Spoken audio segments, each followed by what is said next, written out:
Sup, my fellas. Don't forget to leave feedback, and enjoy the story. The protagonist suddenly woke up in the body of a little boy. He was greatly surprised by the human body. Adults with terrifying faces tried to feed the child, but instead of tasting vegetable juice, he smelled demonic energy. This is all because the protagonist was previously a demon king. After reincarnating as a skeleton, he rose in rank to fulfill the conditions of the gods.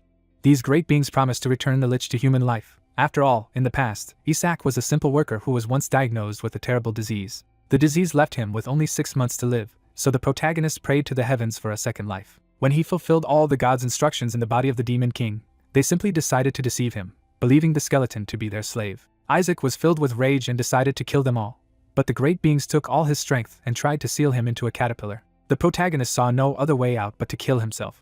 So Isaac is forced to survive in the body of that very same infant. He remembers that Isaac can also be pronounced Isaac, closer to his true name Yishak. The gods must have written the wrong pronunciation when sealing him. That mistake explains why his soul was never sealed, and why he reincarnated into a body sharing his name. Delighted by their blunder, he starts laughing at the gods' carelessness. In the middle of that triumph, the bottle is forced into his mouth again. Even as the attendants struggle to restrain him, they are shocked by how strong the baby is. The liquid tastes awful, but Isaac keeps analyzing it instead of panicking. He senses that the drink contains something dark and dangerous. As it enters him, he recognizes the threat immediately. The story shifts to the Holy Helon Empire's Eastern Central Temple, where this child is being kept. Elsewhere in the temple, a bishop walks with attendants, satisfied with how events are unfolding. He privately believes the child should be dead by now. A nobleman notices the bishop's unusually good mood. That nobleman is Emperor Alexander Heathcliff Hela, ruler of the Holy Helon Empire. The bishop formally greets the emperor as the empire's son. The emperor immediately questions why a bishop is here in person. The bishop claims the Joshua family merely came to pay respects to the saint candidate, and that the church naturally concerns itself with the saint. The emperor accepts the explanation on the surface, but his expression shows suspicion. The bishop hints that if another accident were to happen after the saint was entrusted to the church, it would be regrettable. Before the threat can settle, a scream erupts from the saint's room. The bishop's composure breaks as someone rushes in with alarming news about the young master. People sprint toward the room in panic. The emperor bursts in demanding to know where his son is. A maid tries to explain what happened but can barely get the words out. The emperor braces for disaster. Instead, everyone finds the baby happily drinking and being adored for how cute and healthy he looks. When they hear he has already downed 15 bottles of the foul drink, the bishop is horrified. The impossible truth becomes clear. The child is still alive after consuming all of it. The bishop finally reveals why this should have killed him. The drink was not vegetable juice at all. A moment earlier, Isaac had already sensed the danger in it. He realized that the liquid entering his body was something he had encountered before. The recognition hits him all at once. The drink is halobane. Halobane is a lethal poison that destroys the holy power of clerics and kills if enough is consumed. For Isaac, however, that poison becomes demonic mana, turning the murder attempt into nourishment. He is thrilled that someone unknowingly handed a former demon king a perfect source of power. So instead of dying, he demands even more bottles. The attendants, still thinking it will work eventually, eagerly keep feeding him the poison. Isaac celebrates every swallow as a victory and a massive boost to his recovered mana. With his immediate survival secured, he turns his thoughts to what comes next. He deliberately relaxes and slips inward. Isaac leaves the waking world and dives into the subconscious. He pushes deeper still, heading toward the deepest layer he can reach. There, he arrives at the world of origin. Hidden in the place where mana cores are formed, the reborn infant believes he has finally found a safe place to strengthen himself. He calms himself and begins concentrating on condensing the mana he has absorbed. Determined to gain the ability to use magic in the future, he starts forging that gathered power into a mana core. The process suddenly destabilizes, and what should have been a careful formation turns into a magical eruption. As the light settles, he realizes something is wrong because the core is not forming in the normal tricolored way.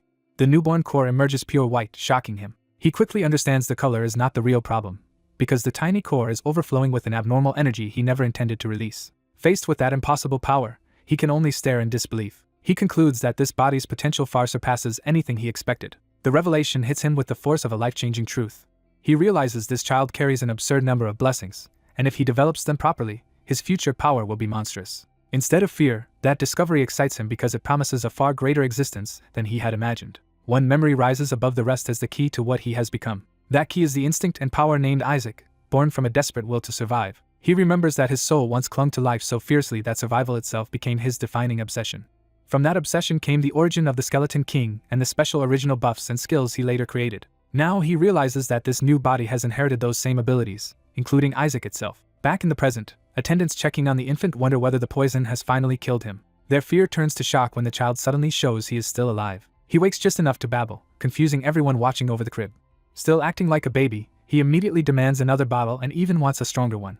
As the adults relax in relief, he dryly notes to himself that nearly being assassinated apparently counts as nothing serious here. The bishop notices something off about the child's stare and grows uneasy under it. The infant notices the emptied bottles and wonders if overeating might expose him. He decides he cannot risk acting too strangely yet, so he forces himself to play the harmless baby. He puts on a bright innocent smile to sell the act. The bishop is unsettled because the child should not look this healthy after the poison. He remembers that the dose was supposed to leave the infant dying and vomiting blood, not smiling at him. The bishop's unease turns into humiliation as he convinces himself the child is mocking him. A few days earlier, at the central papacy, the bishop had already been stewing over the struggle to control the next saint. He bitterly recalls how every noble house, even the low ones, began claiming that their own child was the true saint candidate. His superior reassured him that the rival candidates were already being quietly eliminated. Even so, the bishop brought up troubling rumors that House Joshua also had a saint candidate. That rumor immediately caught the attention of the man he was speaking to. The bishop panicked because House Joshua was too close to the emperor to be handled openly. His superior answered by smashing his goblet, making clear that hesitation was unacceptable. He coldly promised that the Joshua child would be dead before anyone arrived. The bishop's only role would be to confirm the corpse, because the rest had already been arranged. The order came from Cardinal Hyriai Barrett, Patriarch of House Barrett, who intended the saint to come from his own house. Remembering that promise, the bishop cannot understand why the Joshua infant is still alive. His panic deepens because the failure threatens everything he was told would happen. In the room, the emperor himself approaches the crib and finds the child unexpectedly interesting. He points out the infant's shining silver hair, the same color associated with the founder of the Holy Empire, while the bishop nervously protests. The reborn child is stunned to realize that the imposing man before him is the emperor. The emperor goes further and suggests the child may be closer to God than even the current pope, effectively recognizing him as the final saint candidate. The infant is blindsided by the revelation that he himself has become the saint candidate everyone has been talking about. The bishop sees the emperor beginning to favor the child and decides the situation can no longer be allowed to continue. He asks to take charge of the infant himself, pretending concern while seeking another chance to remove him. To justify it, he claims something is wrong because no newborn should have been able to drink that much of the clergy's food. The child is horrified by the absurdity of becoming a saint candidate, while the bishop pushes to keep him under church control. The emperor delays that request by saying someone from House Joshua will come for the child first. At that moment, a trace of undigested dark manna slips out of the infant, and the bishop notices it immediately. The child panics, thinking his true nature may have just been exposed. The bishop leans in toward the crib with sudden predatory intent. He declares that he sensed dark manna coming from the child. The bishop's suspicion hardens into certainty, and the infant realizes he is in real danger. He fears the bishop has figured out exactly what he is. The bishop announces that the child may be a false saint candidate tainted by manna and says he must summon the inquisitor at once. Before that can happen, another voice cuts in to defend the infant as a precious saint candidate and calm the emperor. The emperor reveals that the pope has already chosen House Barrett's candidate as the next saint, exposing the church's political bias. The infant finally understands that the church is trying to erase him because he threatens Barrett's chosen child. The bishop prepares to move first now that his scheme is unraveling. He seizes the infant and calls for the inquisitor, while the child sees that being used as a prop in the bishop's accusation. The emperor tries to stop him before he goes too far. He insists that House Joshua's close ties to the royal court mean the child must still be considered fairly. The bishop outwardly submits, but only on the surface. He immediately adds a condition that changes the situation again. He reminds the emperor that the crown prince's blessing will not happen until the saint is decided, turning the child into a political necessity. The emperor realizes that if he opposes the pope's chosen candidate, the papacy may refuse to bless the crown prince. The infant bitterly recognizes that church and throne are bargaining over him. He understands that if his true identity is uncovered in this struggle, he is finished. The bishop presses his advantage by proposing an immediate test. He declares that he will use his exorcism powers on the child. He frames it as harmless if the infant is truly human, but he makes clear that if the child is a demon, the exorcism will destroy him on the spot. Before the ritual can finish, the infant smashes the bishop in the face with the bottle. He does it with cold satisfaction rather than panic. Then he instantly resumes baby babble, deciding that if he must fight, he will do it while still looking adorable. The bishop reels from the blow, stunned that a baby's bottle strike hurt that much. The clergy around them mistake the flash of power for divinity, and begin praising the child as the true saint. Sensing an opportunity, the infant swings the bottle again with deliberate force. The second hit lands even harder, further humiliating the bishop. The child keeps battering him, while the bishop struggles to hold on. Only then does the bishop realize the power involved is not ordinary. The emperor and the others see dark manna in the clash, but it is wrapped in such brilliant light that the contradiction leaves them stunned. The infant secretly reinforces the bottle with strengthening magic and keeps up the act of an innocent baby. As the bishop collapses under the beating, the onlookers interpret it as him being overwhelmed by the child's divinity. The infant notices that every time he uses dark manna, a faint trace of divine power appears with it. He reasons that the impossible coexistence of those opposite forces must be connected to the white manna core he formed. The bishop, now terrified, realizes the child is doing something he cannot explain. Desperate to regain control, he swears by his authority that the child is a heretic. The infant, no longer impressed, decides the bishop is too stubborn to stop on his own. He reaches for the bishop's chest while still babbling like a baby. His hand finds a hidden object beneath the bishop's robes, and he realizes the man has been carrying something dangerous. He pulls out a chained relic that radiates the remains of demonic power. The bishop is horrified that the child has found it. The relic is revealed to be a totem made from the banished remains of a high-ranking demon. It was designed to absorb demonic power and kept as a safeguard against demons. The bishop cannot comprehend how an infant could know what it was or how to use it. He lunges to stop the child before anything worse happens. But the infant has already torn the totem free from him. He coldly decides that since the bishop kept attacking him, he will return the favor. Dark power begins pouring from the totem as he activates it. With a snap of his fingers, he triggers the release. A high demon erupts into the room, and the adults recoil in horror as the child challenges them to stop it. The infant openly revels in turning the bishop's own weapon against him. The emperor demands an explanation from Bishop Masa Barrett for unleashing a demon inside the temple. The bishop tries to deny responsibility, insisting the child merely pulled out a totem and that such an item should not be able to revive a demon on its own. The emperor immediately orders his men to protect the child from both the demon and the bishop. A royal knight snatches the infant away from the bishop's grasp. The child smugly enjoys the bishop's confusion now that the tables have turned. He watches to see how strong the bishop really is, only to find the summoned demon turning on everyone instead of obeying. The demon fixates on one target above all others, the saint. It roars that the saint must die, revealing a hatred deeper than the bishop's scheme. The infant is briefly confused by the demon's obsession. The demon lunges past the others and attacks the knight carrying the child. The royal knights form up and shout to protect the young master. The infant is baffled that the monster he awakened is now trying to kill him first. Even so, he quickly regains his composure. He tells himself the holy knights should be able to shield him, only to watch one of them get thrown aside instantly.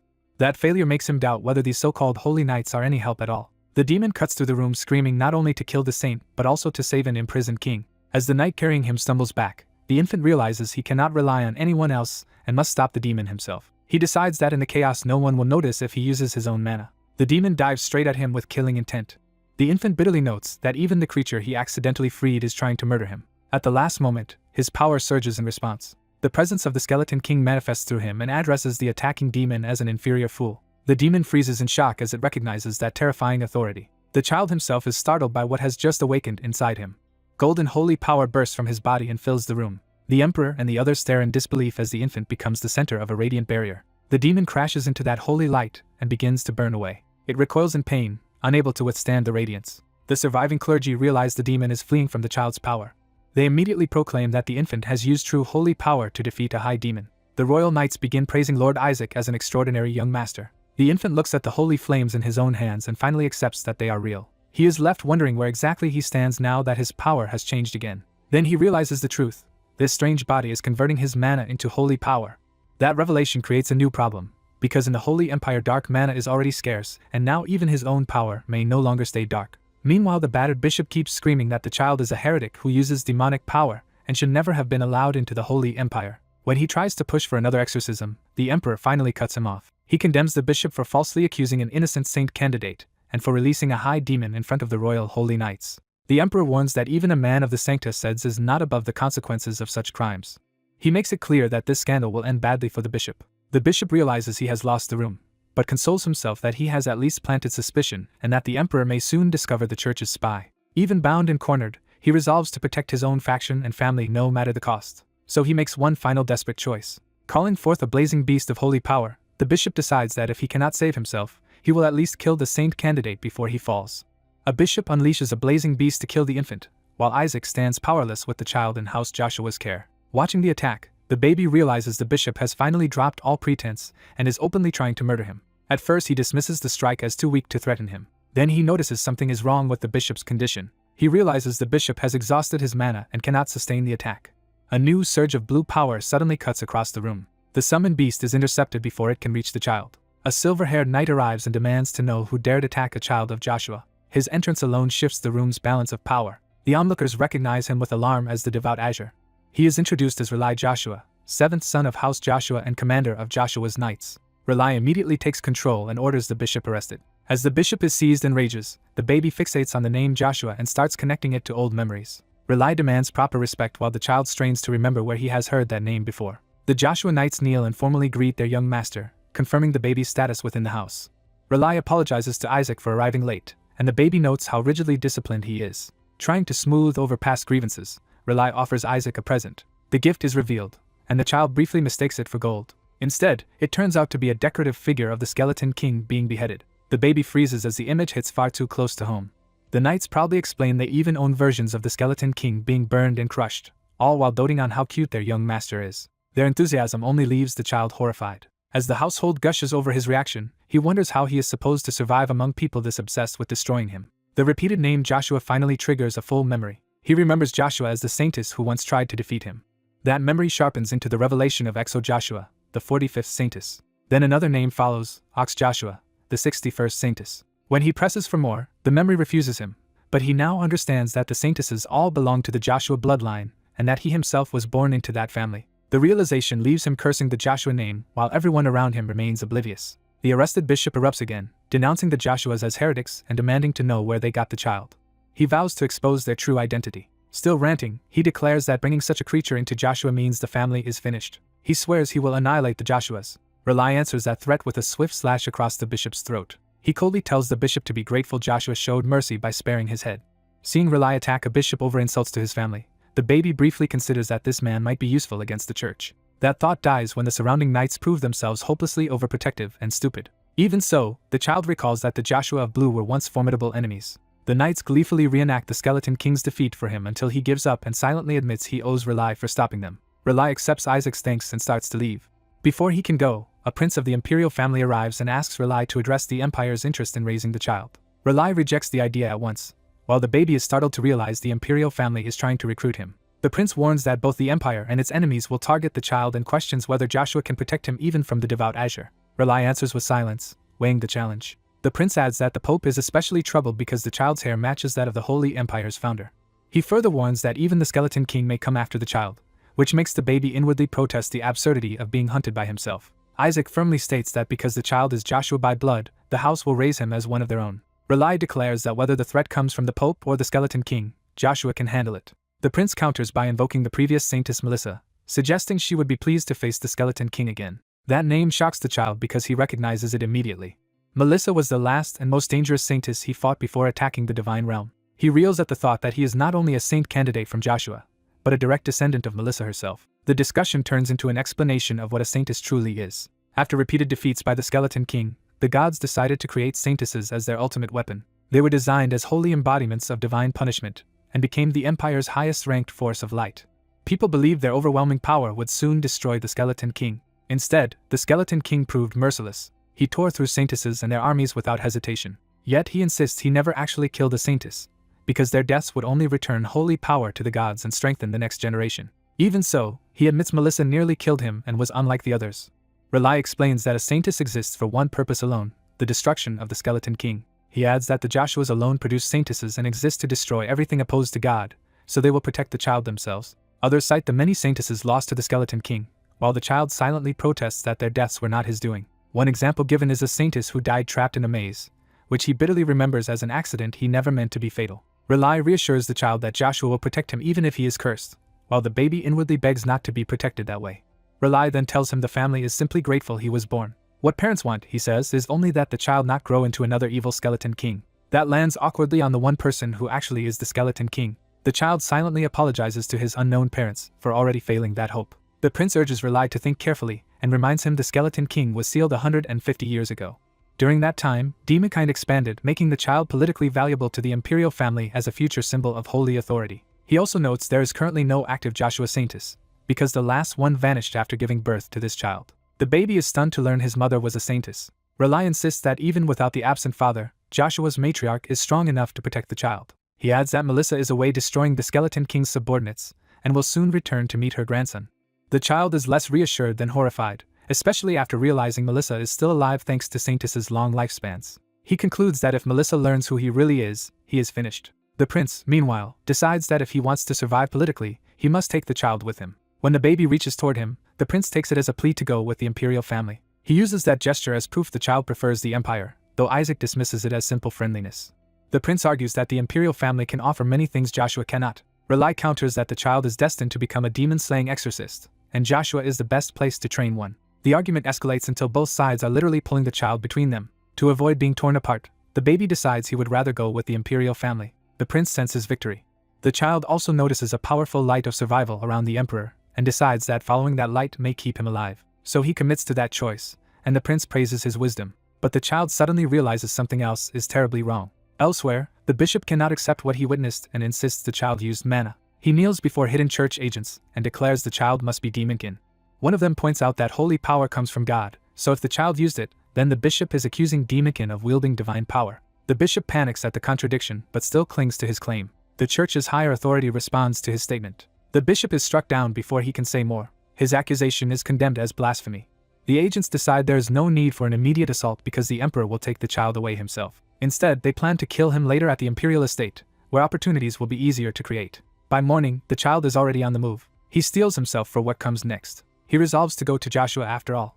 Far away, the hidden church agents are left reeling by that sudden reversal. A flashback reveals the moment a few days earlier when the child first emitted a blinding light. The emperor and Relai were both overwhelmed by its intensity. Relai judged that Joshua, for all its strength, was no place to raise a child whose only wish was to survive. To him, Joshua's greatest treasure was merely the skeleton king's corpse, while the child's will to live outshone everything there. That light unexpectedly drew the skeleton king's old body out of storage, shocking the child. Relai realized the child's reaction meant he had a special connection to Joshua's hidden relics. The baby then pointed toward Joshua and asked to go there instead. He made his choice directly, asking to be taken to Joshua. Relai was deeply moved by that request. So even though the child was being taken toward the imperial household and military power, he decided he had to return to Joshua if he wanted any chance of reclaiming his old body. He remembers that body as the vessel in which he refined his mana to a level rivaling the gods, and regaining it would restore much of his former strength. More importantly, the same light of survival that shone from Relai convinced him that staying with Joshua would greatly improve his odds of living. Back in the present, a knight asks why the Pope's faction is so desperate to seize Isaac. Relai explains that the gods prophesied the saint would become the child of the gods. That implies the child could become the next pope, which explains why Barrett and the church are panicking. The story expands to explain the Pope's status as the strongest cleric in the empire, second only to the emperor in practical authority. The child realizes Barrett's line has produced popes for ages, so losing that future to a saint-born child would drive them mad. Their conversation is interrupted by a disturbance outside the carriage. A servant reports that they have reached the duchy, but something is wrong at the gate. He warns that a serious problem has arisen. The guards at the entrance refuse to let Joshua's party enter the duchy. Relai storms out in disbelief that anyone would barhouse Joshua itself. The answer comes from an enemy voice that says of course they cannot enter. Demonkin reveal themselves and declare they have come to erase the child who inherited Saintess blood. The baby is stunned, because he had forbidden demonkind from attacking human lands when he was king and cannot understand why this is happening. The attackers announce that a new demon king has ordered all saints and saintesses killed on sight. Worse, they invoke the name Isaac as their skeleton king, proving someone is using his identity. The child furiously denies ever giving such an order, but the demons offer to spare the humans if the child is surrendered. A Joshua Holy Knight answers with a burst of blue lightning that tears through the attackers. The surviving demons curse the Holy Knight as he cuts them down. Relai coldly warns them that insulting a Joshua exorcist will only make their deaths worse. He formally declares Joshua's purpose. For the sake of protecting the weak, he vows that House Joshua will annihilate all evil. Joshua's knights surge forward behind him, ready to hunt the demons to the ends of hell. Relai denounces the skeleton king for using subordinates to steal back his own body, completely misunderstanding what is really happening. The demons rage at a human daring to speak that way. They insist everything they do is for reviving their king, Isaac. As the battle erupts, one knight pulls the child away from the carriage to safety. He apologizes while shielding the young master from the fighting. The child, bewildered, wonders whether someone is impersonating him as the skeleton king. The knight carries him deeper into the forest away from the clash. He sets the child down and asks him to wait there. Before returning to battle, he leaves behind a strong protective barrier. The child quickly confirms that even high-ranking demonkin would struggle to break through it.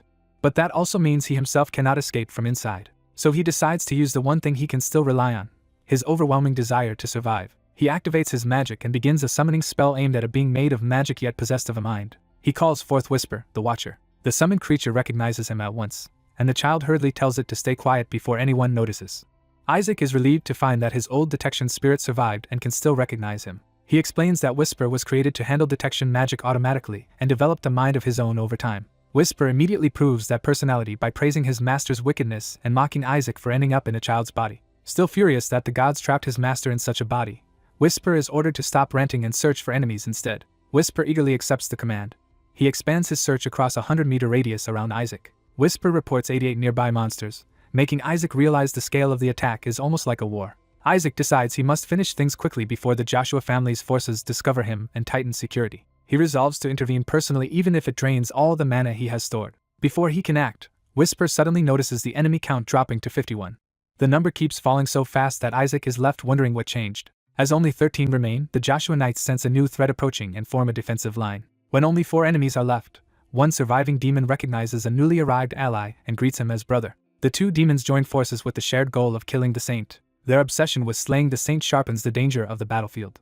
Before they can finish their declaration, the knights cut them down. The human soldiers are startled by the sudden violent end of the last attackers. Whisper confirms that the immediate enemy force has been wiped out, letting Isaac relax for a moment. That calm ends when Whisper detects the true source of the attack, a Shadow Lich. The Shadow Lich appears in full and condemns the humans for touching his king, vowing to kill them. Isaac is baffled by the Lich's sudden fixation on him. The Lich's devotion becomes clear as he addresses Isaac as his one true king and master. Because Isaac once freed him, the Shadow Lich's twisted loyalty erupts into open rage at seeing his king trapped in a child's body. He warns the knights not to even look at Isaac with contempt. The humans cannot understand his language, so they only hear incomprehensible threats while wondering what he wants. Isaac realizes the Lich has figured out that he is the Skeleton King, though he notes the creature's persistence with mixed annoyance. The knights prepare for battle, while Isaac scolds the Lich for drawing so much attention to him. The Lich ignores that and instead fixates on Isaac as a precious source of mana he must protect. One knight tries to reassure Isaac that they will handle the monster for him. The Shadow Lich, thrilled that Isaac has acknowledged him at all, becomes even more excited and hostile.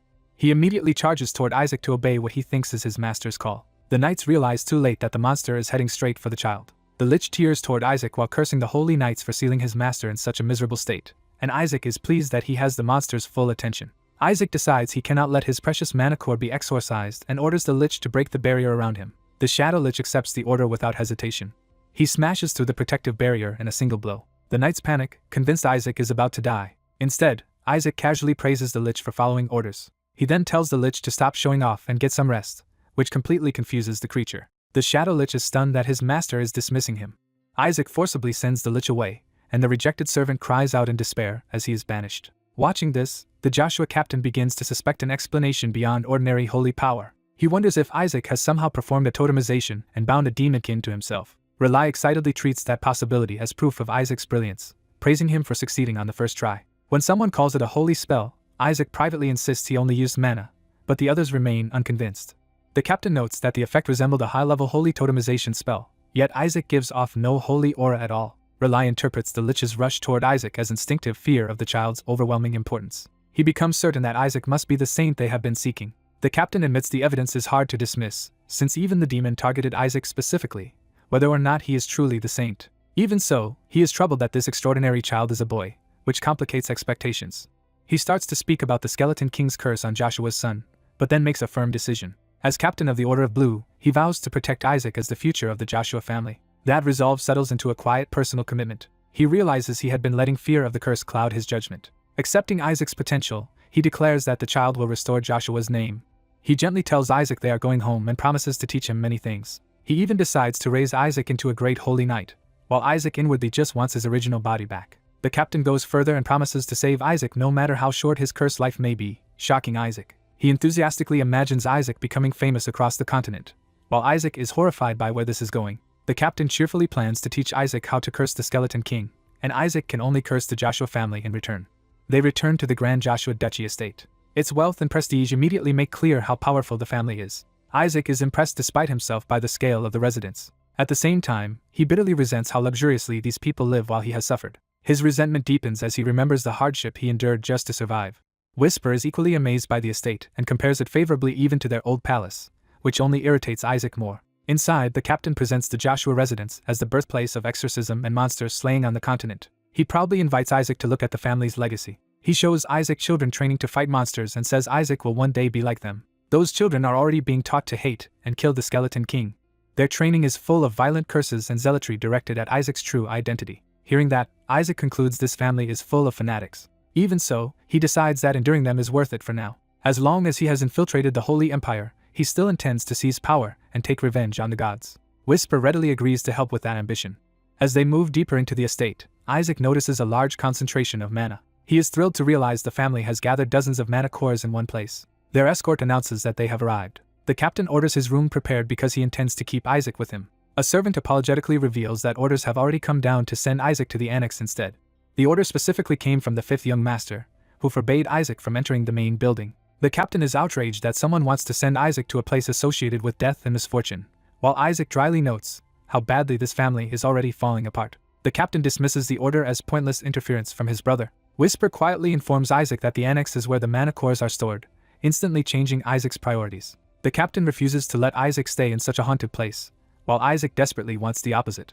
Instead, the captain insists on taking Isaac to his own room and reading him stories about Saintesses defeating the Skeleton King, which Isaac experiences as torture. That plan is interrupted when the fifth young master arrives and contemptuously asks why anyone is fussing over a homeless child. He coldly repeats that the child belongs in the annex. The newcomer is introduced as Gowel Joshua, the fifth son, and he openly challenges his brother for defying him. Isaac takes one look at him and immediately judges him to be trouble. The tension between the brothers confirms that first impression. Gowel orders Isaac handed over and sent to the annex at once. Relai refuses, arguing that Isaac is a Joshua descendant and should not be treated like an exile. He even threatens to keep Isaac with him and fill the child's nights with anti-skeleton king scripture if necessary. Gowel mocks Isaac's frail appearance and questions where Relai even found such a child. Isaac dismisses the claim of noble descent in his own mind and starts wondering what kind of degenerate Gowel really is. For Isaac, the only thing that matters is reaching the annex and its mana cores, so he tries to ignore the insult.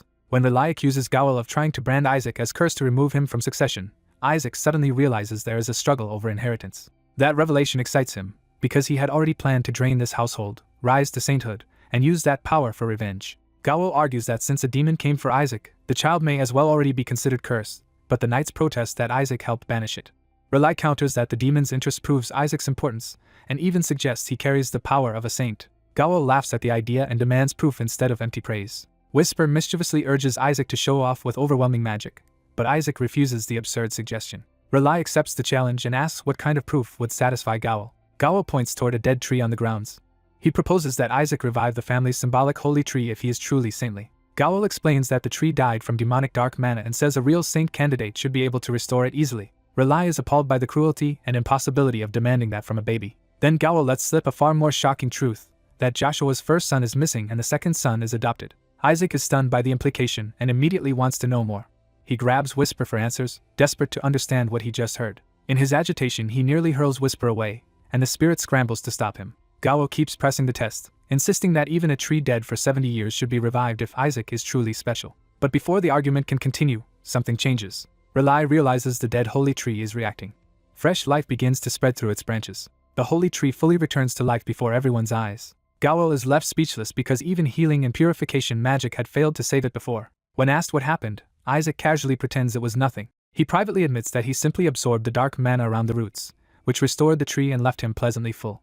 A knight asks Relai what he did, unable to believe the miracle. Relai honestly says he did nothing, then begins to suspect the truth. Isaac bluntly confirms that he consumed the mana involved and sees no reason to hide it from Whisper. The knights immediately declare that Isaac must have performed the miracle. Gowel calls them insane and insists a baby could not possibly have done what none of them could. The others ignore him and celebrate Isaac as someone who has now shown both exorcism and purification. Gowel turns on Relai and accuses him of staging everything. He claims Relai used the missing saintess to fake the miracle and pin the credit on Isaac. Relai denies ever meeting the missing saintess and fires back that Gowel should worry more about his own collapsing household. Isaac notices that Gowel looks nothing like the saintess Melissa and starts doubting the family story. Whisper voices the same suspicion, noting that Gowel resembles the Pope more than Melissa. Gowel explodes and accuses Relai of trying to install Isaac as the next saint candidate even though the family already has another one. Isaac is intrigued to learn there is another candidate in the house and decides that defeating a rival might even be entertaining. Relai insists Isaac still has the right to lead the family as the son of their missing eldest brother. Gowel rejects that claim, saying the eldest brother abandoned the family when it was in danger. He then reveals that the man who recently resurfaced and announced he had a child is supposedly that missing first brother, making Isaac realize why he is treated as illegitimate. Gowel sneers that even if the man is the saintess's son, Isaac is only a half-blood outsider brought in from elsewhere. He goes further and says they cannot even be sure Isaac is truly their brother's child, reducing him to a tool for the family line. When Gowel suggests selling Isaac off for the family's benefit, Relai finally punches him. Relai refuses to let such filth pass, while Isaac quietly appreciates how much useful information this fight is exposing. The knights rush in to stop the brothers as Relai keeps beating Gowel and Gowel rants that a fractured house will be easier for him to seize. Isaac, amused and disgusted, privately wishes the whole rotten family would just collapse. Whisper points out that Isaac would be dragged down with it, and Isaac irritably tells him to be quiet. The scene shifts deeper into the Joshua estate as the family moves to formal judgment. Isaac waits in sullen frustration for the decision about his fate. He grows increasingly annoyed at being treated like an object in other people's schemes. At the family council, the adults complain that another boy is useless to them, confirming Isaac's view that no one in this house is sane. Their contempt turns especially vicious toward Isaac's mother, the saintess they had taken in, as they blame her for bearing another unwanted son. The acting matriarch silences the room and takes control of the matter. Hannah Joshua, The second wife, acting as matriarch, rules that Isaac will be raised quietly in a minor branch house far from the spotlight. At a family council, the acting matriarch openly challenges why a troublesome child was ever allowed into Joshua territory, and Isaac realizes she is likely behind the push to banish him to the annex. When Lilai is pressed to answer her accusation, Isaac recognizes the hostility as part of the same faction tied to his abusive uncle's side of the family. Isaac notices his father is absent, leaving him without his strongest protector in the room. The acting matriarch explains the patriarch is away dealing with the chaos surrounding the saint candidate matter. Isaac coldly notes that his father is missing the moment on purpose or by bad timing, and the opposition takes advantage of it. An elder suddenly reveals that Isaac, the house's eldest grandson, has revived the holy tree, shocking the entire meeting. Relai immediately tries to dismiss the miracle as coincidence, and claims the family's prayers, not the baby, must have caused it. Others support that excuse at first, arguing even the patriarch struggled with the problem, so a child could not possibly have solved it. The acting matriarch leans on the lack of evidence, trying to keep Isaac's achievement from becoming accepted fact. Some elders start praising the tree's recovery while Isaac fumes at how quickly they are trying to erase his role in it. Fed up, Isaac decides to produce proof instead of letting the adults talk over him. The room falls silent as power gathers around him and the elders realize something undeniable is about to happen. Isaac manifests a crystal of holy energy in front of everyone, forcing them to witness his power directly. The elders stare in disbelief as they recognize the energy as something sacred and familiar. They identify the crystal as the holy tree's own energy, confirming Isaac can draw out and shape what was corrupting it.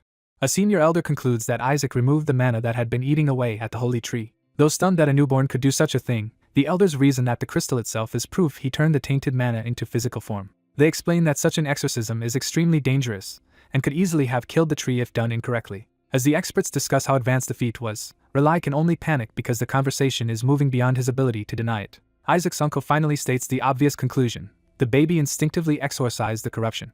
He goes further, declaring that this infant has accomplished what the Central Church failed to do for 70 years. Relai lashes out at the elders for entertaining what he calls absurd nonsense. He argues that an infant cannot exorcise anything and warns that the family will be ridiculed if this story spreads. Desperate to discredit Isaac, he even attacks the child's bloodline and implies he may not truly belong to the Joshua family. Isaac's uncle counters by asking the elders to see the child for what he is and predicts Isaac will become a saint. He escalates the claim further, saying Isaac could even rise to become the next pope. Then he ruins his own momentum by blurting out that Isaac will also kill the skeleton king, exposing how wildly far his praise goes. The mention of the skeleton king horrifies the elders, while the acting matriarch quietly enjoys watching Relai dig himself deeper. Sensing an opening, she proposes that if they are truly so confident in Isaac, they should test him. She formally requests access to the divine relic storage, turning the debate into a dangerous trial. The story shifts to the dark forest in the Northwestern Empire, where the Joshua Patriarch is away on a grim battlefield. There, a holy strike cuts through a monstrous enemy, showing the Patriarch is still fighting far from home. He stands amid corpses and bones, surrounded by the aftermath of brutal combat. The Patriarch remarks that this place is a disaster too, mirroring the turmoil back at the estate. A subordinate kneels and reports urgent news from the family council.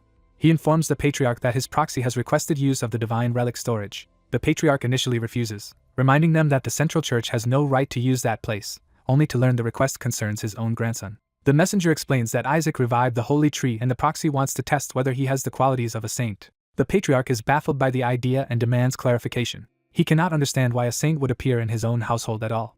After being identified as Eli Joshua, he still refuses permission, warning that only a saintess can survive entering the storage and urging them not to provoke needless conflict. Before the refusal can settle the matter, another voice overrides it and orders the test to proceed anyway. Melissa Joshua, the former saintess and family matriarch, arrives and asks whether the child in question is Isaac. Once she hears he revived the holy tree, she treats it as an extraordinary sign rather than a threat. Melissa proposes opening the storage not just for Isaac but for every saint and saintess candidate among the great houses. When someone worries that another family's child might take a valuable relic, she welcomes the possibility instead of fearing it. She reveals the deeper reason. If someone can retrieve the best item from the storage, that relic may finally lead them to the skeleton king and his death. With that goal in mind, she decides the challenge needs a reward worthy of obsession. She announces that whichever child brings out the finest treasure will receive a prize beyond even the Pope's reach. The winner will inherit the Joshua family's generational heirloom and be personally taught the household's secret technique. Melissa raises the stakes to the absolute limit, promising the victor everything the Joshua family can offer. It is explained that the divine relic storage holds ancient secret arts and sacred relics guarded for generations by saintesses, though the Joshuas are considered its owners. Because only children under 10 can enter, it once served as a ritual where 1-year-old saintess candidates chose an item that foretold their future gifts. But the place proved so lethal that even saintess candidates died inside, and after several such deaths the storage was sealed. Back in the present, Isaac's shadowy companion frames the coming test as a question of whether their little master can survive and return with treasure. Isaac grumbles at the dramatic narration, but the warning lands because he knows the challenge is real. The companion points out that Isaac is excited too, and Isaac readily admits it. What truly excites him is the rumor that the Skeleton King's body lies inside the storage. A servant notices Isaac's eagerness and asks if the young master is looking forward to the event. He reports that the matriarch has opened the storage to every candidate, not just Isaac.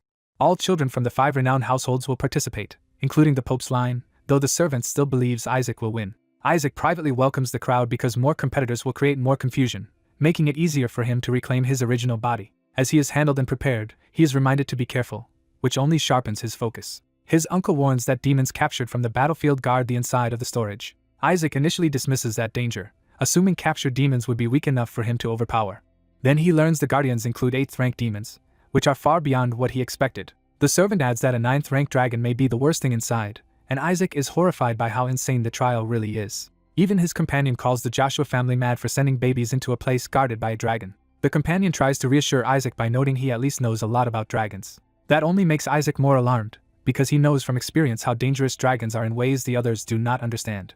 He remembers having scanned many young dragons in the past, enough that they would likely recognize his soul if they met him again. Realizing that could expose him, he worries the companion may abandon him at the worst possible moment, only for the companion to casually admit the thought. Isaac decides he has no time to hesitate and resolves to act before the storage test begins. He reviews the impossible odds inside the storage and admits he cannot handle 8th rank demons or a 9th rank dragon in his current state. So he forms a new plan. Before the trial, he will steal enough mana cores from the Joshua household to power himself up.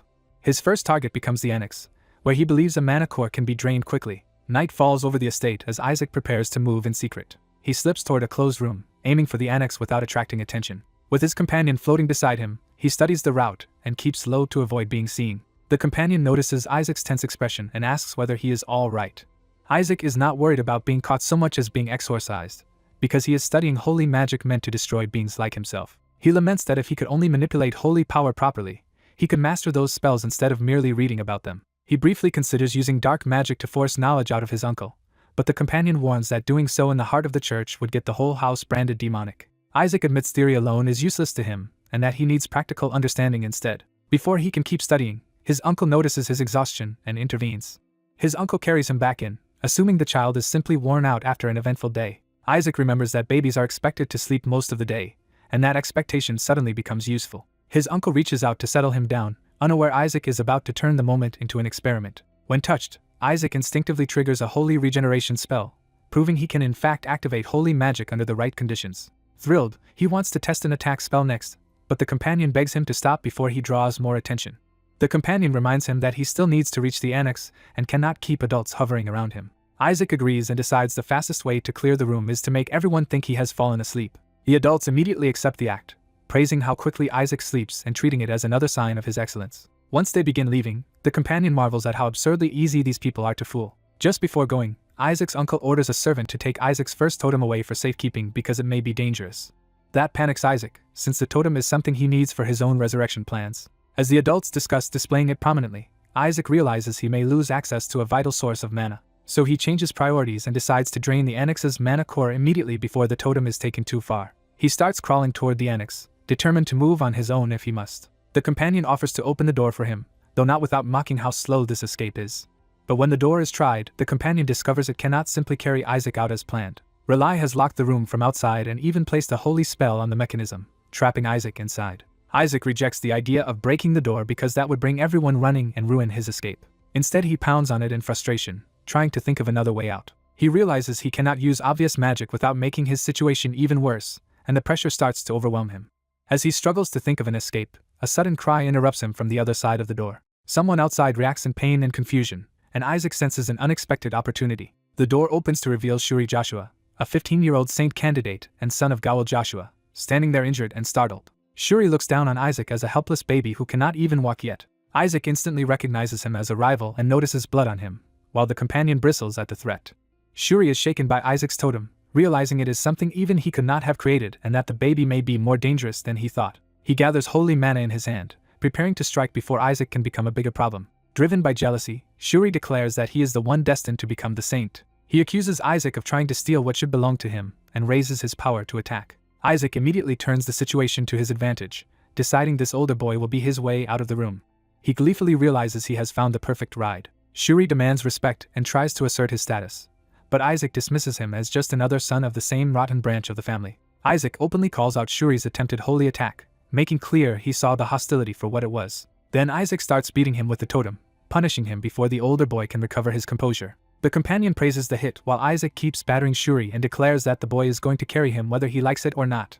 Shuri finally retaliates by throwing up a defensive barrier around himself. He sneers that Isaac is nothing special and blocks the totem strike with holy magic. Proud of himself, Shuri boasts that no one else his age can use third-rank defensive holy magic. He immediately follows with a third-rank holy attack spell, eager to crush the baby before him. Radiant holiness floods the room, and Shuri unleashes the spell at full force.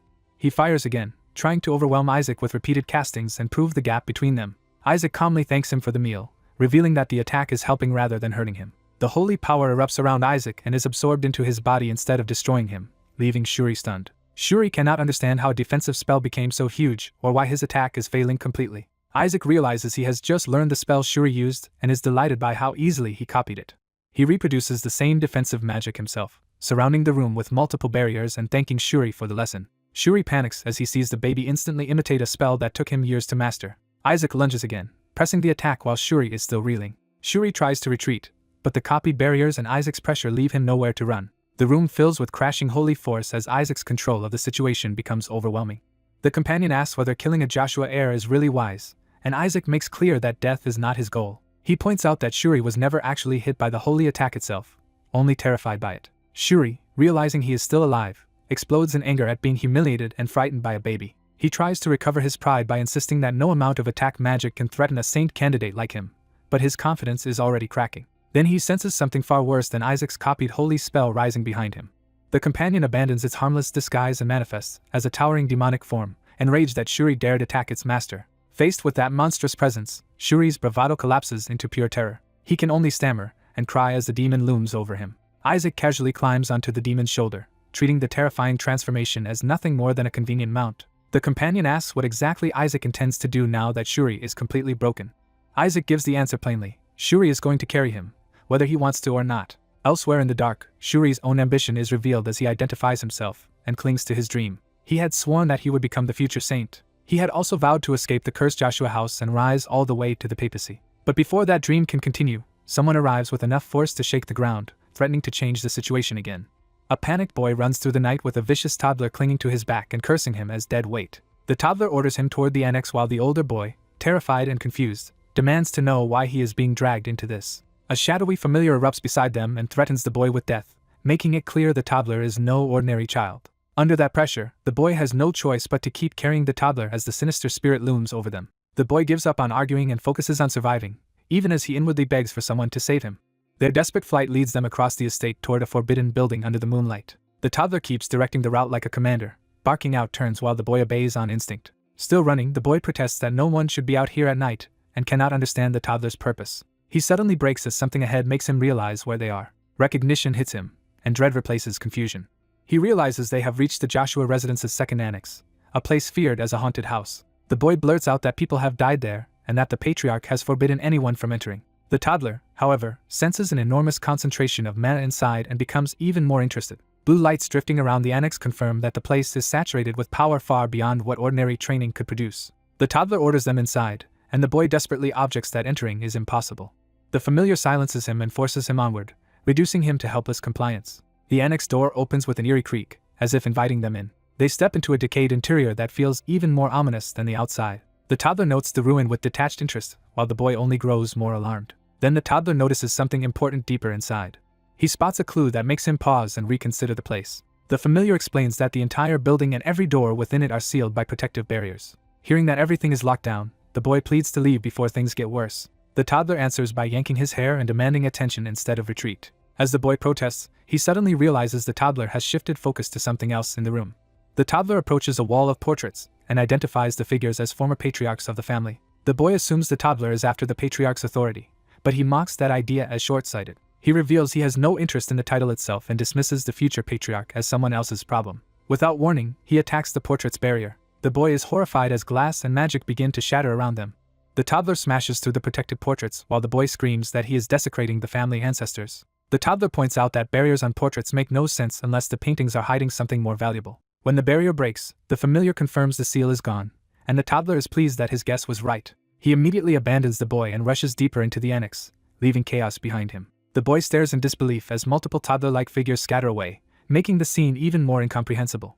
The toddler calls out excitedly as he darts through another doorway. He enters a storeroom packed with crates and floating mana, thrilled to have found the real treasure room. The boy chases after him and orders the familiar to shut the door before things spiral further. But the toddler ignores him and keeps moving deeper into the room. He refuses to explain himself, treating the older boy as too insignificant to understand.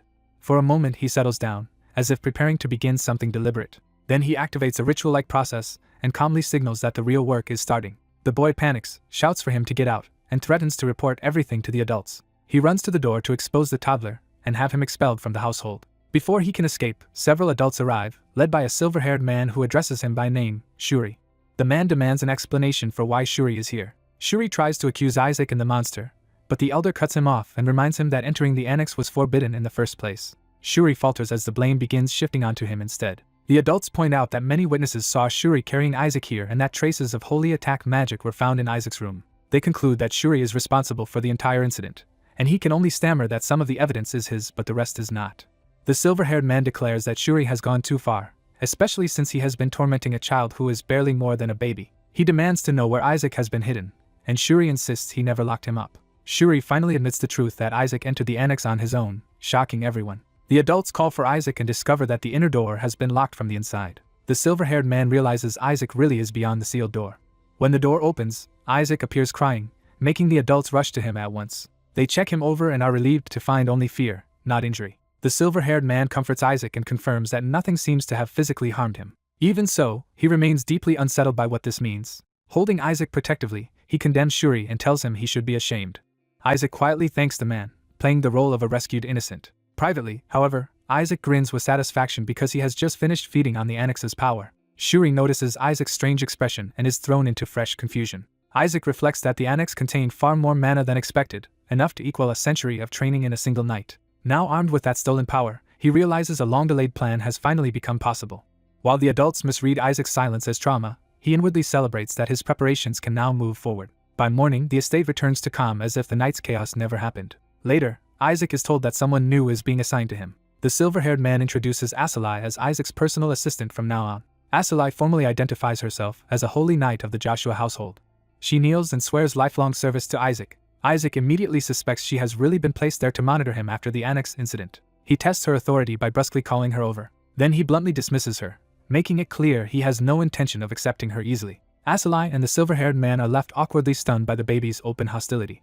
Isaac addresses the man directly, showing he knows exactly who holds real authority here. Asalai, despite herself, is charmed by how adorable he is and asks if she can pinch his cheek, while Isaac internally despairs at the household's insanity. The silver-haired man changes the subject and announces that Isaac has also received a gift from his uncle. He presents a ring in a case as a birthday present. Isaac and his familiar initially dismiss it as cheap trash and take it as proof the family must be in financial trouble. Asalai suddenly recognizes the ring and reacts with shock. The silver-haired man explains that it is the Saintess heirloom, obtained from the council specifically for Isaac. Isaac's attitude changes at once when he realizes the ring is genuine. He remembers it as the Elder Ring, a relic once used by saintesses in battle and containing a fragment of divine miracle. The ring's stored holy power is immense, making it far more valuable than it first appeared. Isaac judges that it may only survive 1 or 2 uses, but he already has a method to restore it. That discovery makes him start thinking several moves ahead. Elsewhere, Shuri seethes in private, still consumed by resentment. Isaac notices Shuri's murderous glare and immediately concludes that this must be the real owner of the gift. A cheerful man arrives and greets Isaac as his adorable nephew, drawing everyone's attention. Shuri instantly switches to a fake, affectionate smile, revealing himself as the uncle behind the present. He sweetly asks whether Isaac has been comfortable, but Isaac only finds the act revolting. Isaac decides Shuri may have finally gone mad, while Shuri inwardly curses the situation for becoming more complicated. Shuri recalls sabotaging the blessing device in the relic storage so Isaac could not receive a proper blessing, never expecting the family to compensate him with the Saintess heirloom instead. In that earlier discussion, the silver-haired man argued that since Isaac could not receive a blessing, giving him the heirloom was only fair. Shuri had tried to divert it to his own son, Relai, instead, but the elder refused, reminding him that Relai had already received a blessing and should not be greedy. Shuri had planned to reclaim the heirloom later under the pretense of donating it to the church, convinced Isaac would never understand its true worth. Back in the present, he pretends the heirloom is useless and scolds the family for giving Isaac such a worthless gift. He insists that because Isaac is precious to him, he would never burden the child with something so useless. Then he reveals the real gift he brought instead, a ring supposedly blessed directly by the Sanctus Eds. He claims his ring would help Isaac more in the relic storage and boasts that it is something Rely could never obtain. Feigning agreement, Isaac reaches toward the offer and lures Shuri closer. At the last second, Isaac rejects him violently, striking Shuri and refusing to hand over the heirloom. He also decides the church-tainted replacement reeks of the Pope and is not worth touching. With another sudden blow, Isaac sends Shuri and his fake gift flying away from him. The ring splashes into the water, and the servants panic as Shuri screams in despair. While Shuri orders everyone to recover it immediately, the silver-haired man realizes Isaac must have sensed the heirloom's greater value. Seeing Isaac still clutching the true relic, he is stunned that the child chose correctly. Shuri reaches for Isaac again, trying to recover control of the exchange. Instead, the silver-haired man and Asalai joyfully celebrate Isaac, while the servants are ordered to search the water for the lost decoy ring. Isaac privately reveals that he cast weight magic on the throne ring so no one will ever find it. When the familiar is told to retrieve it later, it realizes Isaac intends to profit from the scheme. Isaac confirms he plans to sell the recovered ring because it will be worth a fortune. Shuri can only rage helplessly at being outplayed by a baby. Later, he vents in his office that Isaac has no idea how expensive that lost ring was. He tries to console himself by claiming Isaac probably cannot use the Elder Ring anyway. One of his men agrees, explaining that the relic is useless to someone who cannot cast holy spells and would require the holy power of at least 20 people to activate. Shuri takes comfort in that, and sneers that Isaac's first birthday may not even draw enough guests to make such a thing possible. The next day arrives, bringing the long-awaited birthday gathering. To everyone's surprise, crowds pour into the Joshua estate from every direction. Asalai reports that more than 148 saint candidates are present, and that roughly 4,000 people, nobles and servants included, have gathered. She adds that all the ducal houses, many marquis families, foreign saint candidates, and even the emperor have come. Isaac is baffled by the absurd number of saint candidates, while his familiar dryly suggests the gods are exactly petty enough to allow this chaos. The silver-haired man admits he expected no one to come because the event looked like an obvious trap. A new arrival explains that people came precisely because they no longer believed it was a trap. That speaker is Count Simon Age, one of the empire's top merchant leaders and Relay's close friend. Simon says the rumors have spread across the empire, making attendance unavoidable. He bluntly states that everyone came because the weak sons of the Joshua household would all be present, turning the event into irresistible entertainment. He adds that the head of the Joshua family has staked something important on the occasion, making the spectacle even more attractive. He further claims that even the Pope's family will attend, making Isaac wonder what exactly has been wagered. The silver-haired man dismisses that as impossible, arguing the royal side despises Joshua territory because it is full of commoners. From behind a door, another voice warns Simon to mind his tongue. The warning carries enough force to silence the room at once. The silver-haired man recognizes too late that Simon's vulgarity has invited real danger. Bishop Barrett enters and remarks that the old saying about dangerous vulgar friends has proven true again. The silver-haired man immediately identifies him with alarm. Barrett's smile makes it clear he has arrived with hostile intent. He mocks the Joshua family for daring to host such an event, and says their infant had better bring back something from the relic storage if they hope to save face. He explains that he came because he wanted to see the child who dared call himself a saint candidate. When he notices Isaac is not even visible, the insult deepens. Barrett turns that absence into an opportunity to needle the family further. With false piety, he says he sincerely prays the saint candidate can restore the family's reputation. The silver-haired man begins to suspect that the church may have engineered this entire humiliating situation. He reasons that the sudden explosion in saint candidates from 25 to 148 makes sense only if the Sancta Seds is deliberately allowing false or dubious candidates to proliferate. In that case, every family would push its child into the relic storage, and the weakest candidates would be targeted first. He realizes the chaos could easily become deadly for Isaac. As he starts to voice that fear, he turns back toward Isaac and Asalai. The thought lands with full force. If the competition turns violent, Isaac will be in real danger. The story closes by framing Isaac as a boy of the Joshua family whose extraordinary appearance hides far more than anyone around him understands. Joshua's child was dismissed as a useless burden who could only disgrace his family. Yet to those craving Joshua blood or trying to please the Pope family by ruining the Saintess's line, that helpless boy looked like an ideal target. Because of that, the child became perfect prey for schemes meant to cripple him and stain his future. A hooded conspirator handed over a bottle with orders to slip it to the Joshua boy as a cruel prank. The plan was not to kill him outright, but to leave him alive and incapable of doing anything. They were told to lace his water with medicine and even holy poison so the world would learn how cruel it could be. The conspirators also meant to humiliate him publicly and turn him into a laughingstock. Their goal was to prove before everyone that a child of Joshua could never become a saint. But when the baby drank the tainted bottle, he only found it tasty. As he kept downing bottle after bottle, the children around him stopped mocking him and started getting scared. Instead of collapsing, he demanded more poison as if it were a treat, leaving the others stunned. His bizarre enthusiasm sent the other candidates into panic, and some just wanted to flee the scene. The plotters realized something had gone wrong and wondered whether he had grabbed the wrong bottle. Even as they called him weird and embarrassing, they could not understand why he kept choosing the drugged bottles. Their contempt only grew as they accused him of disgracing Joshua's name while he kept drinking. One older boy finally snapped and tried to stop the baby by force. The baby only stared back, unimpressed, as another bottle was shoved toward him. When the older boy tried to offer a safe bottle instead, the baby rejected it the moment he learned it was not poisoned. He chased after the truly dangerous bottle with absurd energy, making everyone wonder what kind of monster he was. The moment someone admitted one bottle contained holy poison, the baby became even more interested while others panicked that he might die. He lunged at anyone holding the poison, turning the whole scene into chaos. As the dust settled, some children concluded he must have extraordinary poison resistance, perhaps from overwhelming holy power. Others tried to reinterpret his actions as self-sacrifice, wondering if he was swallowing the poison to keep others safe. That possibility finally caught the attention of the Joshua boy who had been watching from the side. A white-haired child named Kina Barrett stepped in and mockingly asked whether they were really calling the baby selfless.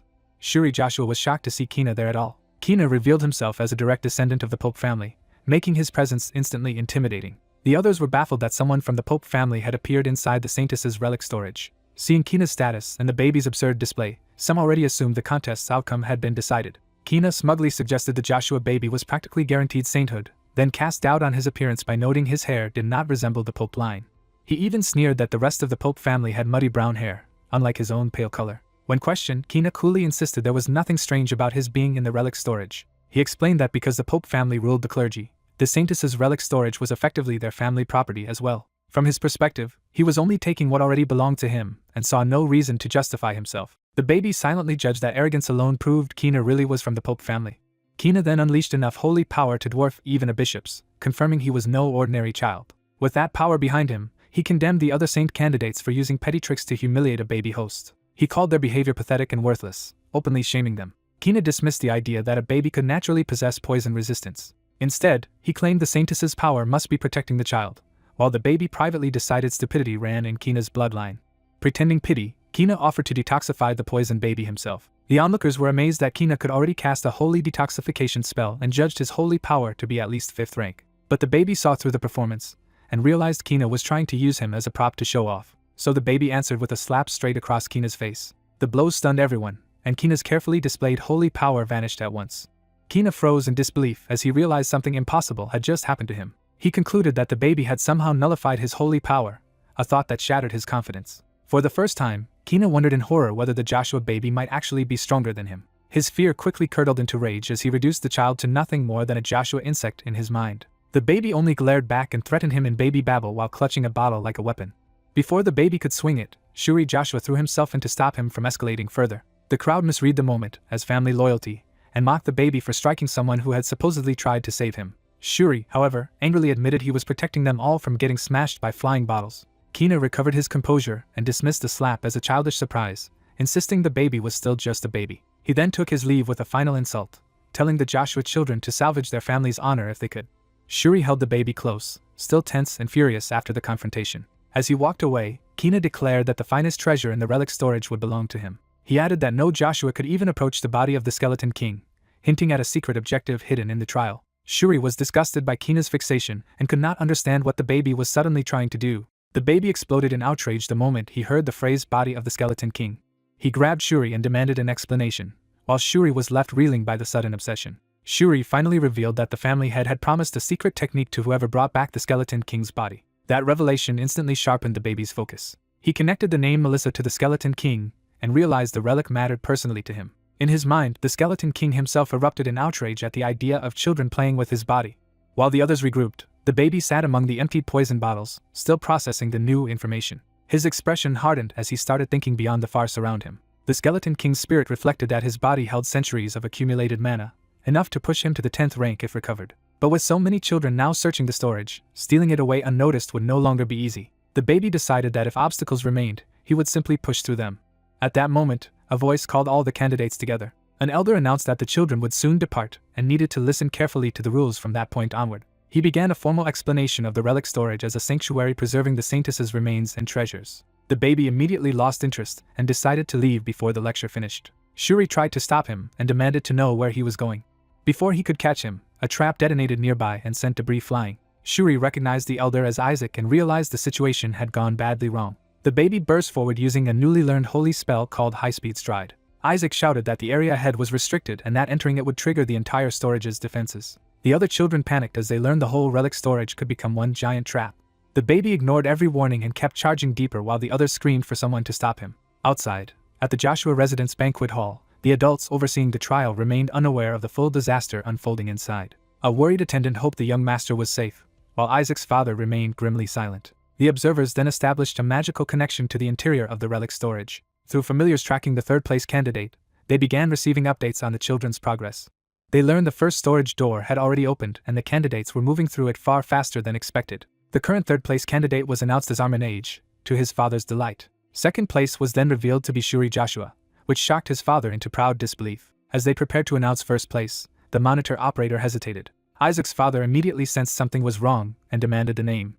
The answer stunned everyone. First place was Isaac Joshua, the baby. Isaac's father panicked at once because he knew exactly where the child was heading. Inside, a hidden mechanism clicked underfoot. A new trap erupted, and Shuri could only scream as the elder's warnings came true. The corridor descended into chaos as children were thrown around by collapsing structures and surging hazards. Shuri cursed the baby for causing a catastrophe by barging into the forbidden zone. Even while being swept along, he shouted that the normal trial was already deadly enough without adding anti-intruder traps. The baby, however, calmly identified the side entrance to the second storage as if he had found exactly what he wanted. His shadow familiar celebrated a promotion after feeding on mana from the annex, and the baby immediately decided to work it even harder. He ordered the familiar to gather every useful target it could find. The familiar surged through the corridor toward the scattered candidates. Among the children, one boy tried to explain that the Saintess's strength was the reason the trial was so overwhelming. At the same time, Shuri was still being flung through the air, and other children barely recognized him in the chaos. They complained that Shuri seemed to be cheating somehow, unable to understand how he was moving like that. Shuri bitterly knew it was not family training at all, just the baby dragging him into madness. The familiar then wrapped around him and lifted him against his will. Proud of itself, the familiar delivered Shuri to the baby as a captured informant. Shuri begged the baby to stop and warned that surviving the first storage meant nothing if he kept acting recklessly. Before he could finish explaining the second storage's lesson about fear and choosing the harder path, another trap exploded nearby and the baby dismissed it as noise. The baby demanded a direct explanation of what was inside the second storage. Shuri shouted the most important rule first. Once inside, they must never attack the enemies they encountered. When the baby called that nonsense, Shuri clarified that the only way to pass was to endure for 3 minutes until the enemies vanished on their own. He stressed that if the baby refused to listen, both of them would die. The baby accepted the rule only after Shuri insisted someone had actually died in this trial before. He reluctantly agreed that not attacking for 3 minutes sounded simple enough. As soon as he crossed the threshold, the second storage welcomed him to the floor of equanimity. The trial instructed him that patience and cold reason were virtues, and that he must remain calm and unwavering. It promised that patience would lead him to the light. A new presence stepped forward to embody that promise. Elsewhere in the storage, Kina advanced with a small group of followers. One of them worried that staying in last place was dangerous. Kina answered that there was no reason for them to take the front when other children could serve as expendable shields. He was content to let those ahead get stuck at the second storage's entrance, where an 8th-ranked demonkin was waiting. Confident in his cruelty, he pointed ahead as if the outcome were obvious. Then a brilliant light flared in the distance, interrupting his smug certainty. Kina immediately recognized that the second trial had begun. The sealed door opened further, confirming the test was now active. A command echoed through the chamber, warning the challenger not to falter. The baby then saw the radiant figure the trial had prepared for him. A godlike being repeated that patience would lead him to the light and offered itself as the answer to the trial. But the moment the figure threatened consequences for failure, the baby lost patience almost instantly and attacked after barely 3 seconds. Shuri could only watch in horror as the baby ignored the one instruction that mattered. He remembered the baby's earlier confidence, and realized too late how hopelessly reckless that confidence had been. As the floor split and danger surged upward, Shuri screamed at him for being insane. The baby answered that no one could expect patience from him after showing him a god's face, and decided 3 seconds was more than enough. The trial immediately declared him a failure. For those who could not endure, the punishment began at once. A monstrous executioner rose from the floor to deliver divine punishment. Shuri despaired, convinced they were finished. The baby instead gathered crackling red power into his hand and prepared to strike back. His attack blasted into the executioner with overwhelming force. Shuri could only stare as the baby casually continued his assault. The executioner's core was torn open by the blow. Even after seeing it happen, the baby only wondered what that thing had been. The punished guardian collapsed into rubble, leaving the baby standing before the wreckage. He scoffed that calling such a creature 8th rank had to be a joke. The Skeleton King then realized the golem had been created with his subordinate's magic. He identified it as a form of magic unique to the Skeleton King's elite demonkin, the 14 familiars. That discovery made him suspect either those familiars had once served the Joshua family like dogs, or this relic storage was directly connected to his missing body. Determined to confirm the truth himself, the baby crawled onward toward the next answer while Shuri shouted after him. A rival group realizes the Joshua family has cleared the way for them, leaving Isaac confused by their sudden delight. They begin searching the area for whatever the Joshuas uncovered. The loudest of them, Nizer Sepet of the Sepet ducal family, boasts that he knew the Joshuas would be the key to passing this trial. Nizer openly thanks them for defeating the gatekeeper and orders the Joshuas aside so his group can claim the second storage first. He complains that Isaac's side already forced everyone through enough trouble and assumes the Joshuas were only useful because the baby somehow avoided every trap. Nizer twists that into an accusation, calling the Joshua children despicable for using underhanded means. He even claims Shuri must be secretly cooperating with Isaac, which only leaves Shuri baffled. Isaac denies any alliance, but Nizer presses the others to believe the baby could not have dodged the traps without help. To prove it, Nizer points to the ring hanging on Isaac and declares it must be a special artifact. He snatches the ring away, convinced it contains the secret to bypassing the dungeon. Nizer proudly announces that the ring will let his group avoid every trap ahead, while Isaac realizes he has completely misunderstood what he stole. Isaac stays unnervingly calm, making Shuri suspect he is waiting for the thieves to trigger something worse. Nizer marches forward with the stolen ring and orders the Joshuas to remain behind him. Drunk on ambition, he starts proclaiming that he alone will achieve the impossible feat of retrieving the Skeleton King's body. He grandly shouts his own name as if victory is already his.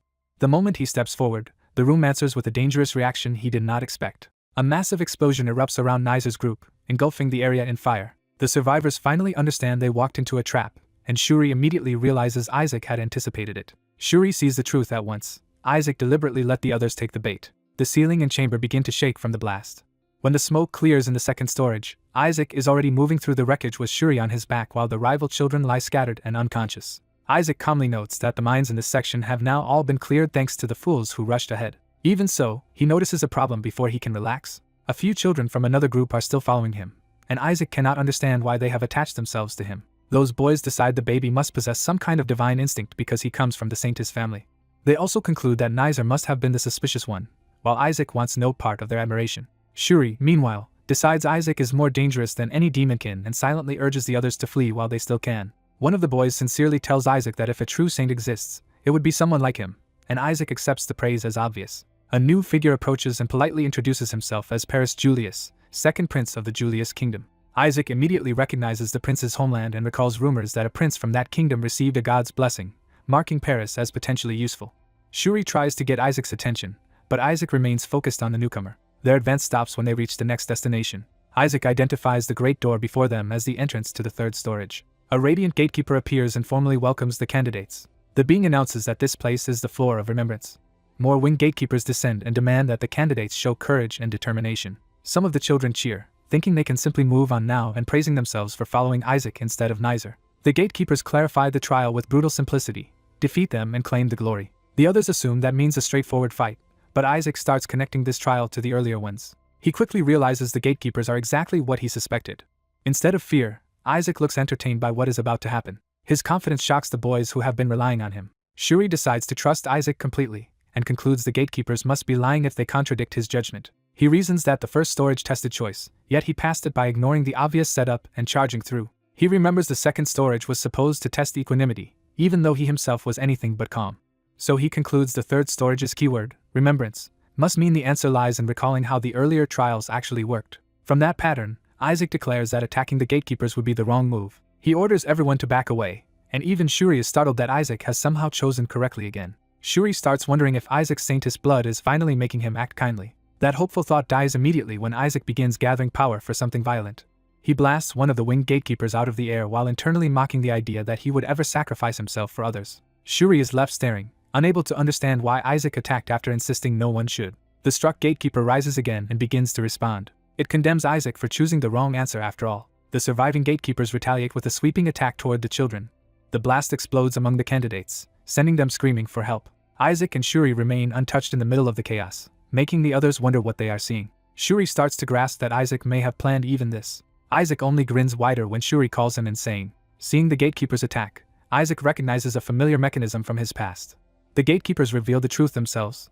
The earlier guides were lying puppets created by the magic of the 14 familiars, and the candidates were foolish to trust them. Isaac gleefully orders the monsters to show the children how cruel life can be, while Shuri can only despair at his personality. The chamber erupts again in fire and destruction as the false guides continue their assault. In the confusion, the other children suddenly lose sight of Isaac and the Joshuas.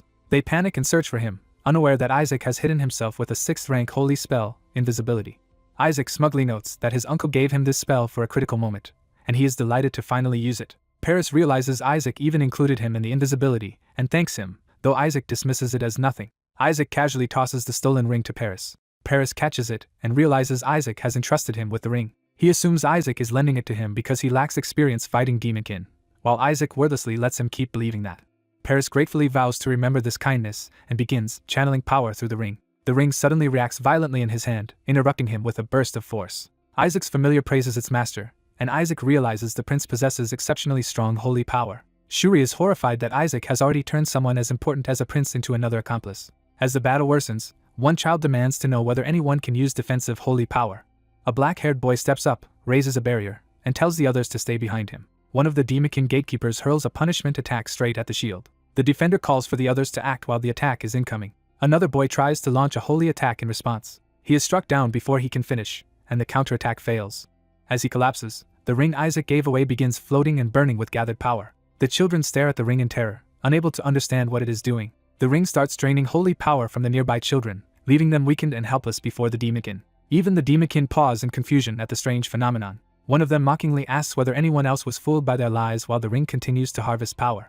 Isaac's familiar explains that the ring is absorbing the children's holy power, and Isaac immediately orders it redirected elsewhere. The familiar obeys and sends the stolen power toward the Demonkin instead of the hidden Joshuas. The redirected drain knocks more children down, and the Demonkin coldly tell them not to feel wronged. They explain that the lying puppets spare those already neutralized, so losing holy power and fainting is preferable to being killed outright. Isaac's familiar reports that the transfer is nearly complete just as a new surge of energy begins to form.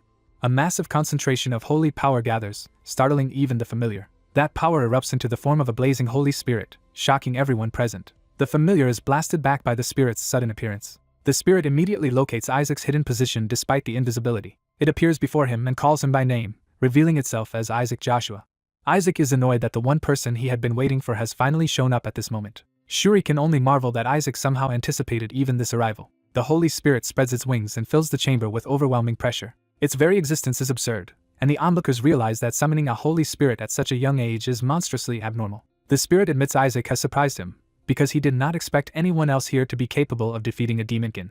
He then needles Isaac by asking whether Isaac trapped the other children just as ruthlessly as he did in the first trial. Before Isaac can answer, the surviving children protest that Isaac did not betray them at all. They insist the baby passed the trial on their behalf and even guided them to safety. They go so far as to call Isaac their benefactor, leaving Isaac and his familiar equally disturbed by their devotion. The Holy Spirit mocks them for calling themselves saint candidates when they needed a baby to save them.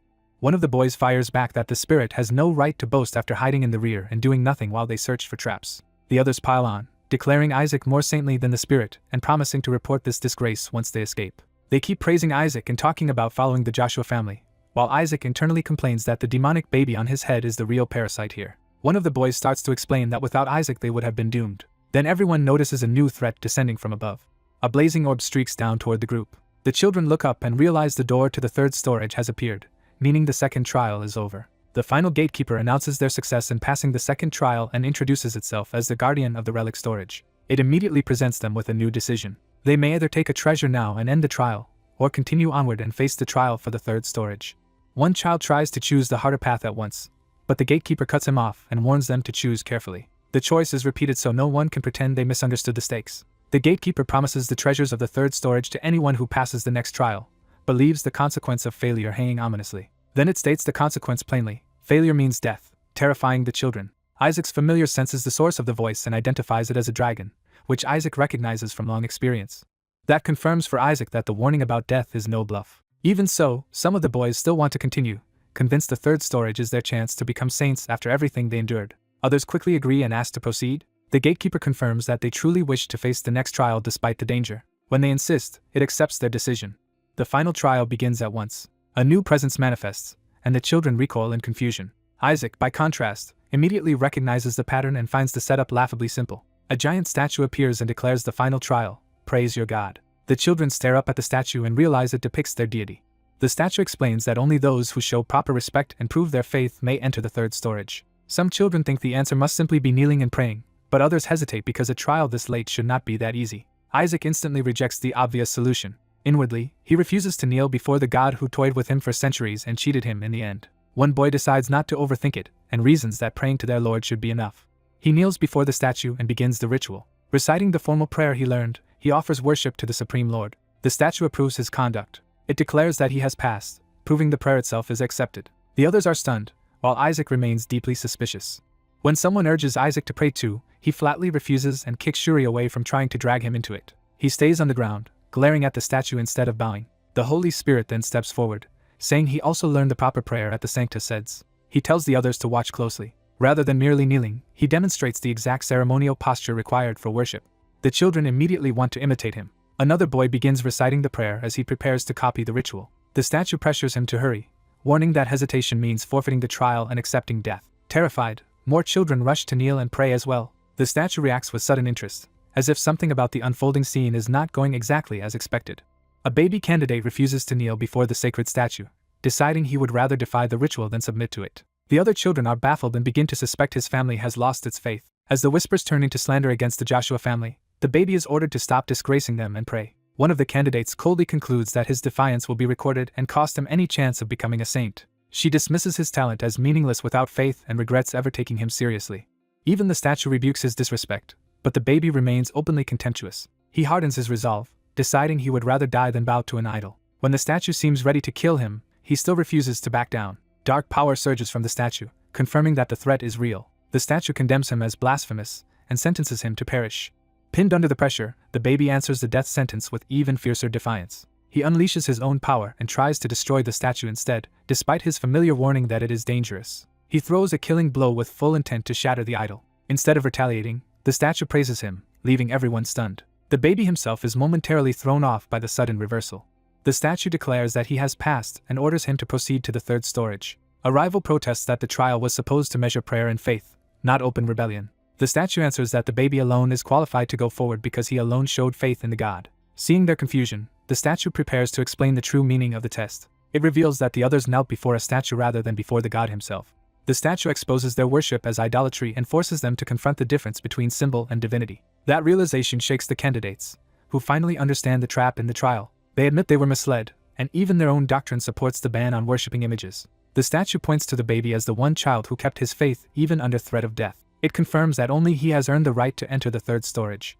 The silver-haired rival refuses to accept that outcome. He argues that a baby cannot even explain his motives, so no one can prove the refusal came from faith. The baby silently agrees that the objection is logically sound, even if it annoys him. Seizing on that opening, the rival presses the attack. He claims that if the baby truly had such faith, he should bear a stigmata like a real saint candidate. The baby is caught off guard when the others point out that he alone lacks one. The rival gathers support from the crowd as doubt spreads around the baby. He openly tells the baby to give up, insisting that someone without a stigmata does not deserve sainthood. The statue considers the objection instead of rejecting it outright. Then it excuses the missing stigmata by saying the baby is simply too young. That absurd explanation leaves the candidates speechless. When challenged, the statue stubbornly repeats the same reasoning and expects them to accept it. The rival immediately twists that loophole, demanding entry for himself and everyone else who does have a stigmata. The crowd eagerly agrees that they all want access to the third storage. The statue pauses as if weighing their greed. It abruptly grants their request and says it will let all of them in. The candidates rejoice, though some are suspicious that the permission came too easily. The statue reveals the catch, comparing them to moths rushing into fire. With a smile, it opens the way anyway. The sealed entrance begins to part. A vast darkness spills out from within, and the children realize too late that they have stepped into something monstrous. The dark mana immediately overwhelms them, leaving them choking and panicked. The statue explains that this is the dark mana leaking from the body of the skeleton king. It mocks their ambition and says it had intended to spare anyone too weak to endure this pressure. The silver-haired rival alone keeps smiling, revealing that he has been waiting for this moment. He recognizes the place at once and realizes the remains he seeks are finally within reach. Inwardly, he rejoices that the body of the skeleton king lies inside the third storage. He reflects that after being separated by destruction in the divine realm, he is finally about to reunite with his old body. His familiar notices the dark mana pouring out, while he can barely contain his excitement. The statue mistakes his manic grin for courage and praises him as the one child who truly proved his faith. The other children stare in disbelief at the baby smiling through unbearable dark mana. The statue offers one last mercy, conjuring a blazing orb and saying it is not too late to turn back. It tells them that anyone who cannot smile in the face of death may retreat now. Those who give up are promised a lesser reward from the second storage instead. Most of the candidates immediately consider retreat, deciding survival matters more than pride. The silver-haired rival rejects the consolation prize outright. He declares that they will all continue into the third storage. Then he shocks everyone by ordering that every trap in the third storage be activated. The others denounce him as insane, but he only asks whether he is being taken seriously at last. He reminds them that no saint in history, not even Saintess Melissa, ever retrieved the skeleton king's body. He reveals that he knows the third storage was designed to protect children, and that the statue itself is only a safeguard. Because he wants a greater evaluation than the Saintess ever received, he refuses an easy victory. He demands that the third storage be restored to its original, most dangerous state. The baby's ambition sounds deranged even to the others, who can only stare at him. The statue accepts his demand. It intensifies the trial so the true saint can be decided more clearly. Terrified candidates beg him to face the danger alone instead of dragging them with him. As the pressure lifts them helplessly, they realize he has no intention of letting anyone escape the ordeal. They are pulled deeper into the trial against their will. A barrier and hidden mechanisms flare to life, and the children are thrown into chaos as the traps reactivate. The baby watches the confusion with delight until his familiar spots something important ahead. A relic rises from the center of the chamber. The familiar recognizes it as the baby's original body. The baby is overjoyed to find that his body has been absorbing the energy of the third storage all this time. The others realize that even a fragment of the skeleton king's remains is radiating terrifying dark mana. The baby notices that only a thumb bone is genuine and that the rest is merely a replica built around it. The relic reacts as if awakened by his recognition. Dark energy swells violently around the false hand. That surge tears open a seal and releases a horned demon guardian. The children panic as they recognize one of the 14 familiars, a demon that should not have appeared after the earlier trial. The baby realizes too late that removing every safety measure has unleashed something far worse than expected. The demon descends in fury and addresses the intruders as vermin. It accuses them of daring to covet the skeleton king's body. One of the boys blames the silver-haired rival for causing the disaster and demands he answer for it. Instead of apologizing, the rival calmly promises that everyone will still leave with the treasure. He identifies the demon as one of the 14 familiars once trained by the skeleton king and later captured by the Pope family. Confident he prepared a holy spell for exactly this situation, he claims the treasure for himself. He begins casting with complete confidence. A massive holy command forces the demon to kneel. The other children recognize the power as the light of the Pope family. The rival is pleased that his spell worked. Before he can claim victory, the demon asks whether he is the one seeking the king's body. It lunges toward him, singling him out as the true offender. The demon declares that it will punish the one who covets its king's remains. Outside the relic storage, the scene shifts to the waiting adults at the entrance. They realize communication with the inside has been cut and grow uneasy. A messenger rushes in with catastrophic news that the seal on the demon in the third storage has been broken. The report shocks the observers, especially the silver-haired man waiting outside. They identify the released monster as one of the 14 familiars. The silver-haired man understands at once that everyone inside is now in mortal danger. The supervisors admit they entered to disable the traps and then vanished, which means the children were left exposed. The staff conclude that no child could possibly survive such a monster and urge the trial to be stopped. Before they can act, a blinding light erupts from the entrance. The adults shield their eyes as the sealed gate begins to open on its own. The silver-haired man realizes the relic storage itself is opening. The light intensifies until no one can see what is emerging. The attendants try to push everyone back, fearing dark mana will spill out with the opening. Then someone notices that the demon's presence is gone. Hope surges as they wonder if the monster has been defeated. They reason that one of the children inside must have overcome the familiar guarding the skeleton king's remains. The silver-haired man outside is immediately credited, and others assume the Pope family's heir must have done it. A cardinal congratulates the long-haired church leader, calling it a fitting result for the strongest saint candidate. The cardinal smugly accepts the praise and says Kina has done well. But behind the smile, he is already calculating his next move. He turns his thoughts toward Joshua, deciding that once the skeleton king's body is secured, the Joshua family will be forced to submit to the Pope family. He prepares to end Joshua's resistance for good. His confidence falters when the children begin emerging from the gate. The silver-haired man outside watches closely, sensing something is wrong with the expected outcome. He searches the crowd for Isaac and Shuri instead of celebrating. As the dark entrance clears, he silently prays that they are safe. The gate finally settles, leaving the waiting crowd gathered in tense silence. Reports come in that some children are injured, but none appear gravely harmed. Yet the children who entered deepest into the third storage still have not returned, raising fresh alarm. The silver-haired man grows more anxious as the delay stretches on. Then word comes that the final group is approaching.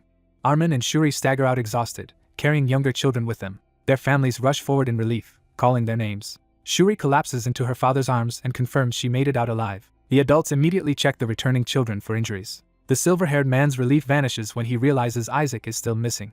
Seeing the whole group, he confirms Isaac is not among them. The cardinal notices the tension and turns his attention toward the silver-haired man's concern. He confronts the silver-haired child candidate and demands to know what he is holding. He presses further, asking where the skeleton king's body is, and the child falters under the question. The cardinal dismisses the object in the child's hand as worthless, trying to reassert control.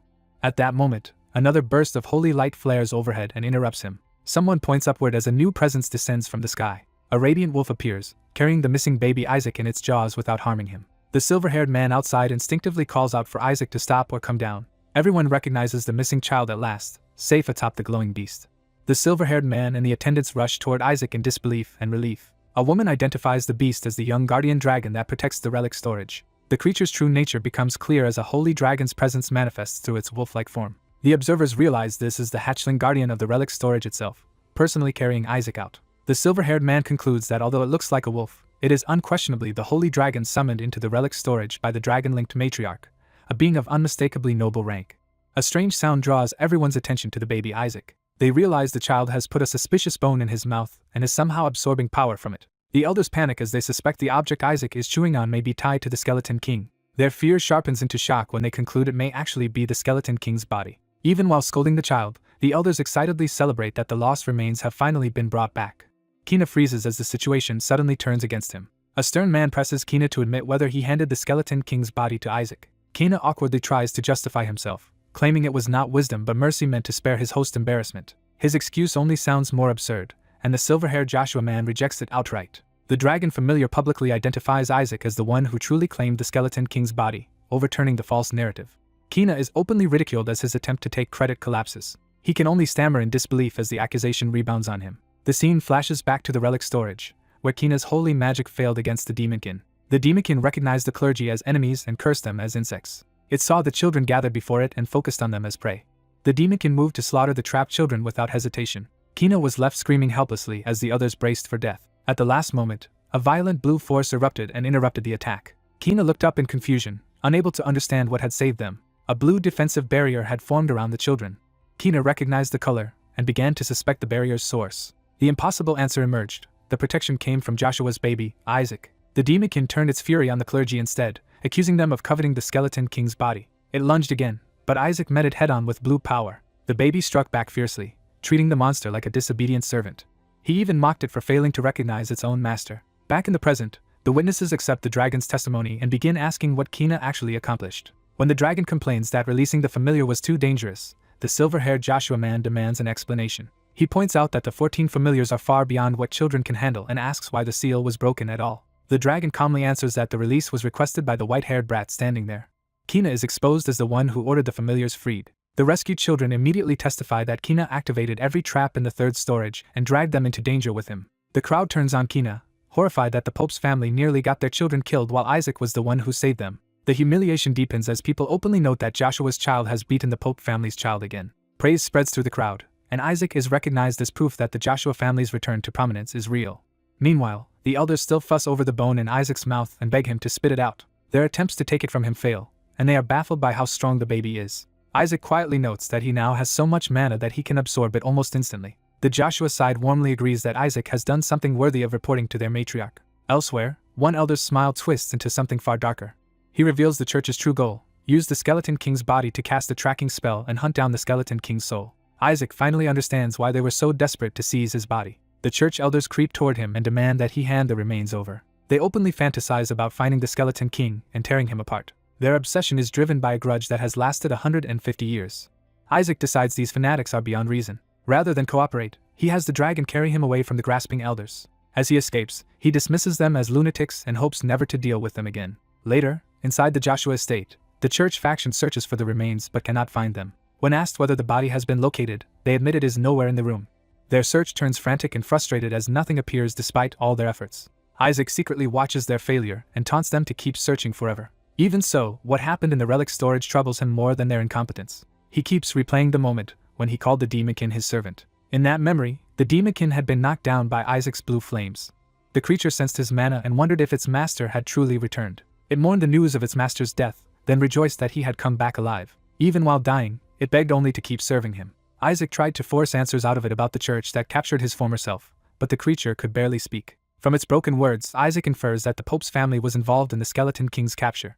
He resolves to investigate that connection further. A bottle interrupts his thoughts as someone tries to feed him again. His guardian desperately begs him to finally relieve himself, turning the moment absurd. The elders panic that if the Joshua matriarch learns the remains are still inside Isaac, she might literally cut him open to retrieve them. Their fear grows when they recall she has already done something similarly brutal to one of her own sons. Isaac checks whether Melissa is away with the matriarch and decides he must absorb all the mana before she returns. Just as he settles on that plan, a visitor enters. A messenger summons Relai because the matriarch is calling for him. The summons shocks Relai, who immediately fears the matriarch may have returned early. He panics because she never comes back from pilgrimage this soon. Isaac realizes his own actions may have accelerated her return and that he has not finished absorbing the mana. He sees the danger clearly. If she arrives now, she will search his insides for the remains. Before that crisis can unfold, everyone is distracted by a mountain of gifts that has arrived. The Joshua household is stunned to learn the presents are all for Isaac. Relai had expected the matriarch herself, not a delivery. The messenger teases him for getting scared and clarifies that only a voice message came ahead of her return. Isaac fumes at the needless panic the messenger caused. Another announcement follows. The Pope has also sent gifts. The Joshua elders immediately want the Pope's offering sold off without a second thought. A formal envoy explains that the gifts were prepared as apology and thanks from the Pope's side, under the Emperor's watchful interest. He politely notes that Joshua's people seem to dislike the Pope's generosity. He then presents one item he insists they will appreciate. The item is introduced as something the Cardinal said would greatly help Isaac. The elders stare in disbelief as they recognize what it is. It is the Triple Crown, a medal bearing the Pope's seal.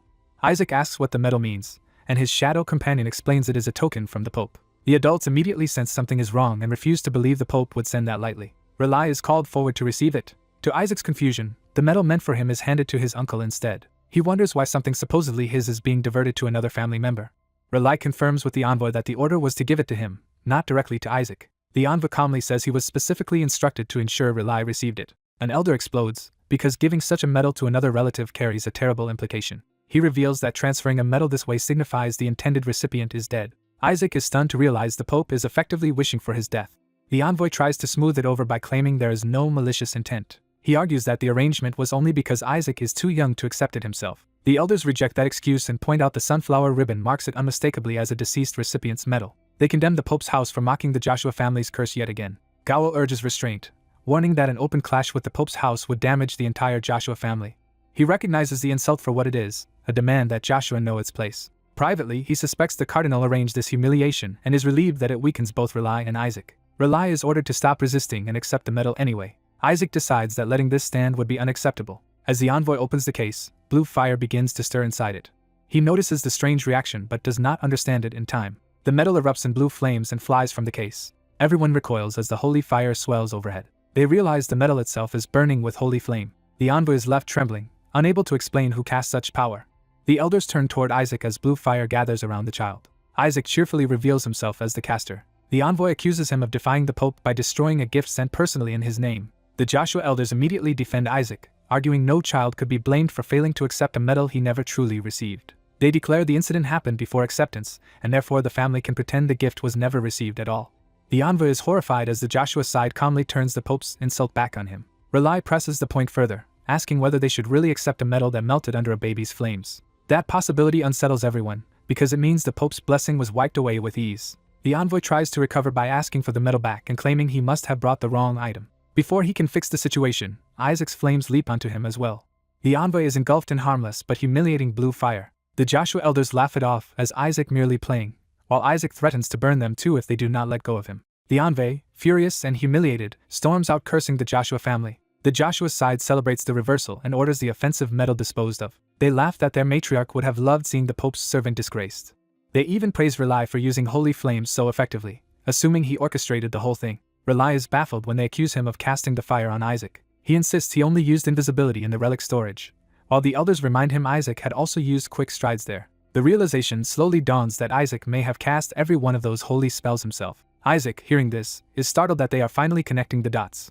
The elders begin to understand that all the holy magic in the storage may have come from the baby. Isaac braces as they start asking how he could possibly know so many divine spells. The answer is the secret scripture, a legendary treasure that lets its user instantly learn and cast the spells written inside. Isaac reflects that bringing that book out of storage was a smart move, even if its fire magic is weaker than what he wielded as the Skeleton King. The adults struggle to explain his feat, since his mother is not even a fire user and ordinary talent cannot account for it. As the debate grows more confused, a woman cuts in with a sharper observation. She argues that the real miracle is not Isaac's talent but his ability to erase the Pope's blessing itself. The elders instantly latch on to that idea and become excited again. They demand the medal be brought back so they can inspect it personally. When they look for it, the box is empty.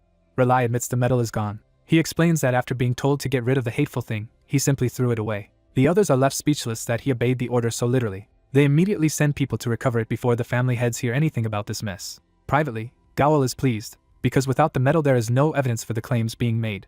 He decides the Joshua leaders must never learn that a supposedly unmelting papal medal was destroyed. A few days later, the story shifts west of the Joshua dukedom. Someone in dark clothing moves through the new location, hinting that another thread of the story is about to begin. The scene settles over a remote lakeside area, marking the transition to the next development. A cloaked figure arrives there in secret, setting up the next encounter.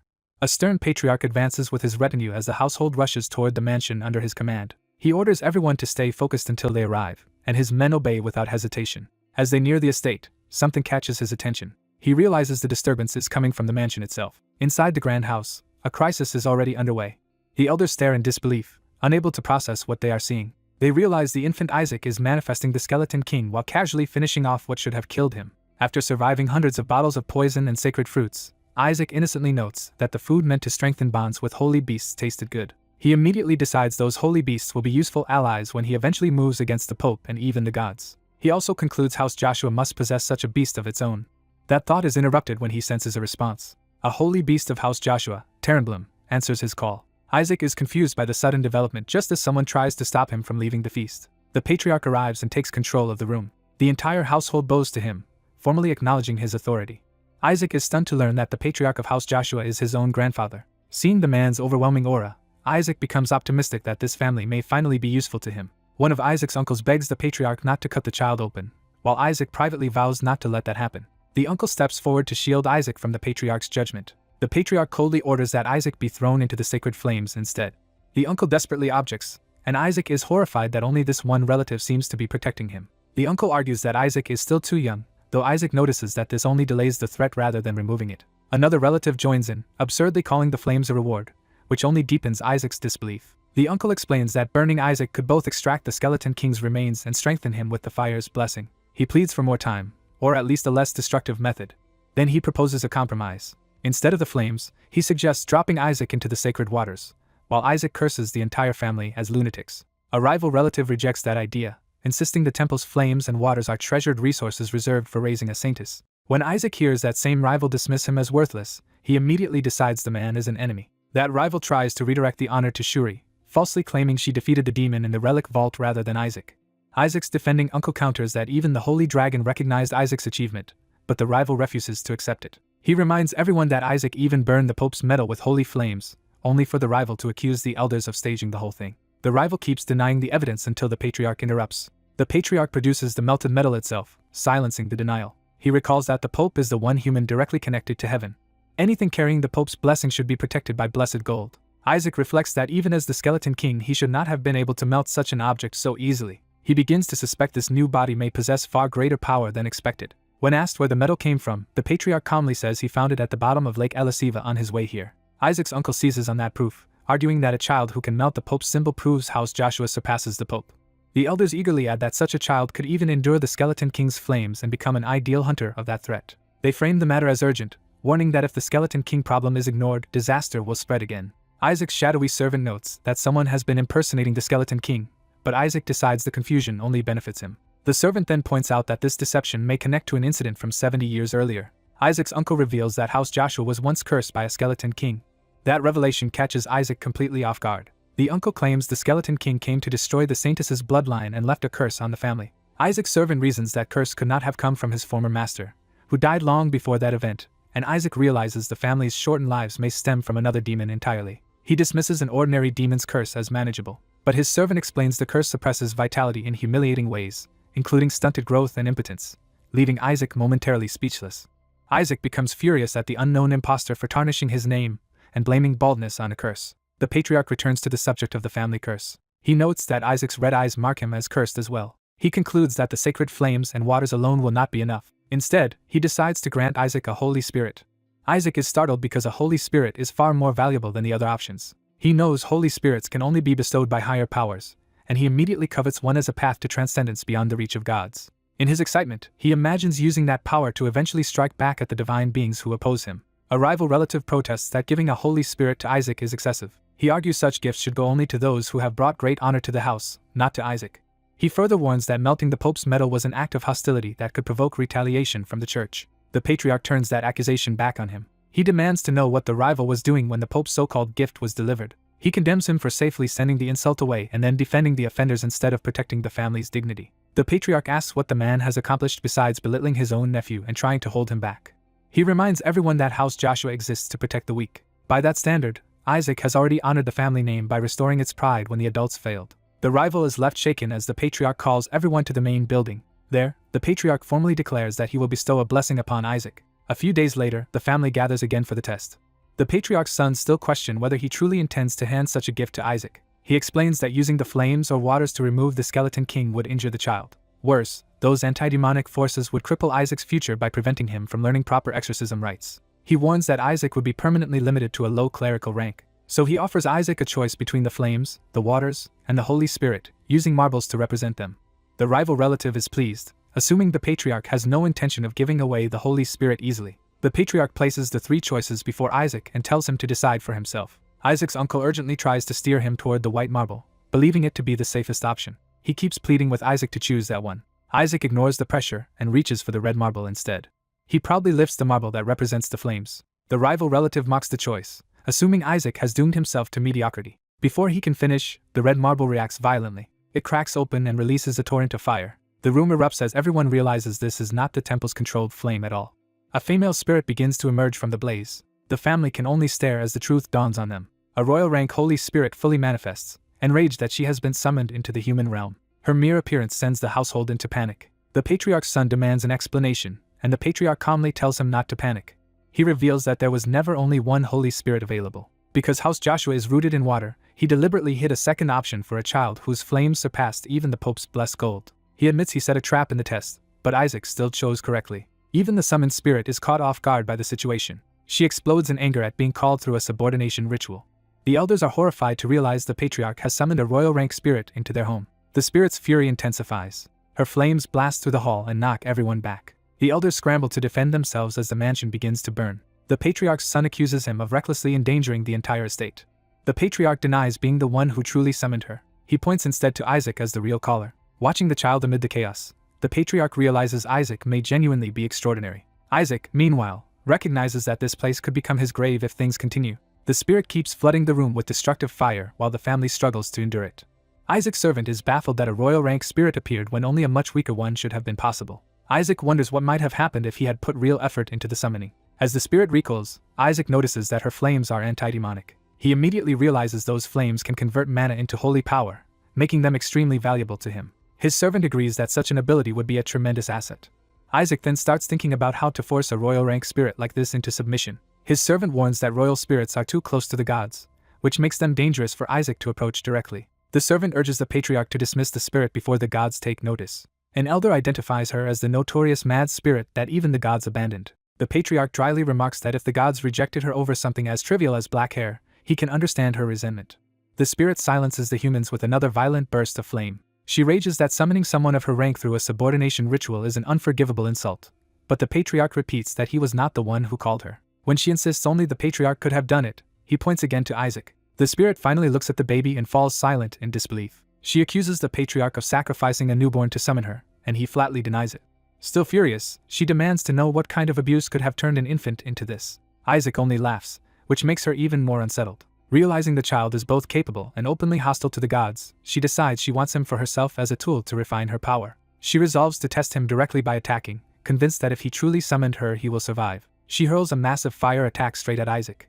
The family cries out as the blast engulfs him. The spirit assumes death would at least be merciful for the child. Instead, Isaac crawls out of the smoke laughing, leaving her stunned. The patriarch presses the point that this infant truly is the one who summoned her. He orders her to either form a contract with Isaac or face punishment.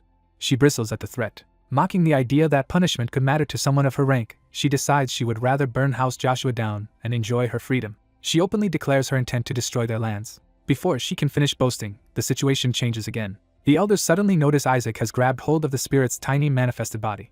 They panic when they realize he is trying to put her in his mouth. The spirit screams in horror, recognizing this is not the first time he has swallowed something impossible. Even as the adults shout, Isaac keeps chewing on her while she rages that the entire family is insane. She tries to retreat and vows revenge, but Isaac refuses to let her escape. When she attempts teleportation, Isaac immediately notices. She lunges for the exit, trying to flee. The family can only watch in exhausted disbelief as Isaac keeps hold of her. Isaac's servant is amused by the absurdity of the scene. The spirit cannot understand why she is unable to break free. Dark power begins binding and suppressing her.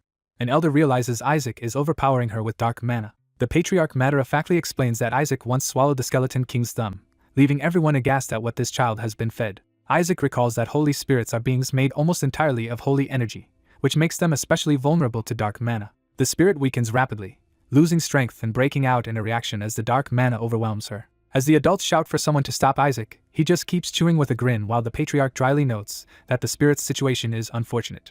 A trapped spirit rages that everyone panics at the Skeleton King's name yet refuses to face the danger directly because his power is overwhelming. The Joshua Patriarch coldly offers a bargain. If the spirit stays with his grandchild and purifies all of the Skeleton King's dark mana, it will be sent back. The spirit explodes at the insult, but the Patriarch makes clear the alternative is simply to remain and be devoured. Furious at the saintly bloodline that cornered it, the spirit vents that only that lineage is keeping it from slaughtering them. Driven into a corner, the spirit decides to use the child as a weapon against the cursed situation. Before it can finish the threat, the baby abruptly grabs control of the exchange and shocks the spirit into silence. The baby demands only 4 days alone with the spirit, turning the negotiation completely around. The Patriarch dismisses the demand as trivial, while the spirit is offended that the child thinks so little of it. The Patriarch orders the East Castle opened and seals the area off until the purification is complete, taking the child and spirit inside. When his sons try to object, he cuts them off before they can challenge the decision. He refuses to hear any protest and commits fully to the plan. Left with the child, the baby immediately tests the adults by making the spirit cry out in pain. The baby realizes the East Wing sits beside the annex where the family's mana cores are stored. The story shifts to the Joshua family's eastern castle, where the isolation begins. Soon after, the East Wing erupts in another violent explosion. Servants dryly note that the blast is really the Skeleton King's mana going off again, and that the Patriarch seems to have accepted this chaos. Outside, gossip spreads that Isaac has fallen out of succession because of the supposed curse on him. But some begin to question whether Isaac is truly cursed at all. A frightened witness reports that someone checking on Isaac fled in terror from what he saw. The rumor becomes stranger when the figure inside is described not as a monster, but as a balding old man. That detail makes someone realize Isaac has been shut away with the Holy Spirit for 10 years. The burning East Wing underscores the shocking implication that this has been going on for a decade. Inside the East Wing, the disturbance continues behind closed doors. A maid screams as the chaos inside suddenly intensifies again. One attendant steals herself at the sealed room, trying to do her duty despite the danger. She reaches for the door to enter. Upon opening it, she announces her arrival to Lord Isaac. Seeing the room's condition, she anxiously asks whether he is all right. The answer comes only as the sound of someone calmly eating candy. The baby sits in perfect comfort, making it clear he is far less helpless than anyone assumes. The maid mistakes his small form for proof that the Skeleton King's curse is still severe, while he privately notes he is staying small on purpose. He reflects that babies absorb power better than anyone else, and that there is a level of growth possible only in infancy. Nearby, the exhausted spirit wakes in pain, and the maid politely greets it as Lord Shalak. Shalak, battered but stubborn, vows to keep purifying the baby no matter what. The baby smugly reminds him he had nearly finished the job the day before. Shalak snaps that the baby somehow has even more mana than before, and the child only mocks him. Shalak demands to know how the baby could have consumed so much of the Skeleton King and still leave so much mana after 10 years. The baby reveals the truth to himself. He has secretly been draining mana cores beneath the annex every night for the past decade. That hidden supply let him finish gathering mana far faster than anyone would have imagined, and he realizes he is finally done. Though self-taught, he has now reached the point of casting even 6th-rank holy spells. The maid reassures him that things will be fine, but warns that the Pope is mobilizing too. That immediately catches his attention. She explains that the church plans to execute the Skeleton King's surviving subordinates, the 14 demons. She still believes the last of the Skeleton King's mana will soon be removed from him, unaware that this news enrages him for another reason. As she tucks him in with candy and rest, he decides he needs to deal with the church before they act. A familiar voice praises Kim Shuri's success, making the baby realize his old accomplice is nearby. Outside, Shuri is being congratulated for becoming the youngest ordained priest after skipping a grade. He is told even the princess will attend his ordination. His father boasts that escorting the princess as top of his class is a great honor, and Shuri plays the dutiful son. The praise continues until Shuri suddenly vanishes mid-conversation. His father is left staring at the empty space where he stood. A moment later, Shuri is violently yanked through space and slammed into Isaac's room. He crashes hard at the baby's feet, instantly losing all dignity. The baby addresses him by name, making clear this was no accident. When Shuri looks up, the baby threatens him with death if he lies. The child accuses him of being a habitual liar who thinks academy status will protect him. He reminds Shuri that his achievements were only possible because he personally coached him. Shuri protests that he worked hard too, but has to admit he never could have reached this point alone. The baby starts planning ahead, noting that many holy spells only become available after ordination. He tells Shuri that he will be helping with that next step. Shuri nervously asks what he can possibly do for him. The answer is simple extortion. The baby wants every reward and gift Shuri has received, including his quiz prize money and Goel's support. Shuri realizes all over again that the harmless-looking child is a demon in disguise. Once that is settled, the baby asks about the planned execution of the Skeleton King's minions. Shuri explains that since the relic storage incident they no longer obey orders and seem to be waiting for death, so the church intends to execute them. The baby accepts that he cannot stop it immediately, and decides he will act within the year. His first target is the priest ordination ceremony. Shuri points out that Isaac is not even enrolled in the academy, so attending should be impossible. The baby laughs at the objection, already seeing a way around it. Shuri explains the loophole, With a recommendation from academy professors and a past test, someone can be ordained without normal enrollment. The baby bluntly calls him an asshole, while privately acknowledging that Shuri has correctly understood him. Shuri adds that recommendations are only given for major public deeds like saving an important person, and Isaac has only a month left to arrange that. Isaac immediately focuses on one detail: the princess will be present. Realizing a princess is exactly the kind of high-status target he needs, he starts plotting around her attendance. The scene shifts to the Joshua training grounds as events outside continue moving toward the festival. Isaac's father orders messengers to turn back. He declares that Isaac will not be going to the capital. The family protests that this year is different because all saint candidates are being ordained at the Foundation Festival. That argument finally makes him pause. They press the point that Isaac has remained hidden for 10 years while the other candidates built reputations, and that his relic storage feat should count for something. They even gush that Isaac is living in the East Wing like the saintesses of old, and that they cannot wait to see how much he has grown. An academy professor eagerly adds that he has always wanted to teach Isaac, and that the ordination will also be attended by the princess and even the Pope. The mention of the Pope sharply changes Isaac's father's mood. When told the Pope will personally grant hero titles to those ordained, the stakes rise even further. A hero title would multiply Isaac's strength, making the ceremony far more valuable than a mere public appearance. The professor objects that Isaac is still too young, but Isaac's father rejects age as irrelevant beside talent. The others are overwhelmed by his intensity as he thinks it through. At last he gives in and allows preparations to proceed. But he warns that everyone involved will be held accountable for what they have claimed. Back inside, Isaac and Shuri wait, while the dark spirit lingers nearby. Another fire breaks out in the East Wing, signaling that a new threat has arrived. Outside, a robed man watches the burning manor with deliberate interest. He confirms that Isaac is indeed inside. He reveals his goal: to summon and seize a royal rank spirit during the chaos, something normally beyond even the Pope except briefly. The spirit he wants is a black-haired fire spirit tied to the barriers of heaven, a vicious being denied the rank of spirit king because of its temperament. He reasons that the Pope's family, obsessed with collecting spirits, would reward him richly if he delivered such a prize. He prepares special tools for the theft. Among them is an item that neutralizes divine mana, completing his plan. His scheme is to suppress Isaac's holy power, drive the Skeleton King's dark mana berserk, and smuggle the spirit out amid the confusion. The professor is led straight to Isaac's room, unknowingly helping the intruder get close.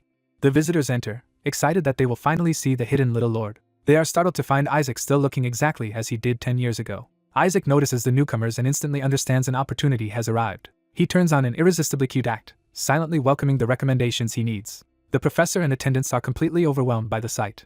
The intruder, however, sees through the charm and decides to force the Skeleton King's mana berserk with everything he has. As he reaches for Isaac, the baby notices the move. The man snatches Isaac up and triggers his sabotage, expecting the dark mana to explode. Instead, nothing happens at first, leaving the room in stunned silence. Isaac clings to him sweetly and calls him Daya, as if greeting a familiar protector. The man is baffled because he released enough holy mana to send the dark power rogue, yet Isaac remains stable. Shalak realizes what Isaac is doing and screams for the priest to kill the intruder instead, while also demanding to know why so much divine mana is being released. The intruder spots the royal rank spirit and thinks this confusion is finally his chance to steal it. He reaches for the hidden device in his clothes to complete the theft. Trying to hide his panic, he awkwardly claims his sweating is just from the weather, but Isaac catches the suspicious scent. Isaac immediately recognizes the culprit for what he is and prepares to expose him. At the same time, Shalak suddenly convulses as the sabotage begins affecting him instead. The spirit erupts in pain and power, shocking everyone who expected Isaac to be the one destabilized. A violent surge of red energy tears through the room as the situation flips out of the intruder's control. Shalak fully goes berserk and unleashes a destructive scream. The onlookers assume the Skeleton King's mana has driven the spirit mad and panic at the danger. The intruder, seeing the chaos he wanted, decides he only needs to smuggle the crazed spirit out now. He crushes his prepared item and commits to the theft. With the trap sprung, he forms a blazing attack in his hand. He fires a brutal flaming strike straight at the berserk spirit. The blow lands hard and hurls Shalak away. The intruder thinks he has the upper hand as the spirit is blasted back. But the backlash of power surges again, and the room descends deeper into chaos. Through it all, Isaac sits calmly, already certain the man has miscalculated. Isaac's attendants rush in, horrified by the scene and calling for their lord. Isaac decides the moment is perfect because there are now enough witnesses. He begins drawing the raging mana into himself with deliberate control. Dark currents spread through the room as everyone watches the impossible happen around the crib. The professor realizes Isaac is absorbing the mana and actually calming the frenzy. Isaac confirms it with a composed smile. Satisfied, he concludes that the mana problem is handled. He then orders the other source of trouble to stop as well. A blue divine force descends and binds Shalak, abruptly suppressing the berserk state. The witnesses recognize the miracle as Joshua's azure divinity. Under that power, Shalak is suspended and pacified in midair.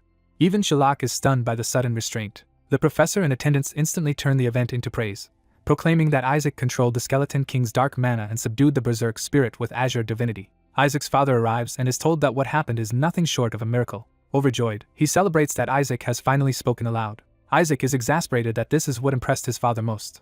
The family erupts into delighted celebration anyway, lifting Isaac up in triumph. Meanwhile, the intruder, battered and confused, can only wonder how his plan collapsed so completely. Shalak, now conscious and furious, turns on him and identifies him as a servant of the Church of Gold. Demanding answers, Shalak asks who is really behind the attack. The priest desperately denies any conspiracy and claims he only came to meet Lord Isaac, a lie no one is likely to believe. A fire spirit calls out the priest's hypocrisy, pointing out that he came prepared against flames while pretending innocence. She immediately punishes him by ordering all fire spirits to cut off every priest tied to the Pope. She makes clear this is not mercy or alliance, only revenge born from anger. As she turns to leave, the terrified priest begs her to stop. He insists spirits should not be able to sever bonds from priests contracted to God, especially the Pope's clergy. She crushes that belief, revealing she already broke with the gods long ago and no longer obeys their rules. Nearby, Isaac and his attendants watch the collapse of the priest's authority with satisfaction. The spirit dismisses the priest completely, leaving him shaken and powerless. With the threat gone, attention returns to Isaac and what he has accomplished. The fire spirit acknowledges that Isaac saved her with divine mana and even purified the skeleton king's mana.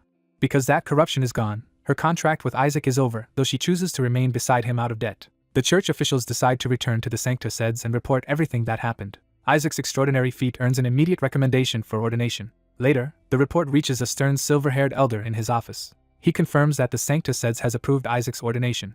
The approval is so fast that his subordinate wonders if Isaac was fast-tracked for saving Joshua and the academy. The elder explains the real reason is even stronger. Isaac saved a royal rank spirit, leaving no room for opposition. Still, before ordination, he had Isaac tested to confirm he possessed the required knowledge. Isaac answered all 1,600 questions perfectly. The subordinate is stunned by a score that flawless. The elder admits Isaac lacks nothing in ability except a tolerable personality. So the only remaining hurdle was a character test, one most people pass unless they are deeply immoral or criminal. The subordinate remembers that this exam uses holy magic to force honest answers and asks to see Isaac's results. One answer reveals Isaac views his own household as something to conquer and claim. Another answer says that after ordination he intends to destroy the gods themselves. His stated ambition as a priest is to destroy the Holy Helon Empire, leaving both examiners horrified. Realizing only the two of them know these results, they understand how dangerous the truth is. If Isaac ever took such a test officially, he would be executed for heresy instead of ordained.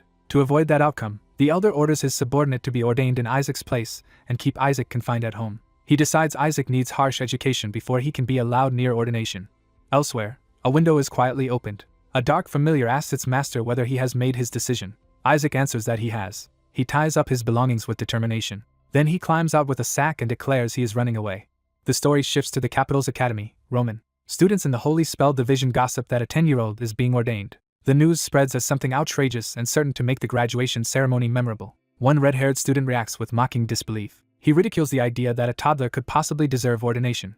Pressed for details, he explains that Isaac never grew after being cursed by the Skeleton King. He turns to Shuri Joshua to back up the insult. The group laughs off Isaac's ordination as probably just an honorary title. Another student recognizes that the mockery is about to stir trouble again. The red-haired boy sneers that belonging to the Saintess's household lets even useless brats get ordained.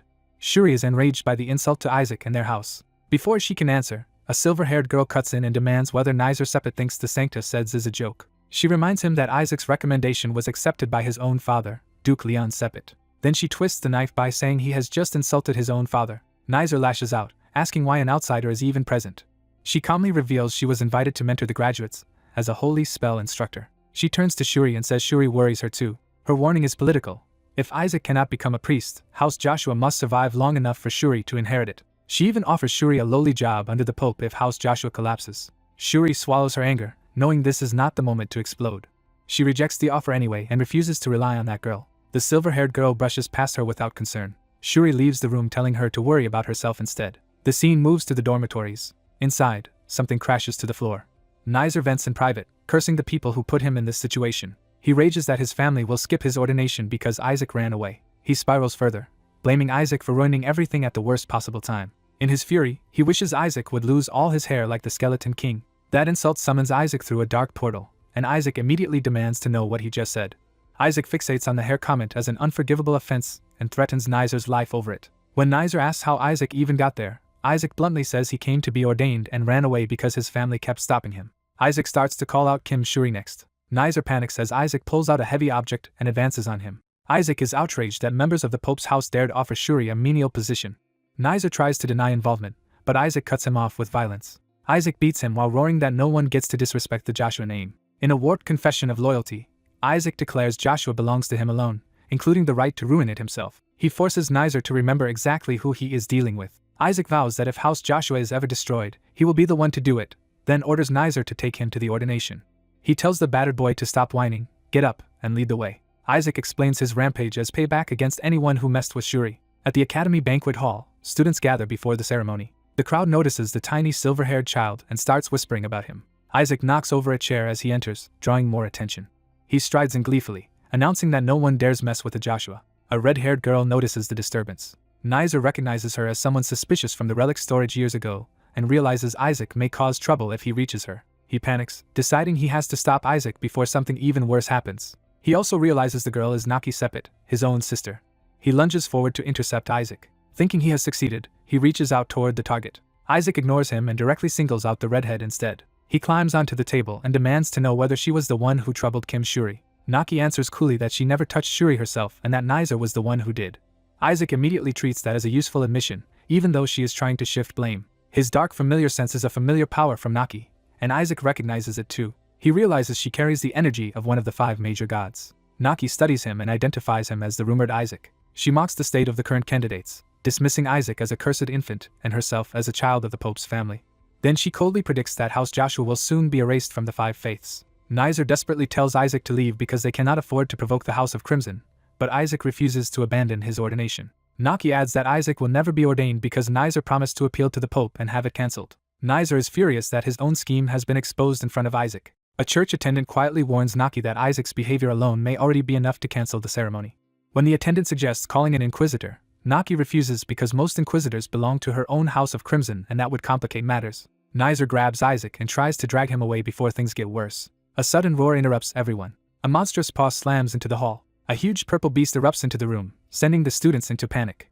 As everyone screams and runs, Isaac grins because the chaos gives him cover. Naki tries to frame the creature as an escaped practice room monster and urges others to stand back. The beast swats aside the nearby attendant before anyone can control the scene. It turns on Naki and lunges straight for her. Naki is caught off guard that the monster ignored the script she was trying to impose. At the last second, Isaac casually calls out to it. The beast halts mid-attack when Isaac's command reaches it. Isaac complains that he had been calling for it, and it arrived far too late. The creature obeys and pulls back. It stands down, whining instead of attacking.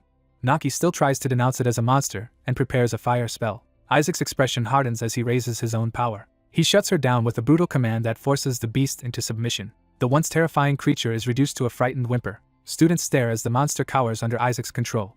Isaac's familiar mockingly explains that its master only dragged out a resting monster, beat it, and chased it around as part of his act. Holy enforcers finally rush in asking where the monster is. Naki immediately points them in the wrong direction and orders them to pursue it elsewhere, protecting Isaac from scrutiny. One of the newcomers is an inquisitor, and his presence shocks everyone. Nizer tries to slip away with Isaac before the investigation starts.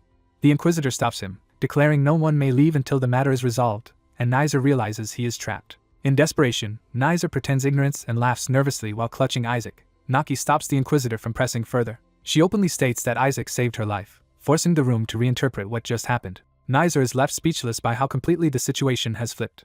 Naki addresses Isaac directly and confirms his name. She awkwardly apologizes for what she said earlier. Even while apologizing, she insists she is not actually grateful, revealing her pride and embarrassment. The onlookers are baffled by her sudden change in attitude and connect Isaac to the rumors about a child who saved people. A blonde girl realizes the stories were true. She is revealed to be Princess Charlotte Alec-Frakella, and she recognizes Isaac as the child her brother once mentioned. Back at Joshua Manor, the family office becomes the site of another argument over Isaac. Someone keeps pressing Cardinal Eli to let Isaac attend the ordination, arguing it should be a blessing for the family. Eli cuts the plea off completely. He declares that the Pope's anger is irrelevant, and that Isaac will remain confined and educated inside the manor until he is fully grown. When warned that locking Isaac up will damage him, Eli snaps that the damage is already done. A magical communication then brings urgent news from the capital. Eli hears that a silver-haired baby is roaming the academy and instantly realizes Isaac has escaped there. A higher authority summons Eli at once. Eli bursts out and orders immediate departure for the capital. He insists they must arrive by tomorrow no matter what. When told the trip should take at least a week, he checks the time and sees less than a day remains. Rather than accept reality, he decides they will somehow outrun it. By the next day, the academy stands ready for whatever Isaac has set in motion. And Isaac is already forcing his way through another door, charging ahead before anyone can stop him again. A nervous attendant pounds on the door, trying to drag a reluctant child out to the ordination banquet before everyone notices his absence. He bluntly warns the boy that hiding will not spare him from ridicule, so they should stop delaying and face the ceremony. The child gives up in despair and begs the person inside to abandon the whole ordeal and just go home. His plea is cut off when something unexpected finally happens behind the door. The sudden change leaves him completely stunned. A transformed voice identifies him as Kim Shuri and orders him to come along. The story shifts to the final day of the Foundation Day Festival, where the ordination banquet is already underway. The hall hums with quiet conversation as the candidates and guests wait for the ceremony to begin. An official command brings the room to attention and everyone rises for the arrival of the highest authority. The formal entrance begins. The Pope enters with the patriarchs of the 5 great houses, each taking his place as a power in the empire. Among them, one ambitious noble applauds with smug confidence. He privately boasts that he will soon control House Joshua and even claim the Cardinal of Azure for himself. His scheming is interrupted when a breathless relative named Relai suddenly appears. Instead of helping, the noble dismisses the intrusion and assumes Isaac should be safely at home. Relai reveals he ran there in panic because Shuri has vanished and may be with Isaac. Before they can sort it out, the ceremony advances with the announcement of the Pope's arrival. Pope Julio Barrett enters, and the hall is forced into full reverence. The Pope is formally introduced as the supreme religious figure presiding over the rite. The crowd kneels and chants blessings over Hela and the Empire as the Pope takes his seat. The Pope settles in with quiet authority. He ascends the throne prepared for the ordination. As the guests sit again, one patriarch notices Isaac is still missing and grows uneasy. The officiant announces that the ordination will now begin and calls the chosen candidates forward, briefly easing some tension. That relief vanishes the moment Isaac Joshua's name is called. A patriarch mocks the officiant for calling someone absent, but an unexpected answer comes back that Isaac is present. The shock is so great that one man spits out his drink. The nobles stare toward the entrance, unable to believe Isaac would dare appear now. Isaac walks in transformed into a healthy, older-looking boy, leaving the hall in disbelief. The patriarchs recoil as the impossible sight overturns everything they thought they knew about him. The officiant repeats the summons, and Isaac calmly steps forward to claim his place. Those who knew the cursed child can only watch in stunned silence as he advances. One elder is overwhelmed with joy that Isaac has grown and is even wearing the priestly robes prepared for him. Rumors spread instantly that the infant cursed by the Skeleton King has somehow overcome it and become both powerful and beautiful. Even the other candidates are left asking how such a change could be possible. Isaac himself remains composed, as if he expected the uproar. But one patriarch refuses to accept the miracle and accuses the Skeleton King of corrupting or possessing the boy. He insists the real Isaac would never smile like that and fears his grandson has been taken over. Others begin to wonder if the Joshua family curse has truly ended at last. Some observers go further, saying Isaac looks blessed rather than cursed, which only deepens the confusion. Isaac reaches the Pope, and the old man addresses him directly. Isaac immediately senses that the Pope is no ordinary frail elder. He recognizes the Pope as a veteran monster in human form, carrying the presence of many predecessors and immense hidden power. For a moment, Isaac considers simply killing him on the spot. His murderous impulse is so blunt that even his own inner voice frames it like a joke about beheading the Pope during the rite.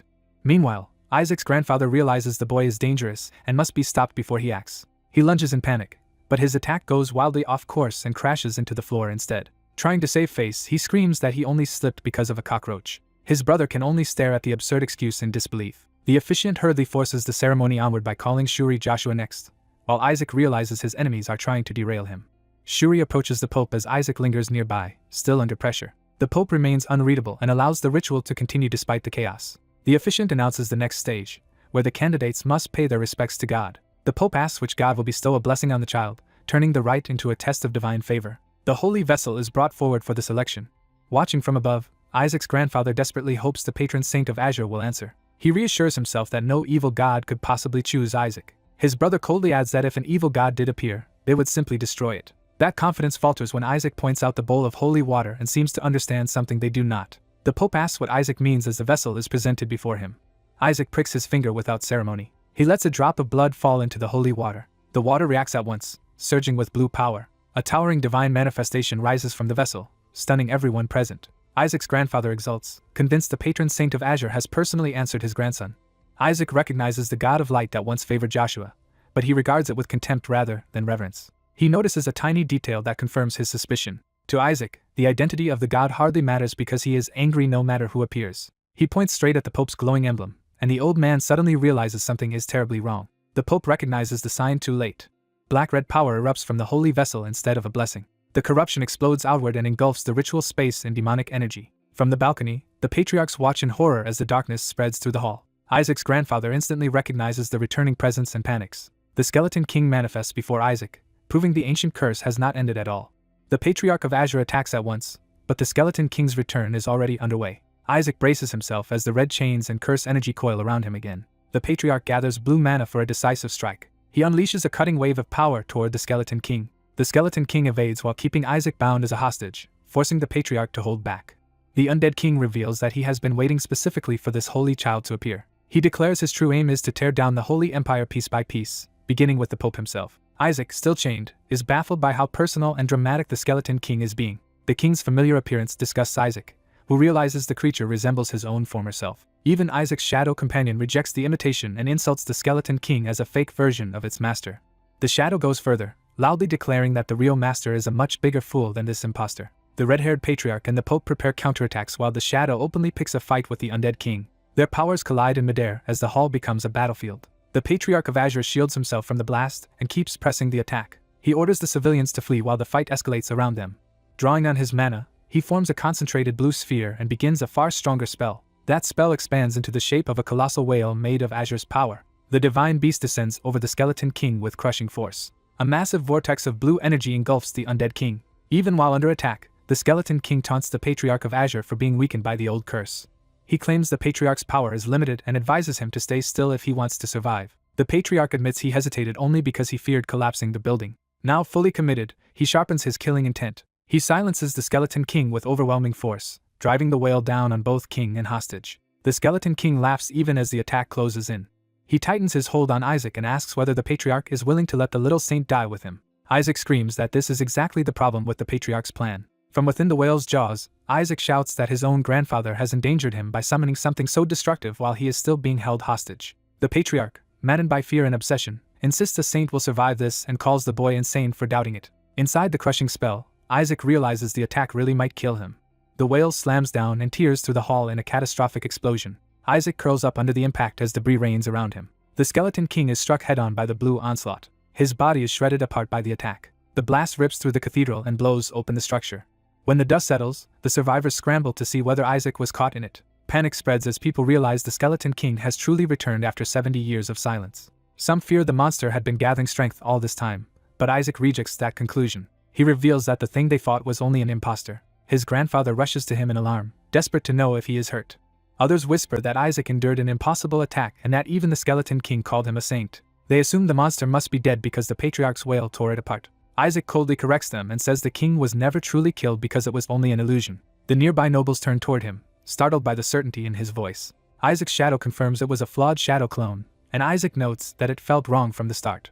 He explains the clone was powered by his own mana. That leads him to suspect his missing mana core may have been recovered and used to create the fake king, especially since the Empire had already stored one of the king's bones as a relic. Realizing the imposter may contain his stolen mana core, Isaac decides that killing it and reclaiming what is his would be even better. His grandfather falls silent, sensing the danger in Isaac's reaction. The Patriarch of Azure reflects that, in the moment of crisis, he had no real choice.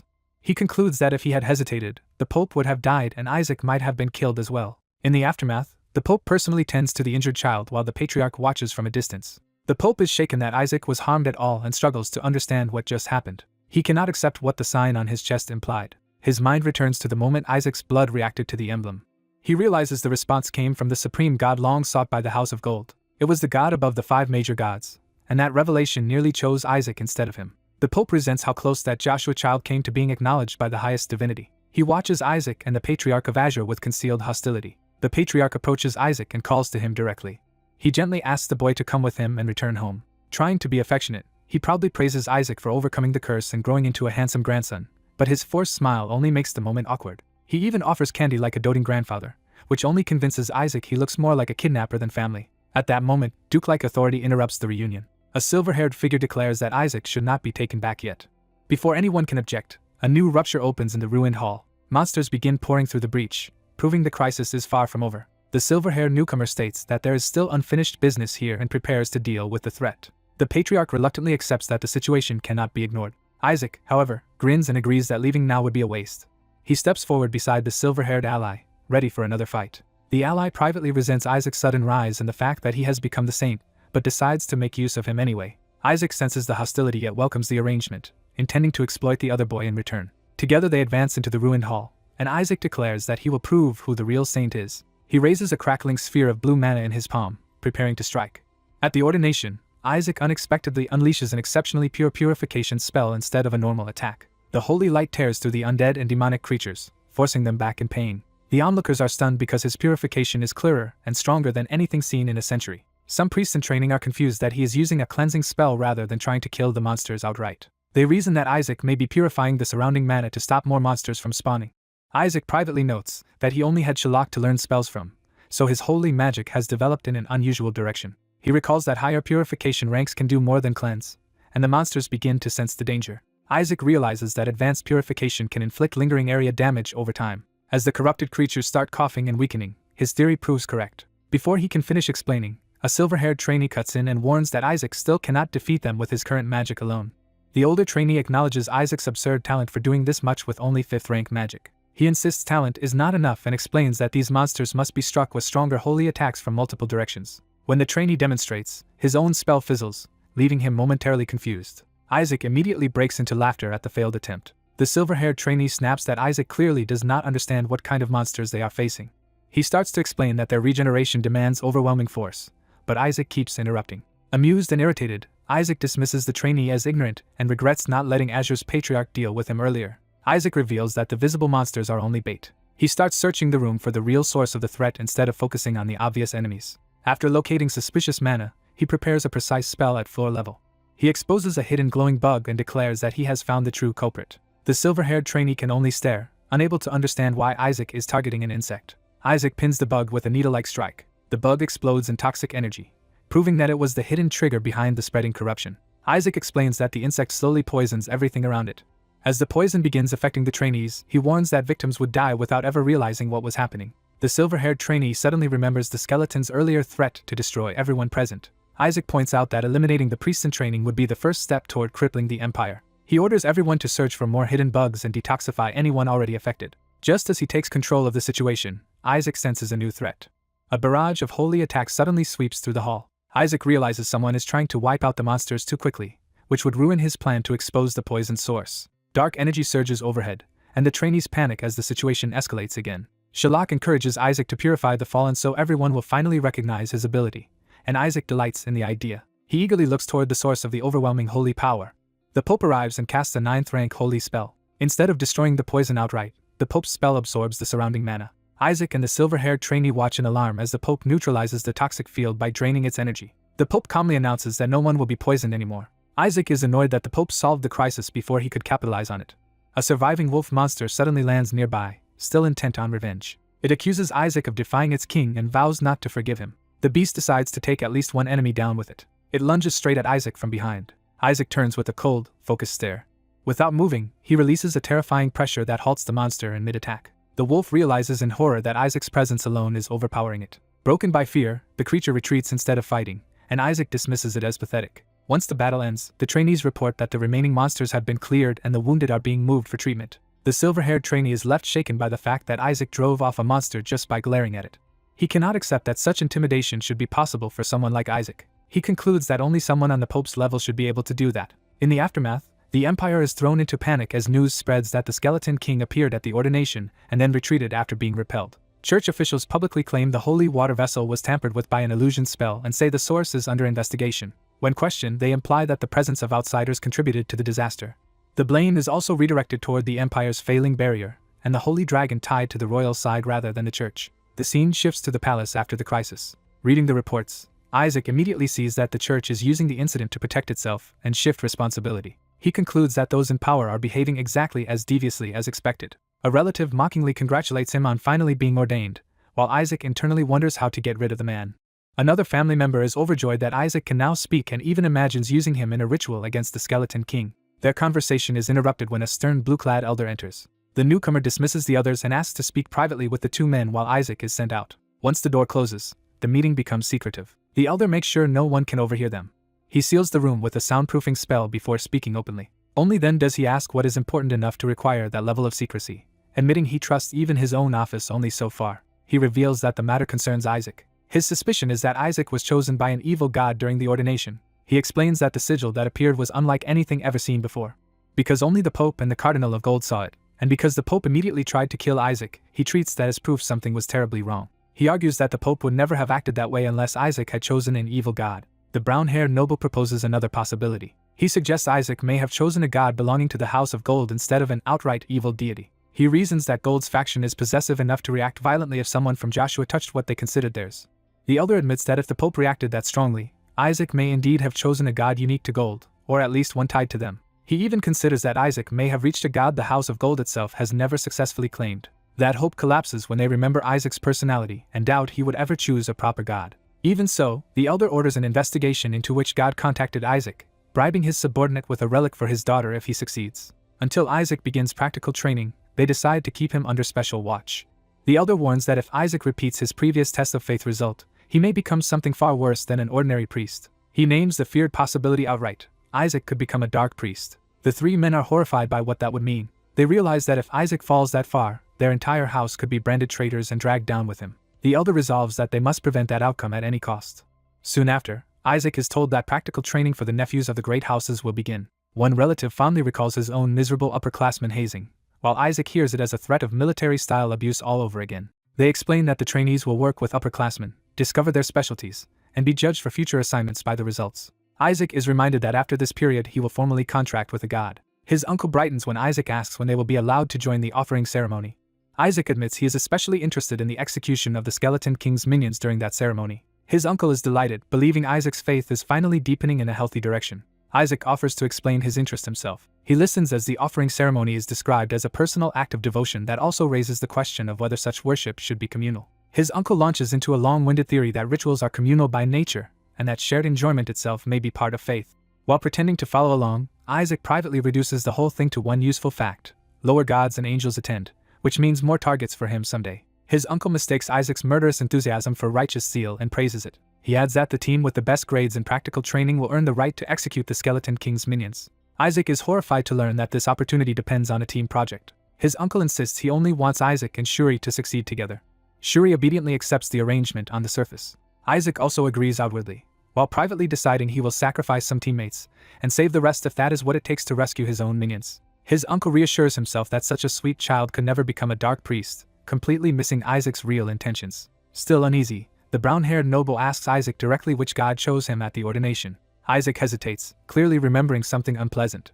He recalls a grotesque sigil and the evil god Absolute Ruin, whose very presence made him sick. Pressed for an answer, he bluntly says it was an evil god. The adults scramble to downplay that confession, insisting that ominous sigils do not necessarily mean anything and that faith matters most. They abruptly change the subject by telling Isaac that the Cardinal of Gold wants to see him. Before Isaac can react, someone calls his full name from outside.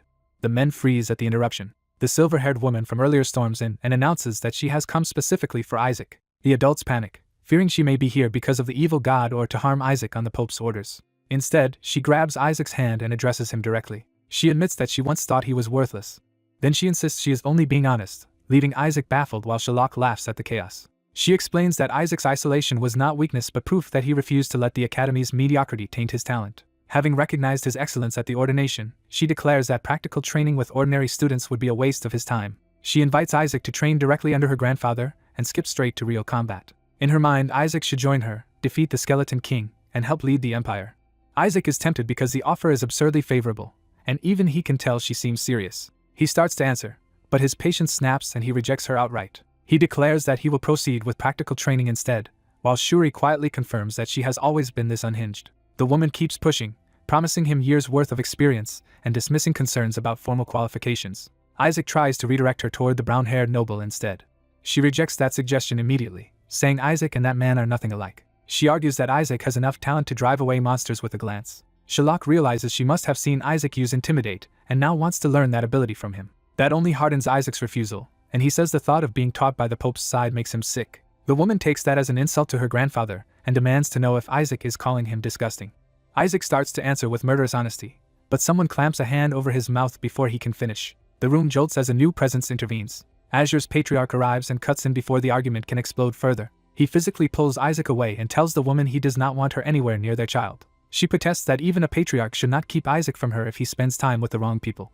Azure's patriarch coldly warns that Isaac would only pick up bad influences from her side instead. The others can only watch the two factions square off around Isaac. Inside Isaac's head, Absolute Ruin rages that the Joshua family will be brought to ruin for this. The story then shifts to explain the Pentagon, the exam every trainee priest must pass. The trainees will be tested in order by the 5 faiths: white, gold, azure, black, and red.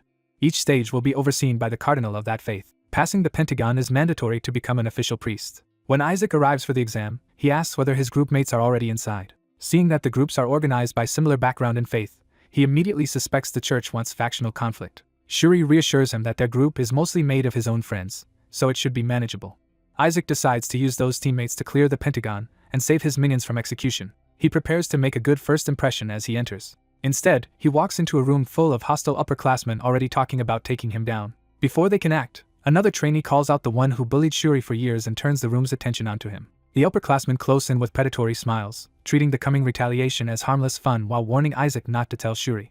Isaac immediately decides his assigned teammates are useless to him. One of them tries to smooth things over, but Isaac has already found a better use for them. When he produces a strange relic, the others realize the rumors about his childish mind may have been true after all. Isaac answers their mockery by smashing one of them in the face with the relic. The victim drops instantly, leaving the rest too stunned to react. As panic spreads, they can only conclude Isaac has lost his mind. Isaac calmly insists this violence is simply the start of getting closer as a team. He doubles down on the threat and declares that they will become very close whether they like it or not. He unleashes overwhelming pressure, forcing the whole group into submission. The scene shifts to the academy as the aftermath settles in. Shuri can barely process Isaac's claim that this was supposed to be team building. He finds Isaac literally sitting atop a human pyramid of crushed teammates, proving how warped Isaac's idea of harmony is. The trapped students beg Shuri to save them and insist Isaac is not really his family. Shuri awkwardly thanks them for entertaining his cousin while they desperately plead for rescue. He reminds Isaac that their first exam depends on group harmony, and demands to know what he is trying to accomplish. Isaac argues that total submission looks harmonious enough, while Shuri calls it deranged coercion. Ignoring the complaint, Isaac hands Shuri a document. He explains that it is a list of people who have been exploiting Shuri. Isaac says these teammates have spent 7 years draining value from Shuri's generosity under House Joshua's name. One of the students protests that House Joshua never asked anything in return and that they have nothing Isaac could want.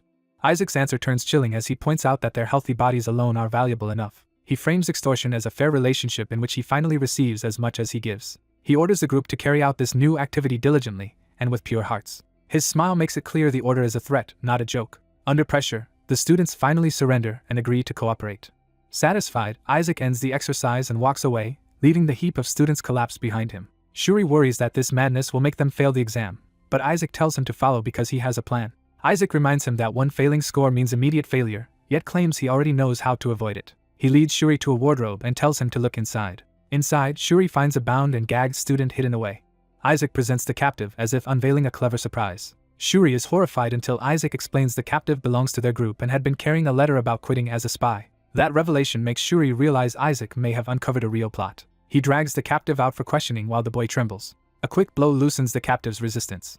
Shuri immediately guesses that Nizer was the one who ordered this sabotage.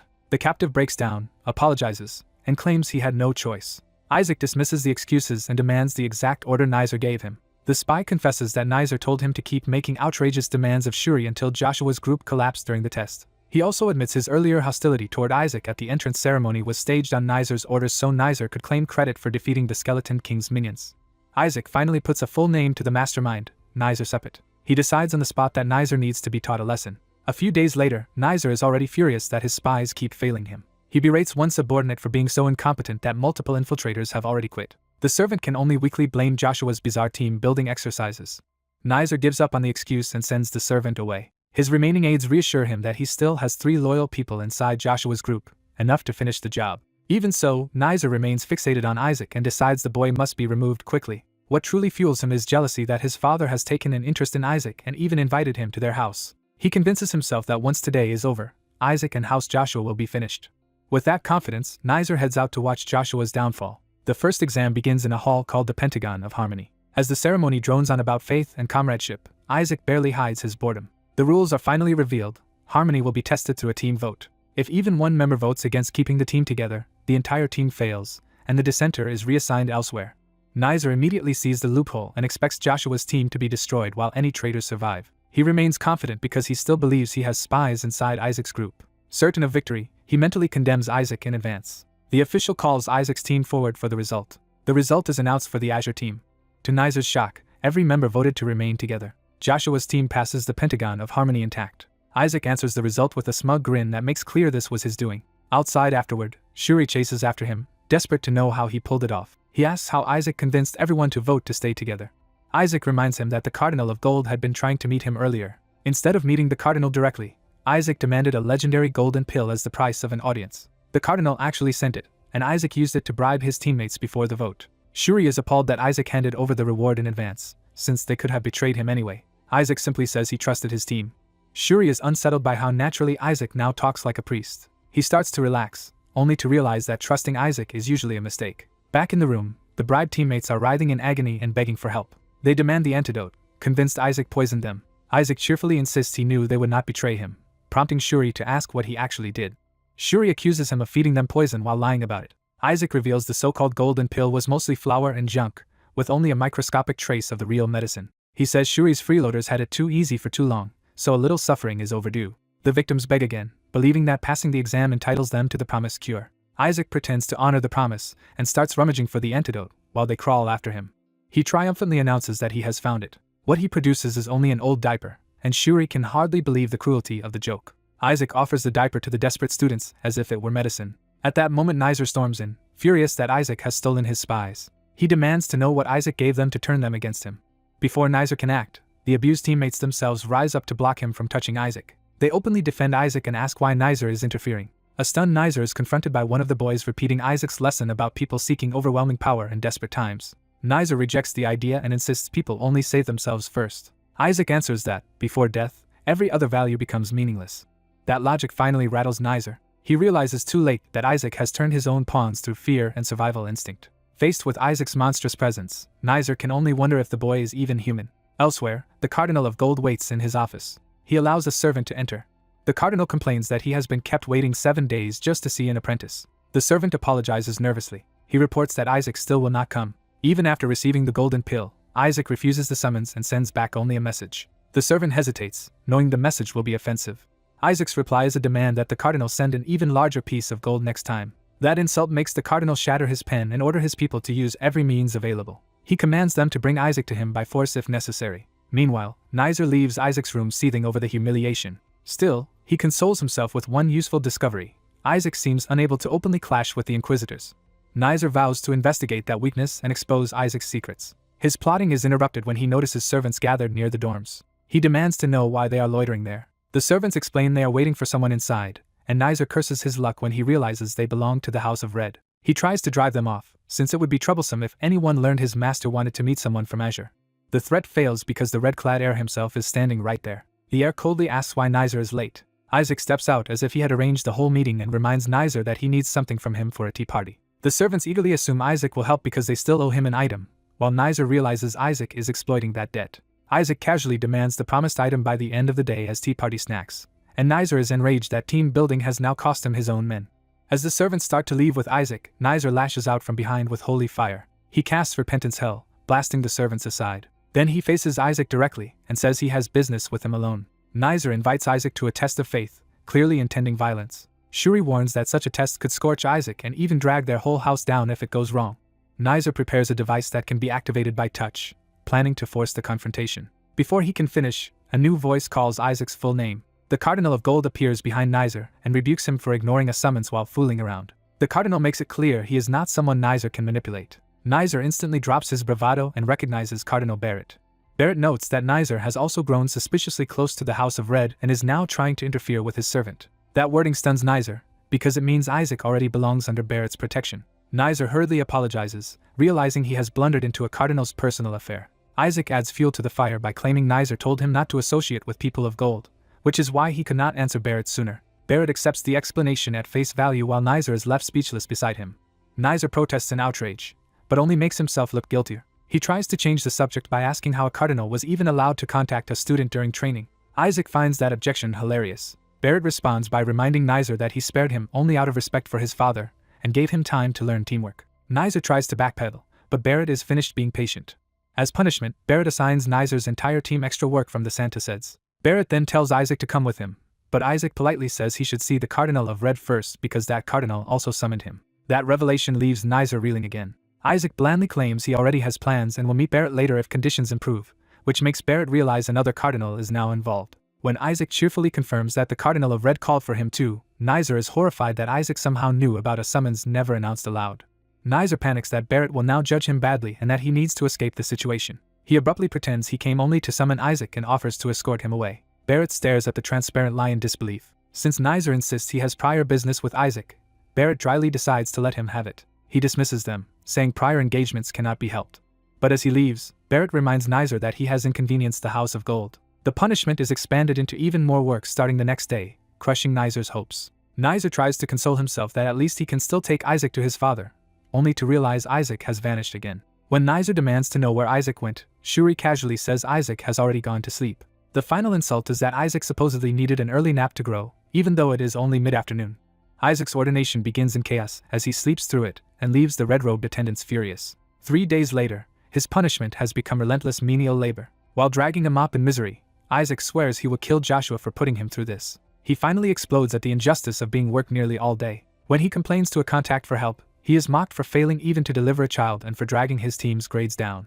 Isaac realizes the only way to get help from Joshua's father is to meet him first. He decides the man should at least appear for prayer, giving Isaac a chance. So he settles on ambushing him in the prayer room. 6 hours later, Isaac is still waiting and wearing himself out. Before he can act, other trainees barge in and drag him back to work.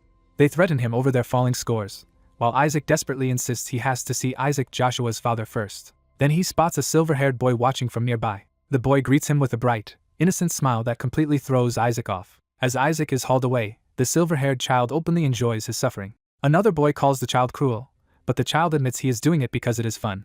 Still, he says meeting the Cardinal of Red would actually help them more. He explains that Cardinal Barrett would never award them the top king grade. He has to spell out the grading system for Isaac, who realizes too late how badly he misunderstood it. The child warns that if Barrett is angered enough to hand them the lowest rank, they will be thrown back to the academy, and Barrett likely wants Isaac dead as well. When Isaac protests that a cardinal should have no grudge against a 10-year-old, the child reveals Isaac's mother had once been engaged to Cardinal Barrett.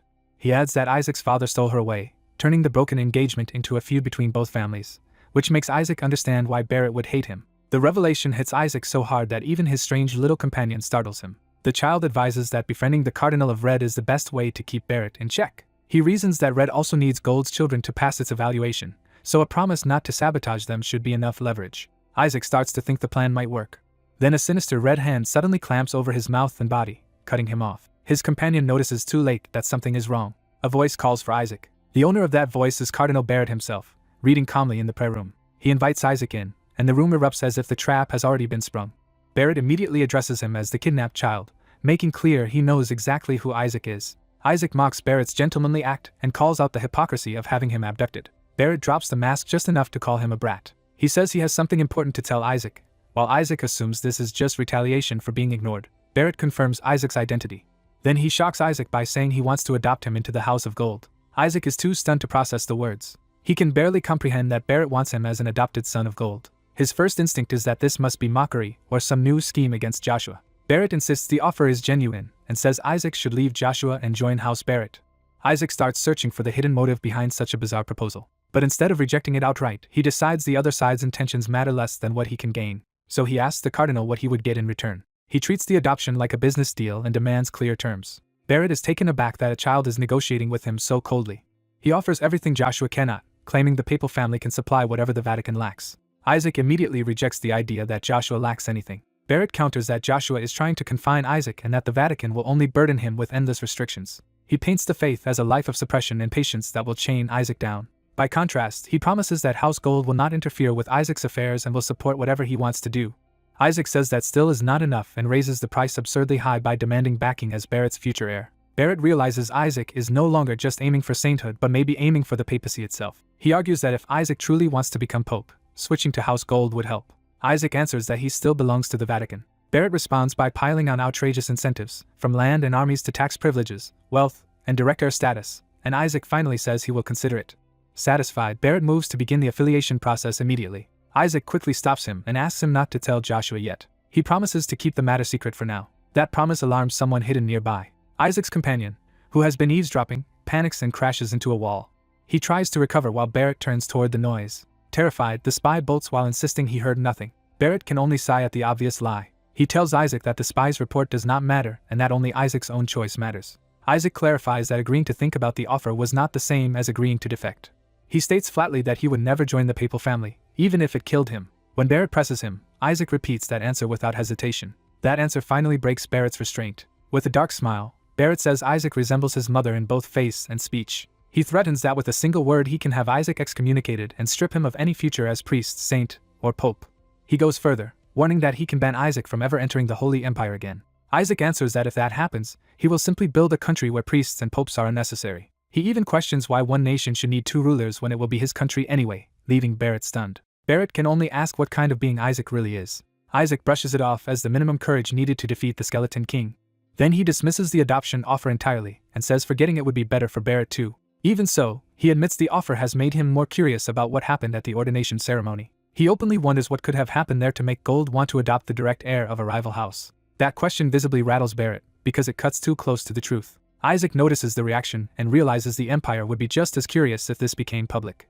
Elsewhere at Joshua Mansion, the news arrives that Isaac passed the Unison Pentagon. Joshua's patriarch cannot understand how Isaac could have passed when he expected him to fail. He bitterly blames his own insufficient faith for the result. Then he drops to his knees in prayer. He raises a sacred vessel and praises his God.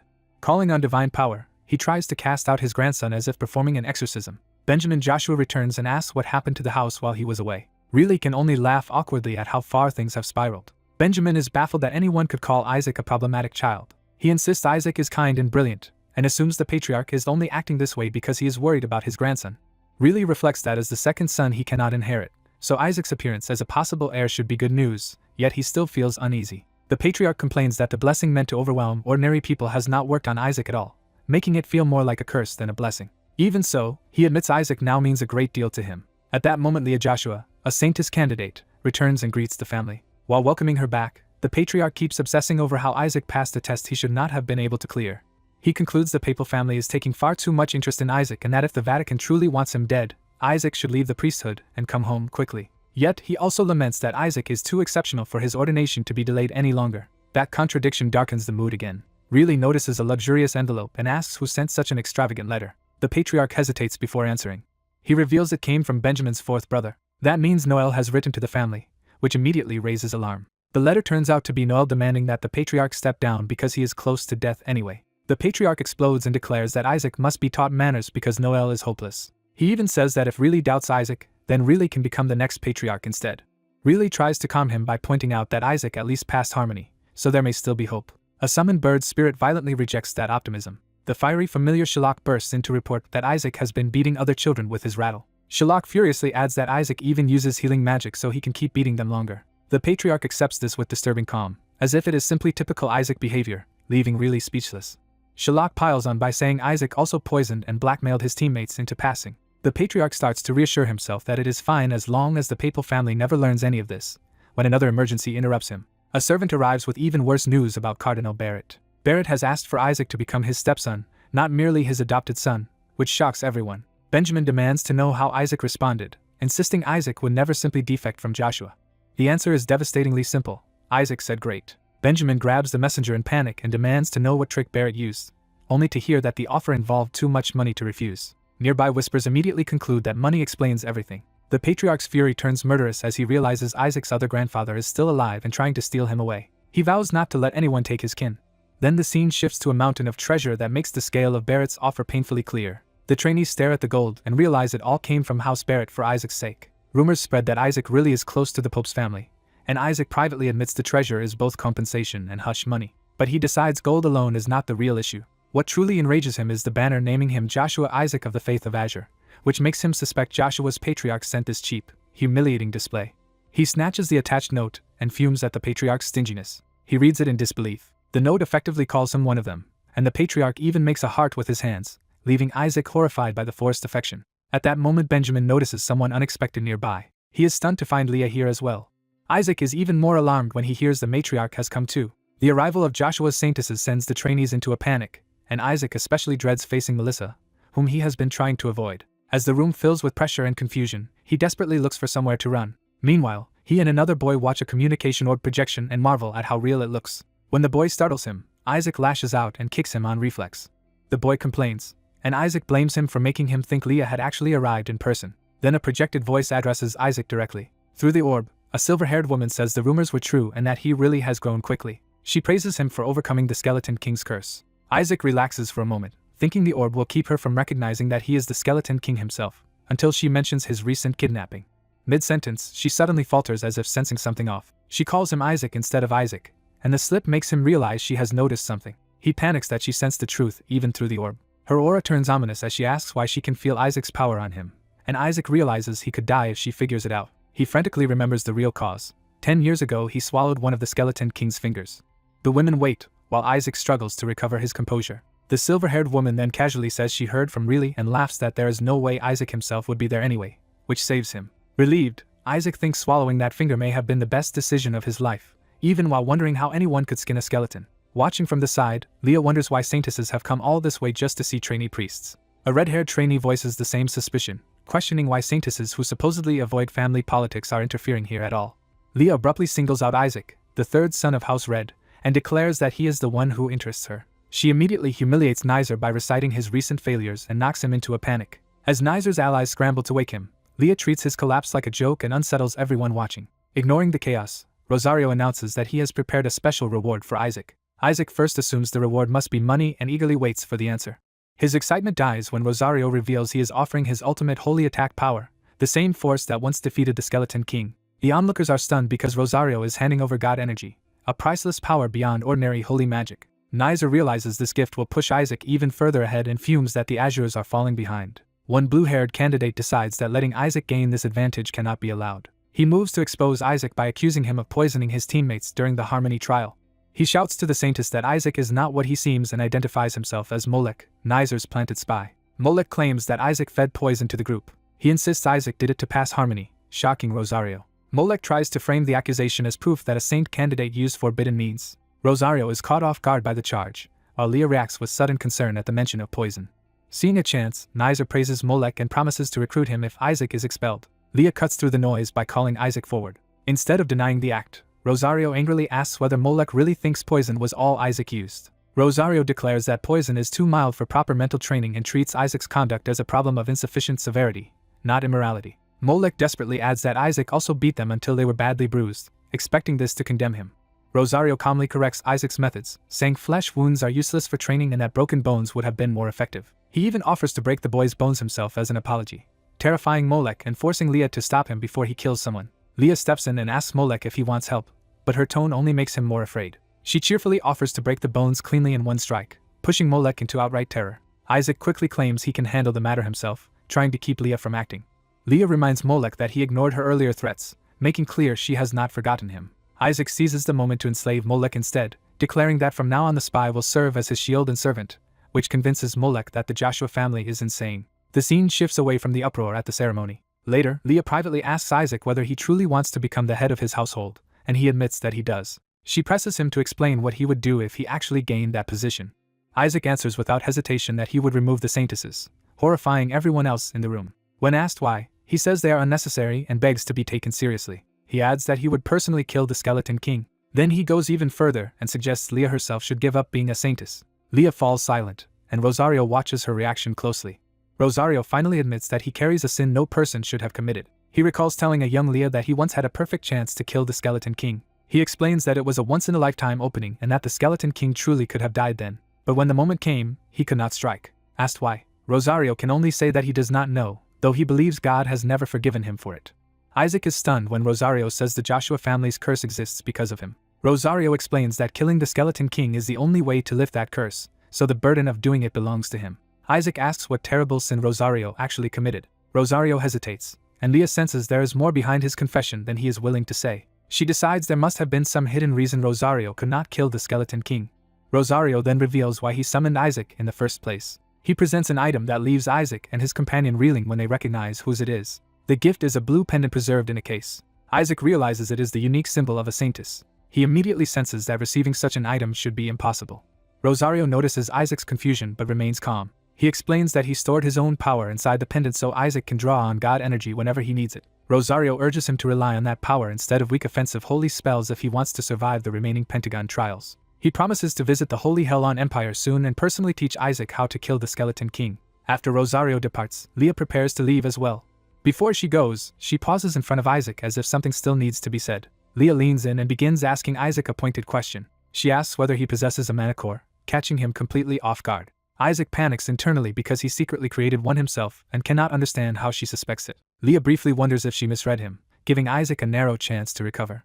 She clarifies that the object in the pendant is the mana core that had been stored in the outer building. Isaac hurriedly pretends he knew what she meant all along. He claims he kept the core because he could not absorb it, and had been trying unsuccessfully to break its seal with holy spells. Leah immediately says the seal can be undone with the necklace and starts removing it. Isaac is shaken that she not only knows about the mana core but can also release it, yet he decides to accept the chance. Leah hands him the necklace and says she is not sure he can use it, but she respects his effort to restore his household's lost techniques. Isaac wonders what this has to do with those techniques, and Leah instead asks again what he plans to do after removing the saintesses. He answers with complete sincerity that he wants to live as a rich man with no responsibilities, which makes Leah laugh. Amused, she tells him they will meet again after his apprenticeship and departs in good spirits. Left behind, Isaac concludes that Leah is just as abnormal as Rosario. Outside, Leah's night escort notices her mood shift. He prepares the carriage and asks her to return. Before boarding, he reminds her that the necklace she gave away could lead Isaac to the Joshua household's secret techniques. Leah answers that she already knows exactly what she handed over. She explains that the necklace is an heirloom passed down from the household head, so every direct branch covets it. She coldly adds that if Isaac loses it, then he was never as capable as she thought. But if he keeps it, he will inevitably become the next household head, which she considers preferable to seeing him sent to the Sanctuseds. She repeats Isaac's own goals to herself, remembering that he wants the Saintesses gone. When she recalls his vow to kill the Skeleton King, she cannot help laughing at how outrageous he is. Yet she quietly decides to support that impossible ambition and entrusts the task to him. Back inside, Isaac is already fantasizing about the wealth and power the heirloom could bring him. Elsewhere, rain falls over another great estate as the story shifts again. A servant welcomes Master Goel after a long absence. Goel exchanges polite greetings but makes clear he has returned with a purpose. He immediately asks about Joshua and is told Isaac is still considered worthless as ever. Goel dismisses the judgment as typical Joshua hypocrisy and admits he fears he might start caring about them if he stays too long. Still, he senses that something unusual happened during Isaac's ordination. He recalls that the clergyman responsible for Isaac's ordination vanished afterward. That priest was later found dead in the monster forest, confirming that someone erased the witnesses. Goel reasons that if the House of Gold now wants to adopt Isaac, then the truth behind the ordination must be extraordinary. The deeper he thinks, the more convinced he becomes that this household is hiding something dangerous. He orders the servants to leave him alone so he can investigate without interruption. Privately, he rejects the idea that he has grown sentimental toward Joshua despite having once surrendered their rights. Even so, he admits there are moments when he wonders whether he got too close to them. But in this house, all affection disappears, replaced by disgust and suspicion. Goel enters Barrett Manor's office to search its records. He finds the classified storage and begins looking specifically for Isaac Joshua's ordination file. At last he locates the record showing the divine mark of the God who chose Isaac. The moment he reads it, he realizes the implications are catastrophic. Isaac was chosen by the greatest God, and Goel understands that everything surrounding him has suddenly changed. He concludes that this is why the Pope's house moved so ruthlessly to cover up the ordination. As he rushes out, he realizes the issue is no longer church politics but the survival of House Barrett itself. Then he corrects himself again and sees the crisis as one that threatens the entire empire. Meanwhile, Isaac has returned to his room and is surrounded by piles of money and gifts. He asks his shadowy familiar whether his new wealth is enough to buy a weapon capable of destroying the binding orb, and learns it might barely be possible.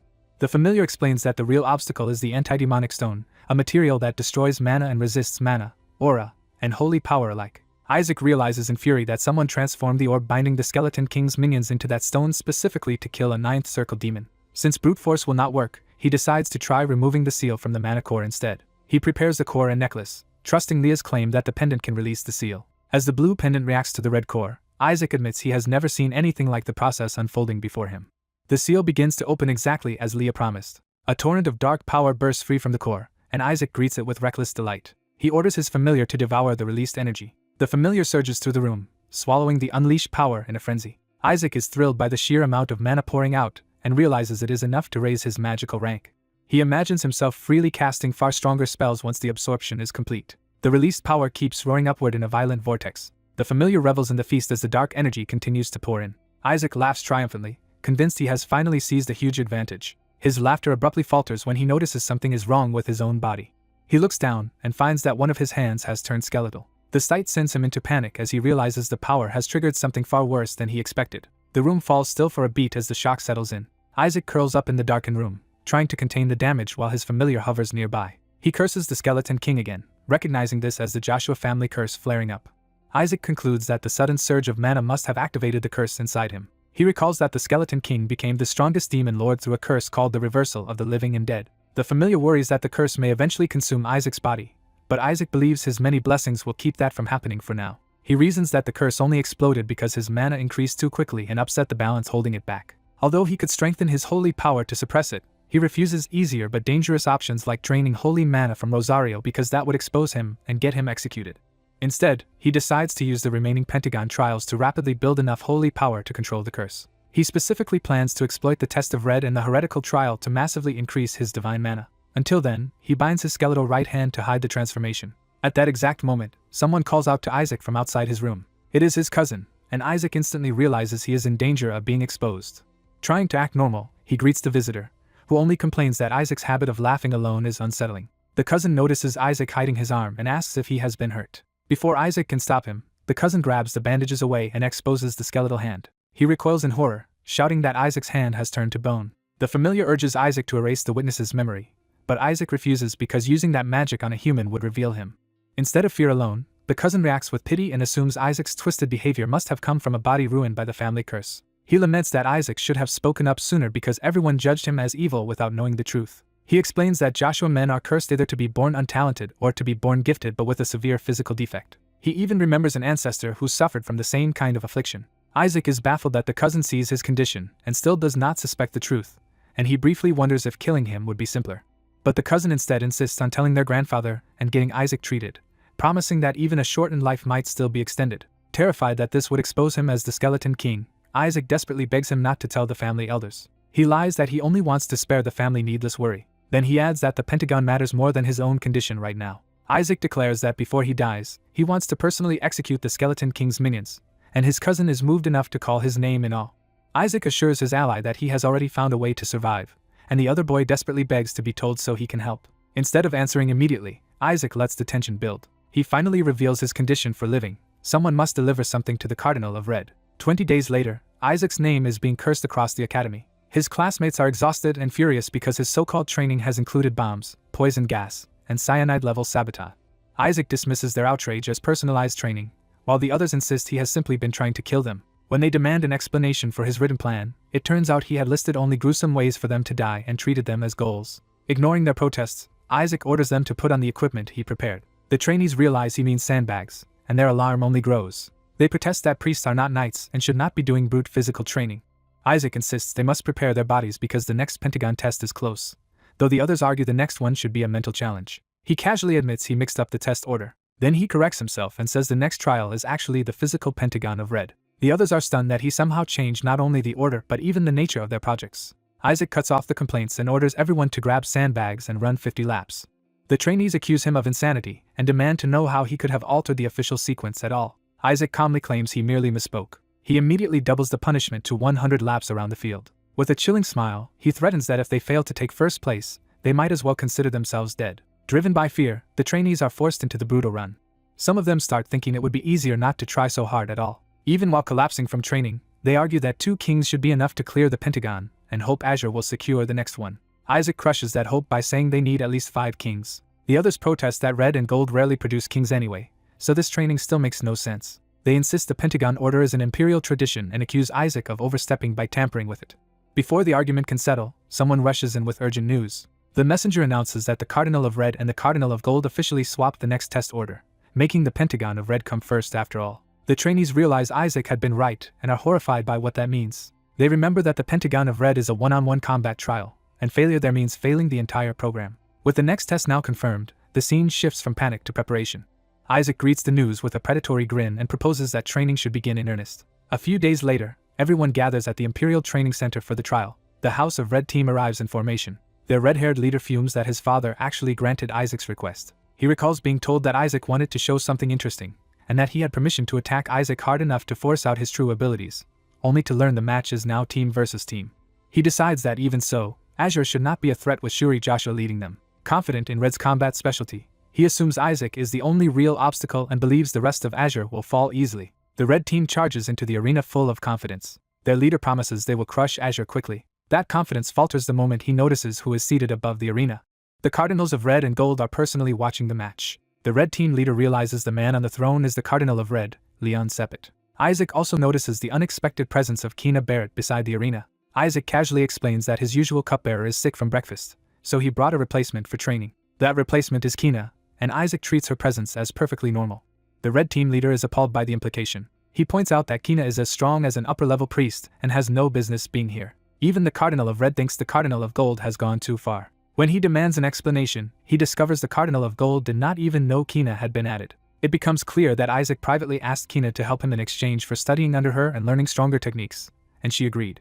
The Red Team leader can only stare in disbelief as the arrangement sinks in. He denounces the setup as cheating and shouts his protest across the arena. He argues that Kina is not a trainee and that someone of her level should never interfere in a fight between trainees. Kina calmly answers that she refused her upper-level promotion. She explains that she also surrendered the privileges that came with it. By doing so, she remained a trainee on paper so she could stay beside Isaac Joshua longer. The audience and officials are left speechless by her declaration. The referee steps forward to oversee the dispute. Kina demands a ruling on whether she is allowed to participate. The referee reluctantly notes that she is still officially a lower-level priest and has not yet taken the Pentagon tests.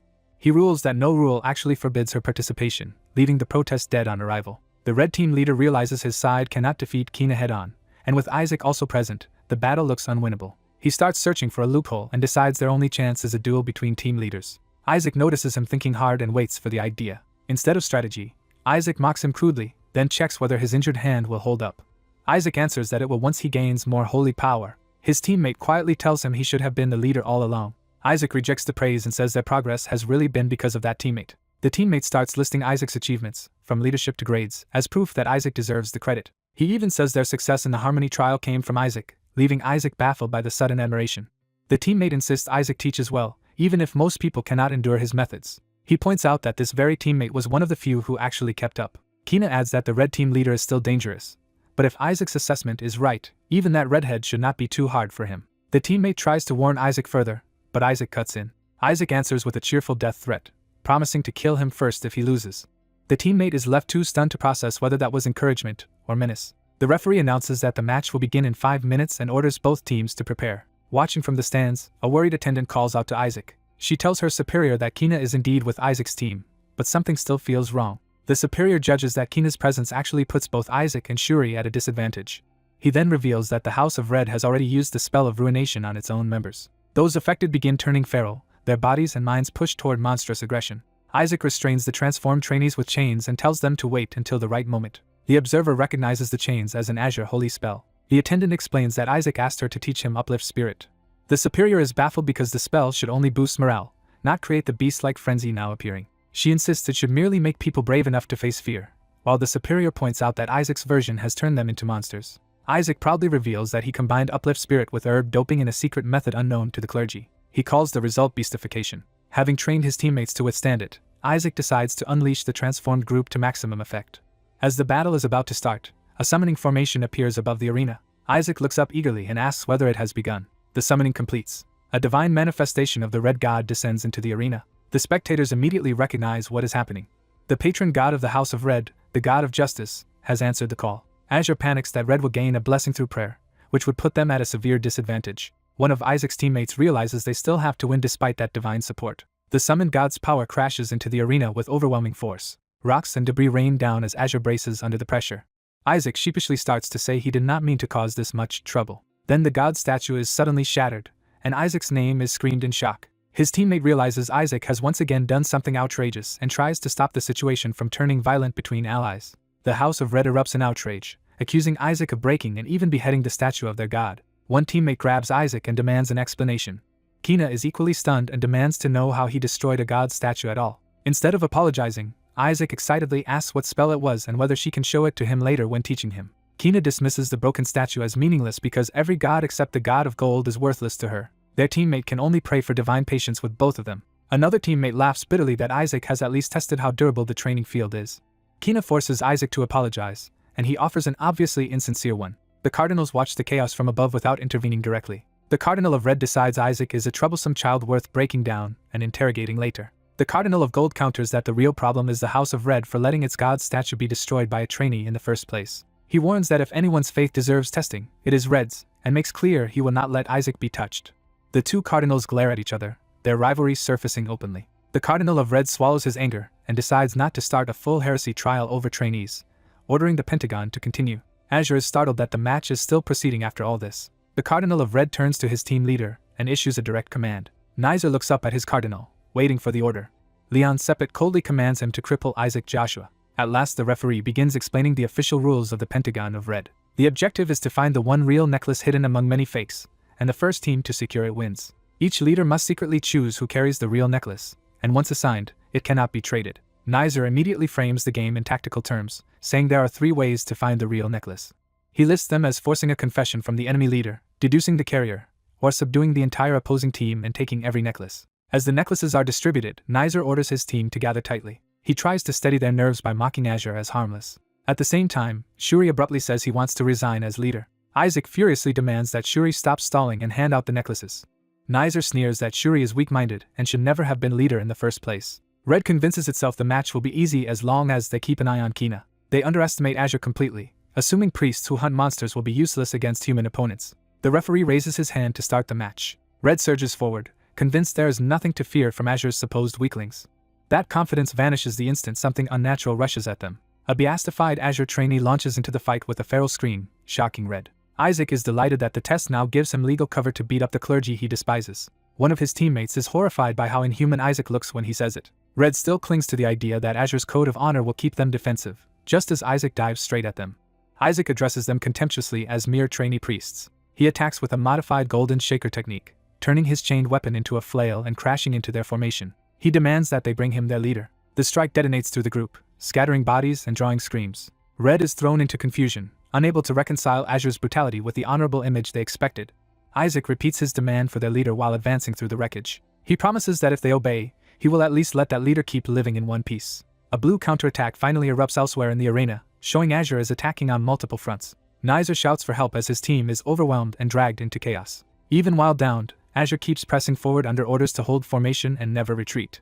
A silver-haired boy suddenly launches himself into action, forcing the tense standoff into open chaos. The red team is caught off guard as someone realizes the attackers are trying to slip away under cover of confusion. A warning goes out that the assault is fake, and Nizer is told to be careful before the trick succeeds. Nizer is startled when the silver-haired strategist praises Kina for performing exactly as expected. He immediately reveals that he saw through the scheme and dismisses it as far too shallow to fool him. As he moves, the silver-haired boy is shaken by how completely his opponent has read his intentions. He realizes Nizer has identified the technique as a cloning holy spell rather than a real attack. Nizer reacts at once and orders his side to seize the escaping target. The red team surges forward to surround the silver-haired boy and cut off his route. They cast a restrained holy spell, turning the battlefield into a trap meant to pin him down. He clicks his tongue, frustrated that the net has closed around him. Before the trap can settle, something crashes into the arena with overwhelming force. Nizer drops from above like a predator, shocking everyone with his sudden re-entry. Grinning wildly, he orders his allies to grab the intruders at any cost. The red team obeys and charges in to capture the blue side before they can regroup.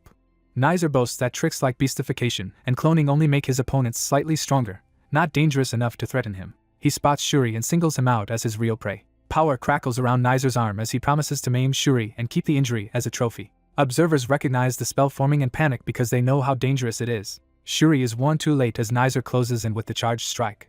Shuri curses, bracing himself for a blow he may not be able to stop. In Shuri's mind, he recalls the silver-haired boy calmly telling him to trust the plan and simply follow instructions if they want to win. That earlier strategy had predicted Nizer would force a duel by underestimating Shuri. The plan depended on that arrogance, and on Shuri being ready when the opening came. Back in the present, Shuri steadies himself and prepares to act instead of panic.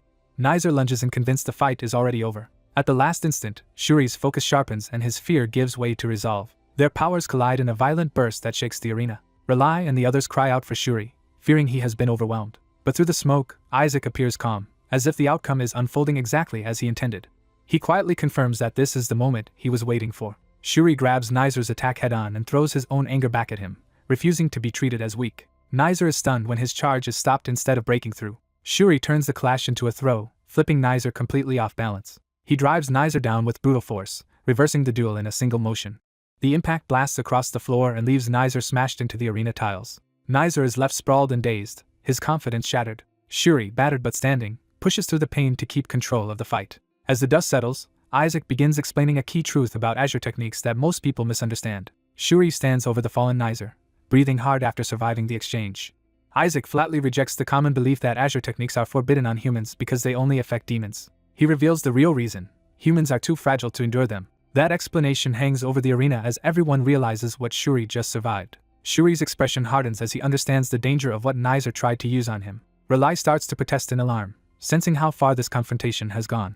Shuri cuts through the noise and demands that the Azure side stop looking down on them. His shout rings across the arena and silences the crowd for a moment. The blue side sees him standing over the red team's fallen fighter and erupts in shock. Kina studies Shuri and realizes he was never physically strong enough for that feat, meaning some hidden enhancement must be at work in his holy spells. Shuri wipes his mouth and steadies himself, still carrying the after-effects of the clash.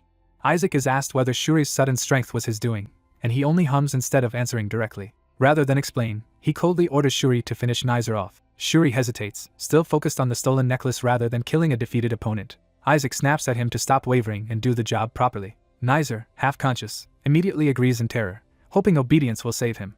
He tries to reassert himself by calling Shuri by his full name, but the fear in his voice gives him away. Shuri ignores the bluff and demands to know where the necklace is. Nizer laughs and insists that as the future head of his house, he would never break under such crude pressure. Shuri abruptly changes tactics and starts begging in a way so deranged that even Nizer is unnerved. When Nizer tries to answer with threats about the torture methods he has learned as an heir, Shuri cuts him off and looms over him.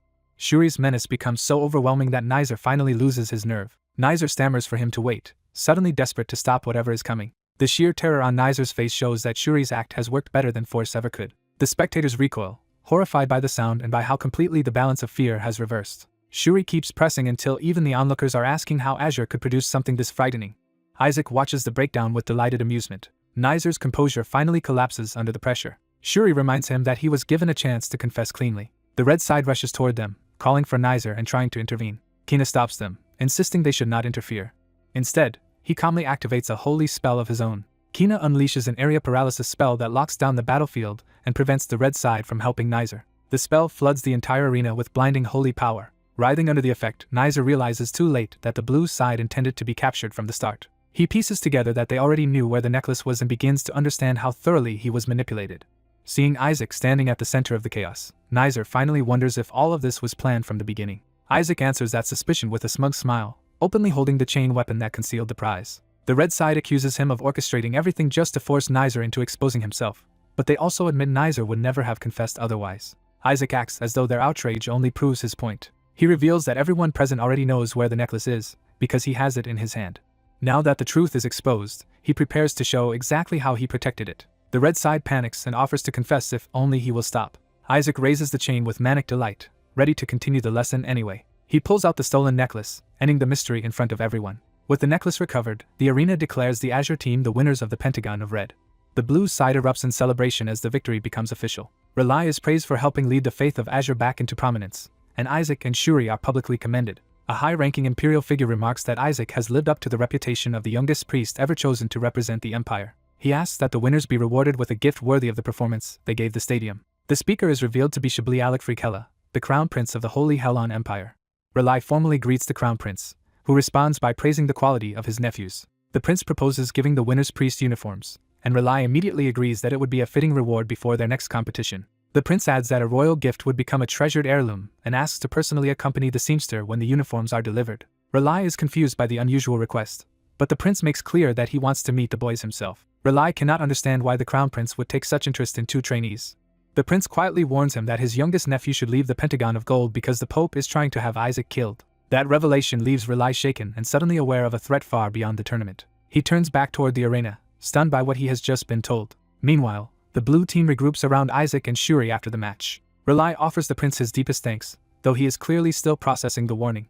Isaac, however, is already focused on Shuri again. He tells Shuri that despite everything, he will do just fine under his guidance. Elsewhere, the students excitedly spread word that the crown prince is giving the winners clothes. The blue side jokes that they may have overachieved by winning both royal favor and a kingly reward. Isaac cuts through the celebration and addresses someone directly. Kina, now sitting comfortably in their quarters, asks Isaac whether he is not supposed to go home now that the test is over. Isaac bluntly replies that he no longer needs him. A servant arrives with orders from the patriarch, but Kina refuses to leave. He calmly rejects the summons outright. Kina reminds Isaac that Isaac himself told him to convert to the House of Azure. That claim horrifies the attendants, who realize Kina intends to take the statement literally. Isaac denies ever making such a promise, while Kina insists it happened the previous night. Isaac argues that whatever was said only applied to winning the Pentagon of Red, not to becoming an official Azure priest. Kina remains unmoved, while the others can only watch the argument spiral. He declares that he accepted the offer and will now stay in Azure regardless of Isaac's objections. Kina even orders the servants to tell his father he will not be returning for some time. As the room erupts, he privately reflects on the holy spell Isaac used on Shuri and wonders what that power really was. Isaac, meanwhile, realizes the crown prince's gift of clothes is not generosity alone but a claim of ownership over the winners. He concludes that if the prince is trying to claim them away from the Pope's control, then the crown prince may be openly challenging papal authority. Kina offers to stay by Isaac's side, collect the payment he was promised, and even help him in the coming pentagons, though the servants warn this will throw his entire house into chaos. He goes further and offers political help against the priests of gold while placing azure priests on demon execution duty, proposing an outright alliance. Isaac rejects the offer immediately and tells him to get lost. Kina refuses, insisting he will not leave unless Isaac physically throws him out. Isaac finally admits the truth that he only used Kina, but Kina answers that he still fulfilled his side and intends to collect what was promised. When Isaac tries to postpone the matter, Kina realizes Isaac can simply cancel the arrangement whenever he wants. The moment Kina starts bargaining again, Isaac ends the deal on the spot. He adds that he already has a student far more obedient than Kina. Kina demands to know who could possibly be better than him. Isaac points to Kim Shuri without hesitation. The room is left speechless by the comparison. Kina takes the challenge personally and asks whether Isaac truly thinks Shuri is superior to him. He demands that if he proves himself better in the next arena, Isaac must teach him instead, while Shuri can only wonder why he has been dragged into this rivalry. Amused, Isaac says the answer will depend on Kina's results. Kina and Shuri immediately lock into a silent contest, each now treating the other as a rival for Isaac's approval. The scene shifts to the Sancta Sed's ballroom, where the political aftershocks of the tournament continue. At dinner, the students are stunned by how lavishly the Azure winners are being treated. They note that Azure now gets better food and upgraded dorms, proving how much first place changes their status. Relai watches the celebration in silence, unable to enjoy it fully. He admits to himself that he never expected Isaac's team to be ranked first, and questions how Sancta Seds judge the competition. Someone approaches and remarks that he should be pleased by Azure's victory. The speaker is the Red Cardinal, who greets Relai with unsettling familiarity. The Cardinal notes that Relai is nearing rank 9, praising his rapid progress. Relai accepts the compliment without relaxing his guard. The Cardinal remarks that the Patriarch of Azure must be under severe strain right now. Then he twists the knife, saying the only suitable successor for the Patriarch's role is Relai, but that Relai's time is limited. He mockingly asks whether the role would have been too much for Relai even if his shortened lifespan were not a problem. The insult deepens as he reminds Relai that he cannot have children, implying his line ends with him and that only his nephews remain. Relai can only answer with a restrained, formal acknowledgement, while swallowing the humiliation. The Cardinal laughs it off as a small indulgence, claiming he merely spoke harshly because one of his own house was publicly crushed before royalty and the crowd. Left with the exchange, Relai realizes the others may already know the curse on House Joshua and that the tournament has exposed far more than a simple victory. The red-haired patriarch dismisses any ambition for succession, deciding he can tolerate everything as long as Isaac remains unharmed. That resolve breaks when he suddenly notices Isaac among the trainees at the banquet. He approaches the table and calls Isaac out directly, startling the boys mid-meal. Isaac is nudged into responding while inwardly annoyed at being interrupted while eating. Still chewing, Isaac answers with forced politeness. The patriarch greets him with a smile that already feels threatening. He reminds Isaac that he was supposed to show him something interesting. Isaac admits the show had not quite reached him yet, and the patriarch presses him to continue. Isaac bluntly reveals that the spectacle was him crushing the patriarch's son. He even asks whether the patriarch enjoyed watching it. One of the trainees panics, horrified that Isaac would provoke House Crimson so openly. Isaac shrugs off the outrage, treating Crimson's obsession with spies and House Joshua as irrelevant. Instead of retaliating, the patriarch praises House Azure's potential and notes Isaac has gained an unusual ability. He reveals that he can sense dark mana on Isaac. Isaac immediately identifies the detection as a holy spell and explains the dark trace comes from having eaten a piece of the Skeleton King as a baby. Then he casually offers more entertainment by causing trouble inside the Pentagon of Gold as well. The nearby trainees realize in terror that he might next target the Cardinal of Gold's son. The patriarch asks what Isaac wants in exchange, and Isaac says the price is simple. He wants access to the demons imprisoned under the Skeleton King's authority. More specifically, he demands the key to their prison, which wipes the smile from the patriarch's face. The patriarch refuses to hand it over unless Isaac can first return alive from the coming mission. He coldly predicts that the Azure trainees will vanish inside the Pentagon of Gold. Isaac is left trying to figure out what new trap the man has just set. The answer arrives when the mission notices are delivered to the trainees. They learn the assignment is not routine work but an expedition. The patriarch explains that the Pentagon of Gold sends teams to recover missions lost in dangerous regions and hints that Azure should be curious about its destination. He names that destination as Crasiandia, the Arcane Empire. The trainees are stunned because the Arcane Empire is Hela's mortal enemy, and would gladly kill priests on sight. Their fear deepens when they realize the route also borders demonic territory. They are told several paladins and squires were recently kidnapped there, and the area is tied to a higher demon that massacred priests 14 years earlier. The patriarch mockingly offers to change the location if they are too frightened. Desperate, Isaac's teammates beg him to plead for mercy just once so they can avoid the mission. Isaac immediately brightens at the possibility that the assignment might be changed. Elsewhere at the Azure Estate, the news reaches the family that the team is being sent into the Land of Mages. The mission is confirmed as an S-rank rescue operation, and the family sees it as a death sentence. One brother rages that the order must be cancelled, while another says their father has already gone to formally protest. They conclude that the higher authorities are determined to get Isaac killed. Even so, they expect the protest to force a safer assignment because diplomacy should prevent trainees from being sent somewhere so explosive. The silver-haired brother interprets the mission as a warning meant to keep House Azure from growing too bold. He also worries that Shuri could die there alongside Isaac.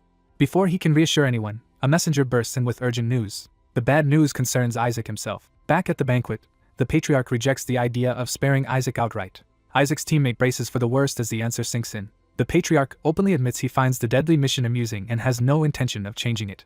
A shocked report then arrives that Isaac has already accepted the assignment. The story shifts to Blackfield, the land of demons. In a ruined demonic hall, a subordinate is forced to explain a failed assassination. Lady Ash demands to know why the saint was not killed. The subordinate can only beg forgiveness. Ash dismisses the failure because the real objective was to create chaos inside the Holy Empire. She considers the operation worthwhile because it let them witness the Skeleton King's power and proved the Empire's barriers could be breached. The subordinate praises the king's overwhelming might. Ash agrees, marveling that even a fragment of his power is already extraordinary. When the subordinate mentions sensing that power during the ordinations, Ash immediately demands to know whose power it was. He answers that it was the great Skeleton King's, shocking her. The revelation points to the mad boy who once ate a piece of the Skeleton King. The subordinate adds that the boy has now been ordained and is in training, which excites Ash even more. Because Isaac has finally left his family's territory, she sees a chance to act against him in public. She learns he will soon undergo the tests of gold and azure. Ash delights in the coming festival where young priests and demons hunt one another. She fantasizes that if a fragment of the king's flesh granted such power, devouring more of him directly would make demons vastly stronger. Her hunger turns toward Isaac himself as she wonders how the child of Azure would taste. Back in the Holy Empire, rumors about the Azure team's mission spread through the clergy. People whisper that the team is being sent to the Arcane Empire to recover a hostage. The consensus is that House Gold is deliberately arranging their deaths. One of Isaac's teammates realizes everyone expects the mission to fail. He then notices an even worse problem. The Paladins are avoiding the Azure team entirely, meaning no one wants to escort them. Without protection, they expect demons, bandits, and ransom hunters to attack the moment they cross the border. Isaac dismisses the panic as ridiculous. His teammate snaps that the whole team is being shunned because of Isaac's reputation. He accuses the authorities of sending them to die and points out that people around them are already writing wills. To drive the point home, he reminds Isaac that an earlier Azure team was annihilated in the Pentagon of Gold 14 years ago. Isaac recognizes the mission as a petty trap by the Cardinal, designed so refusing would disgrace Azure while accepting could kill them. Even so, he decides success would silence everyone, and the dangerous route promises plenty of mana cores. His teammate clings to the hope that choosing a powerful paladin escort could still save them. That hope is cut off when a noble arrives with bad news. Count Moloch announces that the first paladins have chosen to accompany the gold team instead. He adds that his own son and friends are abandoning Azure to transfer there as well. Moloch coldly says he should never have trusted Azure's old reputation in the first place. Isaac answers that Moloch's short-sightedness will be obvious once Azure succeeds. While his teammate begs him to settle for any escort except the worst one, Isaac starts thinking seriously about the paladin options. Then he suddenly lights up after spotting a group he likes. Ignoring the warning, he runs off to secure them. He thrusts a contract at one of the candidates, catching the man completely off guard. The paladin is still trying to process what just happened. Isaac confidently signals that the deal is done. His teammates wait anxiously for the result. Their relief turns to horror when they learn Isaac chose the fourth paladins. Isaac returns cheerfully as if he has solved everything. He proudly announces that he contracted the strongest escort he could find, earning only disbelief. The narration explains that the fourth paladins, known as the pack mules, are wandering elites degraded into glorified messengers. Though more skilled than the royal knights, they despise the clergy. Later, Isaac is summoned by the Azure Patriarch in order to explain what he was thinking. Isaac realizes the Patriarch is angrier than usual and decides he needs a convincing answer. He claims he accepted the mission to preserve House Joshua's honor. The Patriarch immediately tears into that excuse, calling out Isaac's lies and his use of dark mana. He demands to know why someone tainted by dark power is pretending to care about honor. He makes it clear he has known the truth for some time. Still, he admits he once overlooked it because Isaac mattered to him, but says he can no longer trust him. The Patriarch's anger sharpens into open hatred. In response, Isaac blurts out that he hates the Skeleton King so much he wants to kill him. He backs the claim by saying the Skeleton King took his parents, cursed him, and left House Azure humiliated. He insists the shame still torments him so deeply that he cannot even sleep. Isaac then spins a wild explanation that he is using the Skeleton King's real power only to investigate and destroy a fake Skeleton King. He doubles down, swearing he will kill that false king with his own hands no matter what it takes. The Patriarch silently weighs the speech while Isaac's shadow familiar privately concludes he has gone mad. Isaac continues by arguing that if he abandons honor just to survive, House Joshua will remain disgraced forever. That finally softens the Patriarch, who admits he never wanted Isaac to die for the family. He accepts that Isaac truly belongs to House Joshua after all. The Patriarch tells him to return alive with all of his teammates, even if the mission itself fails. He adds one more condition if Isaac comes back safely. He promises to officially name Isaac as his successor. Isaac outwardly accepts with gratitude, though his smile reveals he has gotten exactly what he wanted. A few days later, the Azure team reaches the capital's outskirts to begin the mission. Isaac reminds the others they are supposed to meet their escorting knights in the nearby town. His teammates, still terrified, resolve to do anything necessary just to survive and return home. While they travel, Isaac's shadow familiar reports new findings about the demon from 14 years ago. The culprit is identified as a demon serving the Western Army, not one of the 14, but someone Isaac may personally know. The familiar adds that she is vicious and brutally devoured the young cadets, which irritates Isaac because it violated the rules he had set for his own followers. He decides to punish those responsible himself, though the familiar warns he has not fully recovered his strength. The team continues on, unaware of the danger closing in. In the shadows, Lady Ash locates Isaac at last. She gleefully identifies him as the Joshua boy. At the Imperial Castle, the Crown Prince receives word about Isaac's escort choice. He is surprised to hear Isaac selected the pack mules. A subordinate reports that Isaac ignored the knights the prince had secretly sent to help him. The prince first wonders if Isaac simply failed to recognize their value. Then he revises that judgment completely. He explains that the knight commander he sent is half-spirit, and therefore especially vulnerable to demons. When his aide asks whether that was meant as a test, the prince says no, because the commander still would have been a powerful ally. Instead, he concludes Isaac deliberately chose the one order whose members are all part demon. The prince studies the pack mules' records with growing interest. He notes that they are uncontrollable and once threw clerics to demonkin, making them dangerous but revealing. He suspects Isaac is already at the Azure team's rendezvous point. There, the pack mules have been waiting for 5 hours and are furious that the Azure team has not arrived. Their commander Derek takes the delay as a deliberate insult and prepares for a confrontation. His men suggest the Azures may have heard the rumors about them and decided to toy with them. Derek answers with open contempt for priests. Just as he decides they should not let the priests get away with it, Isaac suddenly appears at his side and greets him by name. Derek recoils in shock, while Isaac acts as if nothing is wrong. Derek immediately attacks the team's lateness and their supposed reputation for punctuality. Isaac calmly claims bandits delayed them and even broke his arm. He hints that someone arranged the attack, then says he hurried over anyway because keeping Derek waiting would have been rude.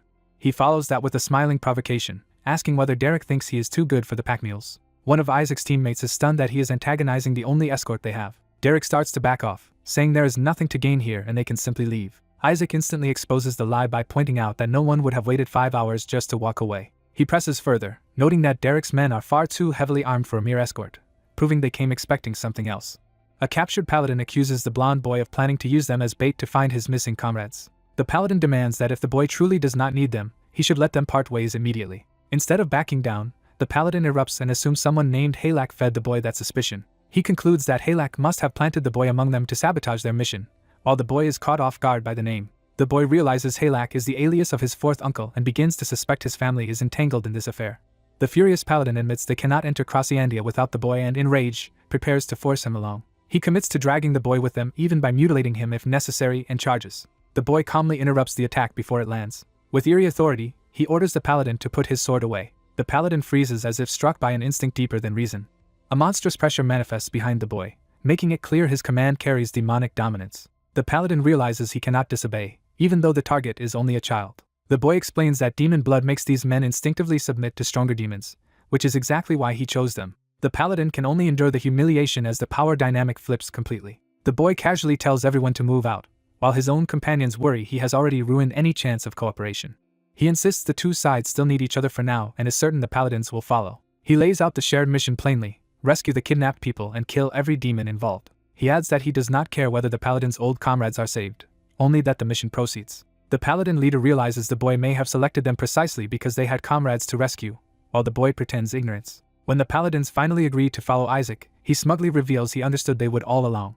One of his allies asks whether he actually has a plan, and Isaac turns the question back with unsettling confidence. A paladin warns that demons will inevitably betray them, but something strange begins happening to one of the demon-blooded men. As Isaac starts to explain why these men keep receiving brutal assignments, one of them begins transforming uncontrollably. His hand twists into a claw, confirming the demonic side is surfacing. He lunges in a feral state toward Isaac's group, seemingly proving the paladins right. A nearby ally is seized before anyone can react. The paladins immediately take this as proof that demons cannot be trusted. Isaac dismisses the panic and knocks the transformed attacker down with absurd ease. The others stare in disbelief as Isaac treats the crisis like a minor annoyance. The demon-blooded man apologizes, saying he transformed faster than ever before and felt something pressing on his mind. Another suggests the proximity to Crossiandia may be affecting them, since everyone is starting to feel strange. The transformed man is equally baffled that a single hit forced him back to human form so quickly. Isaac praises him extravagantly, enjoying the result more than the danger. He probably admits that he was the one who caused this reaction in the first place. Once the group is ready to leave, Isaac notices something unusual in his belongings. He finds a sparrow hidden in his pack and immediately suspects it is not an ordinary bird. The bird pretends to be dead, but Isaac sees through the act at once. Amused, Isaac prepares to force the creature to talk, and his shadowy familiar eagerly offers to help. The familiar complains that the Blood Lord cruelly sent it to deal with such a dreadful priest, giving Isaac a crucial clue. Isaac asks whether one of the great demons sent the bird as a messenger, startling it into dropping the act.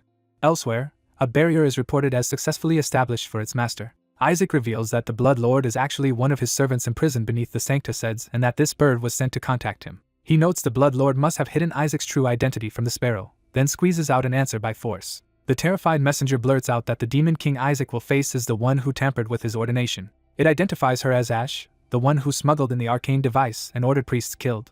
The bird adds that after absorbing the skeleton king's power, Ash became strong enough to cross the holy Helon barrier, and that even the Blood Lord fears facing her. Just before Isaac can silence it, the bird reveals one more explosive claim. The Blood Lord believes the current skeleton king is an imposter. The messenger explains that the Blood Lord was captured after loudly insisting the skeleton king was fake, making Isaac wonder how foolish he really is. The bird warns that Ash is likely waiting for Isaac in her domain and urges him to turn back if he values his life. Isaac sends the messenger back with word that the warning was received, and the bird departs after oddly wishing him not to die for its lord's sake. When Isaac rejoins the others, they complain that he vanished while they were searching for him. One companion proudly thinks Isaac arranged food for everyone, only for Isaac to reveal he knows nothing about it. A village woman explains that the meal was prepared to support the priests in their hardship. Isaac is puzzled by the sudden hospitality. He had expected Ash to be waiting for him, not a warm welcome. Then he realizes the hostess herself has approached them, which means the enemy has come directly into reach. A companion quietly asks Shuri what is wrong with Isaac. Shuri answers that Isaac is overdoing things again and should simply be left alone. Isaac's mood turns sharp as he addresses the woman directly. A flashback reveals how he had been tormenting demon servants with petty, impossible complaints while they catered to him. He had escalated the abuse until even their breathing offended him, forcing total obedience. The paladins were appalled that the demons had started treating Isaac like their master. One servant could only wonder why these pack-meal demons had chosen Isaac's side. Even while apologizing, the woman had already decided she should eliminate the irritating paladins first. The paladin leader refuses her food, saying they were hired by Isaac and will not eat what she offers. She keeps pressing the meal on them with false concern for the town's safety, while her demonic irritation slips through. Isaac bluntly asks why she does not eat it herself. He openly states the obvious problem. No one can trust food that might be poisoned. The woman is shaken that the child saw through her so quickly. The paladins rush to defend her, insisting Isaac has gone too far and that she is unharmed.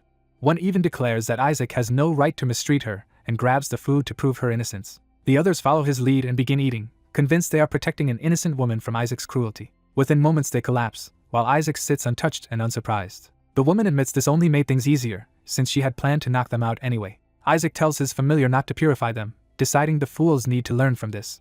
Then the familiar suddenly notices something alarming in the poison itself. It warns Isaac that the poison does not merely incapacitate priests but converts holy mana into dark mana. Instead of recoiling, Isaac lights up at the discovery and confirms it is a parasitic poison. He immediately sees the strategic value and imagines building a dark mana farm inside the Holy Empire. Ash finally drops the act and attacks, convinced the now powerless child is easy prey. Isaac mocks the idea that he is powerless, since the poison effectively turns everyone around him into mana batteries. Ash offers a bargain anyway. If he follows her, she will give the antidote and spare the others. The paladins try to intervene despite the poison, furious that she is manipulating him. Ash strikes one of them down and orders Isaac not to resist. For a moment she believes she has regained control. Isaac suddenly counters with his sacred weapon, catching her off guard. He slams her away before she can finish the exchange. Ash retreats and taunts him to follow if he wants the antidote. The paladins insist on accompanying him, but Isaac refuses. He explains they will only survive if he leaves them behind to keep drawing on their mana. The paladins, now completely devoted, promise to protect the others while he goes. Isaac accepts their help without ceremony. He leaves them behind, intending to harvest more from them later if needed. Night falls as the pursuit leads deeper into the forest. Isaac confronts Ash alone, and she mocks him for coming without escorts. She presents herself confidently, certain she still holds the advantage. Isaac agrees that coming alone was foolish, but only in a way that hides his real intent. He rebukes her for speaking of consuming humans without recognizing who stands before her. Then he gives a single command that carries absolute authority: kneel. Ash is stunned as the order pierces her will.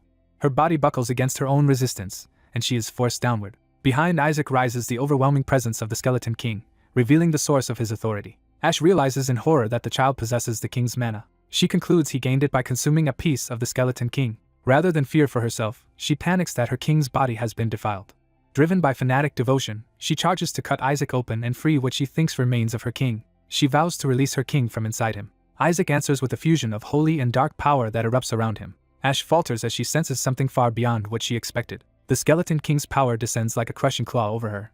The impact smashes her into the ground. Isaac coldly calls her a fool as the dark power coils around him. He prepares a devastating spell to teach her who her true king is. Under the moonlit sky, the battle's outcome is decided. His familiar marvels that Isaac just cast 5th-rank magic with the force of a 7th circle. Isaac proudly concludes that combining holy and dark mana has elevated him to a new level the gods never intended. A small sound interrupts his self-congratulation. Ash, trembling and broken, begins calling him her king, and the familiar wonders whether he has shattered her mind. Isaac tests the situation with a casual slap, and she only accepts it. She prostrates herself and confesses she has committed a grave mistake. When she tries to offer the antidote, Isaac dismisses it as unimportant. Instead, he gives her 1 minute to bring back the kidnapped paladins and hints that he wants something else even more. He explains that rescued captives alone will not earn him a perfect evaluation, and he needs stronger evidence. So he decides the proof he needs is simple: he defeated a demon. 2 days later, the story returns to the town after the mission.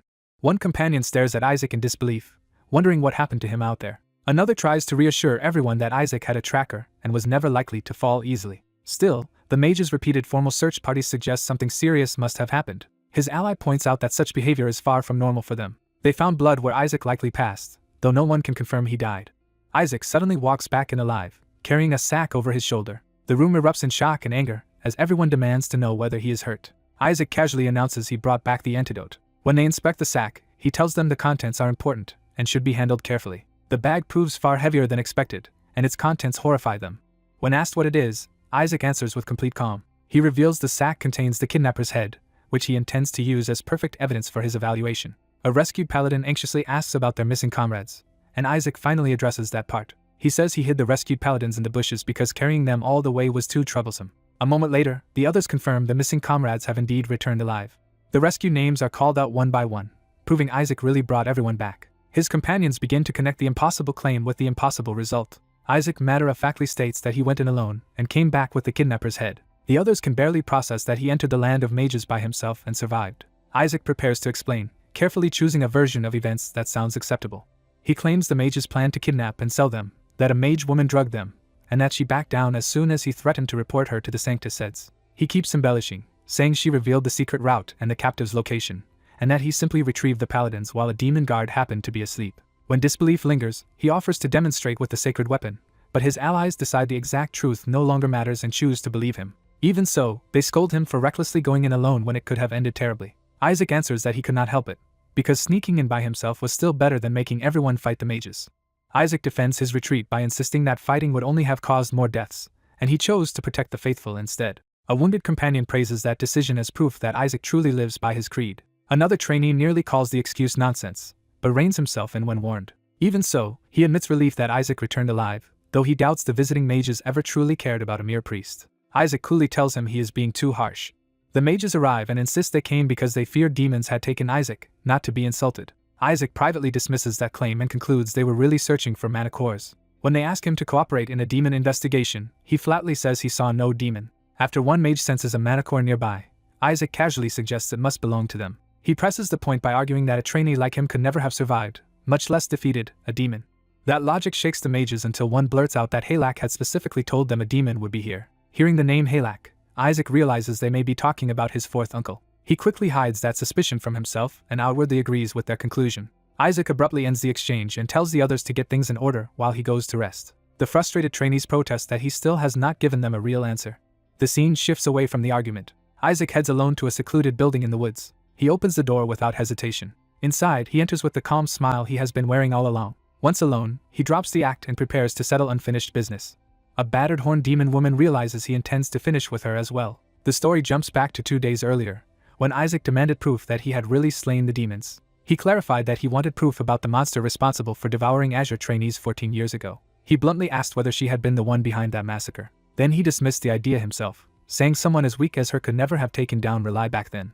Since her head alone would not convince anyone, he ordered her to bring him real proof instead. What he truly wanted was a head he could present to the Sanctus. When she realized he had seen through her deception, she admitted he was not a fool after all. Isaac accepted her answer and declared that she had passed his test. She understood then that he had known from the beginning that she was only a decoy tied to a woman and her monster.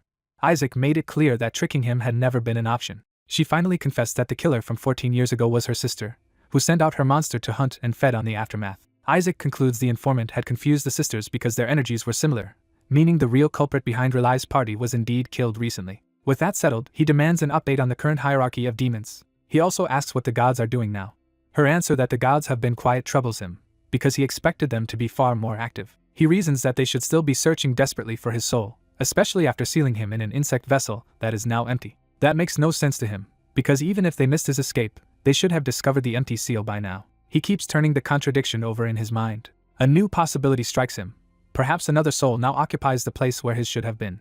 He wonders whether that replacement is some dark higher being, another catastrophe like the Skeleton King, or even another god. The thought excites him, and when the demon confirms her name is Ash, he immediately starts giving orders. He sends Ash back to the demons as his spy so she can act as his eyes and ears. Back in the present, the rescued knights publicly thank Isaac and say they can never repay what he did. The villagers add that he defeated the demon alone and saved every one of them. Isaac modestly brushes off the praise, which only makes the crowd admire him more. Even the previously hostile trainees are forced to admit he saved their people too. One of them suddenly decides the answer is obvious. He calls out to Isaac as if he has reached an important conclusion. Then he and the others formally kneel, with Derek and the rest offering themselves to Isaac's command.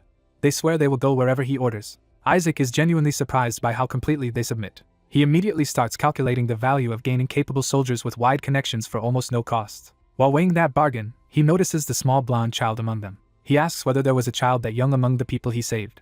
Derek hints that Isaac would be shocked if he knew who the child really was. The child introduces himself as Hyberius, the youngest prince of the Arcane Empire. Isaac is stunned to learn the person he rescued was not an ordinary child at all. He instantly realizes the mages were so cooperative because one of their own princes had been captured. The prince cheerfully says he had thought all Helens were scum, but Isaac proved otherwise and earned his life debt.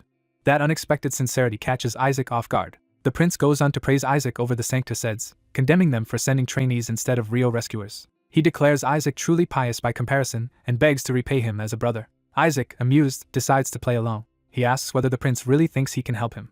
Far away, a report reaches the cardinal that the Azure team has entered Crescendia. The cardinal notes that the mages forced his watchers back, but the trainees still reached their mission area. He is then told that Isaac Joshua went in alone. That pleases him, because he believes Isaac cannot control the pack mules at all. Confident Isaac will fail or die, he reminds his subordinate that they already ensured the team cannot return to Hela. He expects Joshua's fourth uncle to entertain the intruding nephews and let the mages finish them off. When asked whether the crown might intervene because of its interest in Isaac, he dismisses the possibility. Since Crescendia is disputed territory, he orders that if Isaac somehow succeeds, he must still be prevented from returning to Hela. The cardinal savors the disgrace he expects to fall on the Azures. Elsewhere, Isaac decides that this is exactly why he needs to beat that cardinal himself. Back with the trainees, he unveils his answer to the Sanctuseds problem by presenting the Arcane Empire's youngest prince as their secret weapon. The trainees are horrified rather than impressed. One of them explodes, calling Isaac insane for casually revealing a prince of a hostile nation. The prince laughs and says this is why he usually hides his identity. When someone accuses Isaac of kidnapping him, the prince cheerfully denies it while another trainee insists that is exactly what happened. Isaac, however, is already celebrating that the Sanctuseds is now cornered because they owe him for saving both knights and a foreign prince. He explains his political rule that the best move is to make your opponent indebted to you. The prince admires the tactic, while the others conclude that he is just as unhinged as Isaac. Trying to regain control, a trainee asks whether Isaac really intends to return in triumph after saving the arcane prince. Isaac says no one should hear about the prince yet, because he has a better use for this situation. He claims the Faith of Gold must have sabotaged their mission with traps. Then he asks what would happen if those traps nearly killed the arcane prince too. The idea delights him, because it would let him strike back at the Gold faction without a direct confrontation. A trainee realizes that both the priest and the prince would be caught in the same trap. Isaac points out that both empires would investigate whoever orchestrated such a disaster. That would leave the House of Gold exposed and panicking. One trainee warns that Cardinal Barrett would never leave evidence leading back to himself. Isaac answers that Barrett does not need to, because he already has an accomplice to pin it on. The trainee immediately understands that Isaac plans to use the mages as that scapegoat. Isaac admits he wants revenge for what they did, but says he must do it in a way that avoids open diplomatic fallout. He leans into the scheme with growing excitement. His whole plan, in his mind, ends with a simple explosion. The prince enthusiastically echoes the idea, while Isaac's allies stare in disbelief. One of them wonders if Isaac has finally lost what little sanity he had left. Another trainee whirls around in alarm at the absurdity of the conversation. Before they can argue further, a disturbance erupts outside. Smoke rises from the direction of the mage's camp, and the trainees realize something has already happened there. Isaac bursts into laughter, thrilled that the mages struck first, and handed him exactly what he wanted. The prince is equally enraged, taking the attack on the Manacores as a personal insult. A trainee curses Isaac as a lunatic as he rushes off. At the camp, the mages report that an ambush destroyed all their mana cores and shattered their magic tools. The lead mage concludes that Azure's trainees must have attacked first after realizing the mages were about to move against them. He orders an immediate assault on the priests. The mages charge toward their targets. Isaac waits for them with a smile, ready to turn the situation to his advantage. At the crucial moment, he shoves the prince in front of himself and presents him to the attackers. The lead mage demands to know who they think they are attacking. The mages freeze in horror when they recognize the arcane crown prince standing with the priests. They desperately ask why the prince is with them and beg him to come over so they can protect him. Isaac twists the knife by shouting that if they value the prince's life, they had better show him everything they have. With the sword at the prince's throat, he demands all their remaining resources. Even as he keeps up the threat, he is irritated that they are not responding fast enough. He repeats the demand from behind cover, while one trainee silently prays for divine punishment to strike him instead. A system-like explanation notes that Joshua's line prides itself on strict chivalry and would never raise a weapon against a hostage. But now one of them is holding the arcane prince hostage, and the mages are forced to hesitate. The lead mage cannot understand why such a powerful prince is allowing himself to be handled like this. He reminds himself that the prince is strong enough to subdue several adults alone, so he concludes the priests must be controlling him through some hidden leverage and resolves to help him. Trying to de-escalate, one trainee calls out to the descendants of Joshua and urges them to calm down. The lead mage follows that lead and asks to talk instead of fight. Isaac rejects negotiation outright and demands total surrender. One mage reaches out to the prince and offers to pull him free. The prince grabs Isaac instead, making it clear where he stands. Then he berates the mages for failing to rescue him properly. His outburst leaves them completely baffled. One mage still tries to help, but the prince and Isaac both dismiss him as useless. The prince cuts off their excuses and invokes his authority as crown prince. He orders them to drop everything and leave at once, and Isaac happily carries him off on his shoulders while echoing the command. The lead mage, unable to make sense of the scene, decides the prince's status matters more than his confusion and chooses obedience. The mages surrender their remaining mana cores and beg for the prince's release. Isaac is so fixated on the mana cores that even his shadowy companion has to tell him to calm down. He finally accepts the surrender, though the mages are seething with humiliation. The prince warns that he will report their attempted attack to the Arcane Empire. The lead mage tries to salvage the situation by claiming they were only hunting demons, but Isaac points out that their weapons were made to kill priests. With no answer left, the mage can only curse Isaac. The prince backs Isaac completely and tells the mages to get lost. Night falls over the town after the confrontation ends. Back inside, Isaac showers himself in the captured mana cores and laughs in pure delight. He revels in the hall like a madman drunk on treasure. The prince admires his eye for quality, and excitedly explains that arcane mana cores are far superior to those of the Holy Empire. A hooded observer praises Isaac's character for recognizing their worth, while someone nearby can only think that yet another lunatic has appeared. The prince promises rich rewards for the Joshuas if Isaac tells him what he wants. He even invites Isaac to defect to the Arcane Empire, while Isaac's companions beg him to stop encouraging the madness. At last, a trainee named Isaac asks Joshua a serious question about whether he truly plans to tell their patriarch that their fourth uncle brought the mages here. The question hangs over the room, shifting the story from chaos and profit back toward the family betrayal at the heart of it all. Isaac coldly admits he intends to remove every rival, even as he is warned that a mistake could ruin him. When asked what proof he has against their dangerous fourth uncle, Isaac reveals he is acting on suspicion rather than evidence. He recalls that the mage who confronted them already knew they were Joshua descendants, which means someone had identified them in advance. His companion tries to dismiss that clue by claiming Joshua descendants are easy to recognize on sight. Isaac brutally mocks that excuse and makes clear their appearance could not have exposed them, so the leak had to come from inside. He insists the enemy had prior knowledge, while his companion can only curse at his relentless taunting. Isaac concludes that Joshua's fourth son must have been the one who informed the mages, because outsiders could never have known the trainees included Joshua heirs otherwise. His companion loses control, and Isaac snaps him back by reminding him that his own uncle tried to have him killed. When the other boy protests that his father knows nothing, Isaac argues that any father worth the name would never ignore such an attack on his son. That thought finally shakes him, forcing him to realize the family may already know more than he assumed. Isaac drives the point deeper, saying the great houses and even the Holy See may already be in chaos over the prince's attempted murder. At the Sanctuseds, the first reaction is stunned disbelief at the report. Officials are told that the Azure trainees are returning alive. The messenger adds that they are already heading for the capital and have even rescued the kidnapped victims. That news turns confusion into outrage, as the church leaders demand to know what their mages were doing. The cardinal presses for answers about Joshua's fourth son, the mages, and how Isaac could possibly have survived. The explanation comes back that the mages claimed they could not attack at all. Everything changes when they learn the rescued captives included the Arcane Empire's prince. The name Hiberius Britannia lands like a disaster, making the scale of the incident suddenly clear. To make matters worse, Isaac Joshua has formally demanded a full investigation into the mages. The cardinal realizes Isaac is turning the prince's attempted assassination into a weapon against them. Isaac, thinking ahead, understands that once a prince is involved, any investigation could leave him framed as the culprit if he is not careful. Elsewhere, the cardinal bitterly reflects that both Isaac and Isaac's father have become equally troublesome. Before he can settle on a response, a new emergency interrupts the meeting. The patriarch of Joshua has arrived in Barrett and is causing a public uproar. He is demanding his fourth son at once, leaving the cardinal trapped between grandfather, father, and son. The scene shifts to Roman, capital of the Holy Helon Empire. Isaac gleefully reports to his grandfather that the fourth uncle tried to kill them with the help of mages, and the old man erupts in fury. A woman approaches Isaac respectfully, asking to speak with him. She drops to one knee before him. She thanks him sincerely for avenging the brother she lost 14 years ago. Caught off guard, Isaac admits he never knew that connection and awkwardly brushes off her gratitude. When he asks about the wider fallout, she says the other factions are reacting much like the patriarch did. One lord is especially enraged, not just by the attack itself, but by the fact that a man tried to murder his own nephew. His brother dryly points out that Isaac is also that man's nephew, but the distinction only fuels the argument.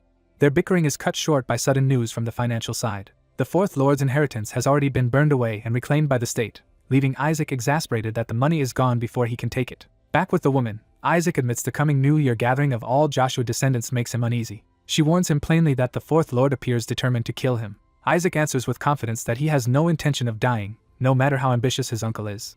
Still, he finds it strange that another place which should be in total uproar remains oddly quiet. As he predicts that the missing party should arrive soon, something suddenly catches his attention. He brightens at once, recognizing who has come. A summoning circle flares beneath them, and the woman realizes someone has used a holy summoning spell to appear instantly. She is startled that such a spell was used just to reach Isaac.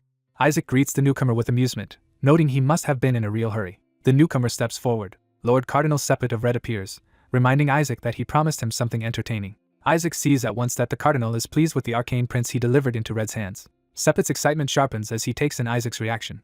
He reaches out toward Isaac with familiar ease. Then he rebukes Isaac for bringing the arcane prince here, while Isaac claims he did it to help him. Sepet pauses, intrigued by that answer rather than offended. In his own thoughts, he admits he initially liked the arrangement because it offered a chance to squeeze money from powerful enemies. He recalls Isaac's request that Red investigate the prince's attackers, but he immediately saw through Isaac's attempt to pin the blame on the Pope and Joshua's fourth son.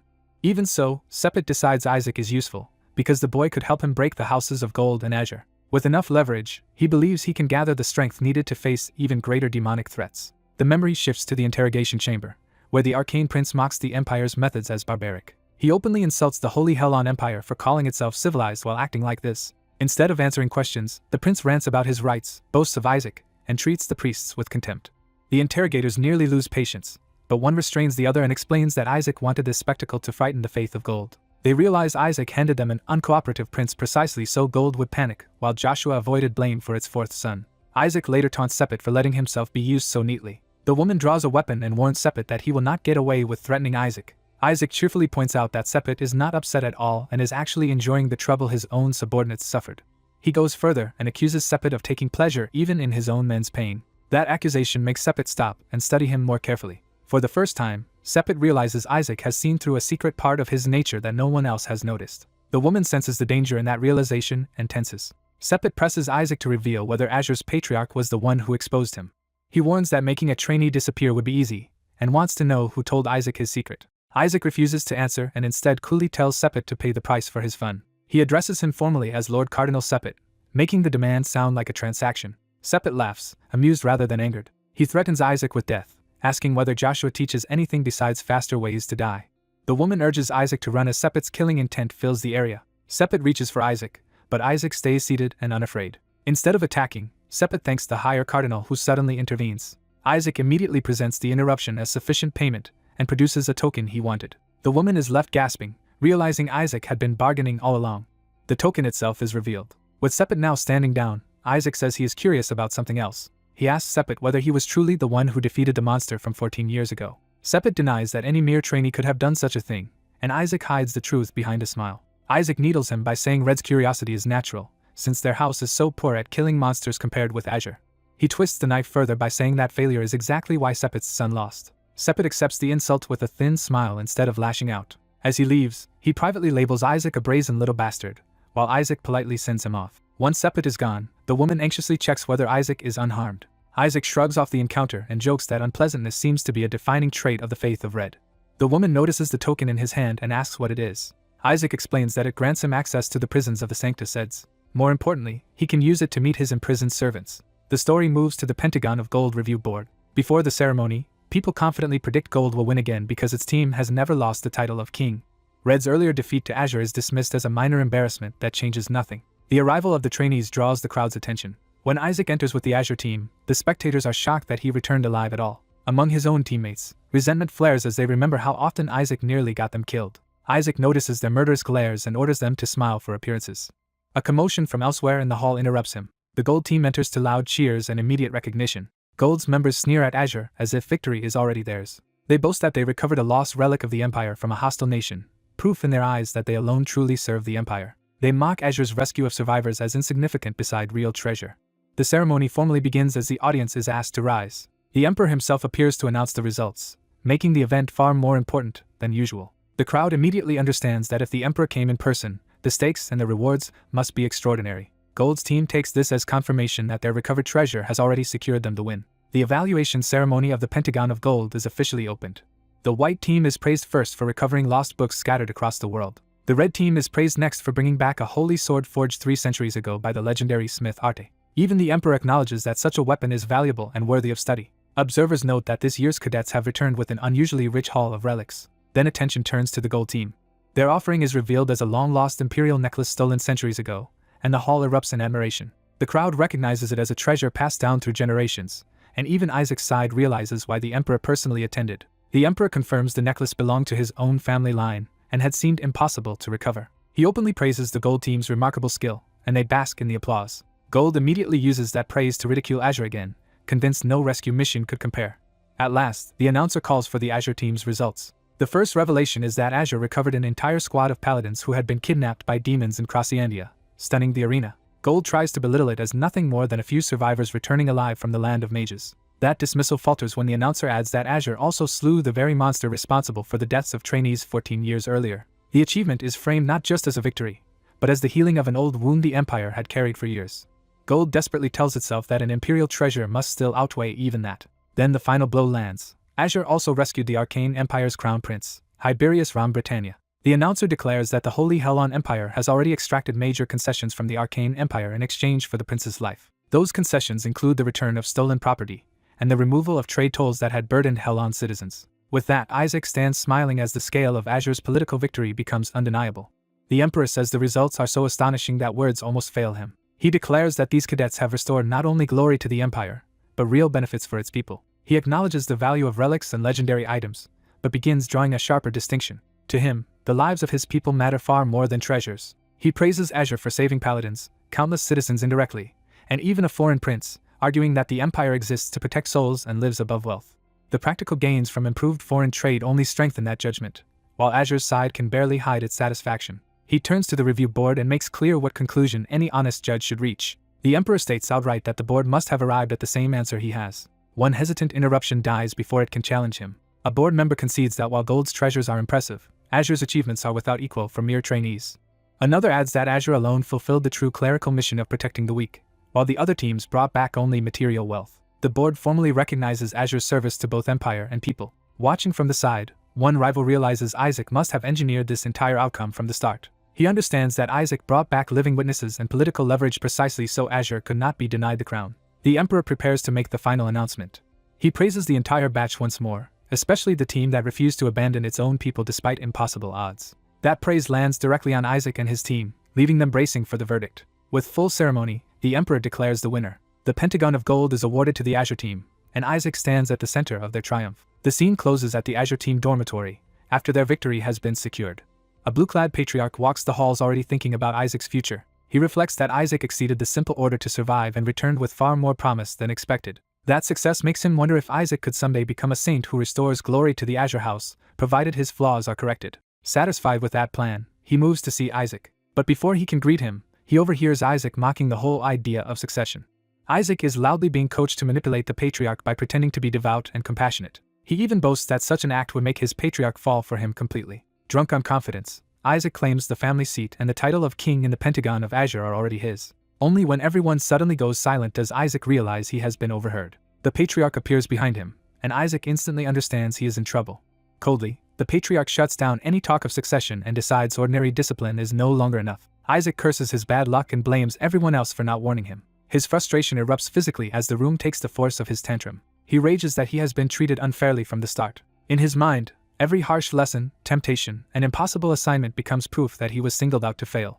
When he demands to know what he did wrong, the obvious answer is that he insulted the patriarch to his face. He is reminded that refusing those tasks would have meant failing outright, leaving him with no one to blame but himself. Cornered, Isaac suddenly thinks of a way out. He calls for his uncle and reveals that the patriarch arrived together with their grandfather. Then he throws himself into his uncle's arms and starts crying for help. He leans into the act so hard that even his uncle is startled by the sudden tears. Protective at once, the uncle demands to know who made Isaac cry and vows revenge. Isaac claims his grandfather hates him so much that he may have to leave the house. His father panics and begs for an explanation. Isaac says his grandfather ordered him out of the dorms and back home, then adds a petty complaint about being denied alcohol. His father is baffled and wonders if the patriarch is trying to break Isaac's spirit. The uncle explains that Isaac's dead parents had raised him like their own child, and losing them shattered him. Because Isaac survived, the uncle treasures him as the last piece of that family, and would sacrifice anything for him. Isaac frames his dream as nothing more than passing the Pentagon of Azure, becoming a proper priest, and fighting the Skeleton King beside his uncle. Then he melodramatically claims he can no longer smash the Skeleton King's head, leaving everyone wondering what he is even saying. The uncle is stunned by the absurdity but still takes Isaac's distress seriously. He promises Isaac that he will handle everything himself. In his zeal, he swears he can force Isaac through the Pentagon with ease. Fired up by that promise, he storms off to intervene personally. Left behind, Isaac trusts that his uncle can manage tomorrow's test for him. He decides the exam can wait because something else matters more. The next day, before an execution at the prison of Sanctuseds, Isaac goes to meet the condemned underlings he wants to see. The guards verify the Cardinal of Red's token but still insist he must wait 14 days before any visit. Isaac points out that the execution is less than a month away, making such a delay meaningless. He immediately cuts their timetable down to a week. When they protest that security alone requires 10 days, he cuts it again to 5. As they keep objecting, he drives the number down to 3. Finally he demands entry right now, and the guards refuse to shorten it any further than tomorrow. Isaac accepts that compromise, while the guards resent that their patriarch empowered a brat like him. Privately, Isaac decides the prison visit can wait one more day because winning today's Pentagon of Azure could bring him something valuable. His companion notes that Isaac's uncle would apparently do anything for his beloved nephew, and Isaac tells him to stop calling him that. On the way to the arena, Isaac wonders how easy the test has become after his uncle's interference. The great arena of the Pentagon of Azure opens before the city. An official welcomes the trainees and assembled spectators to the final trial. The last task is announced as defeating a few monsters, and the crowd erupts with excitement.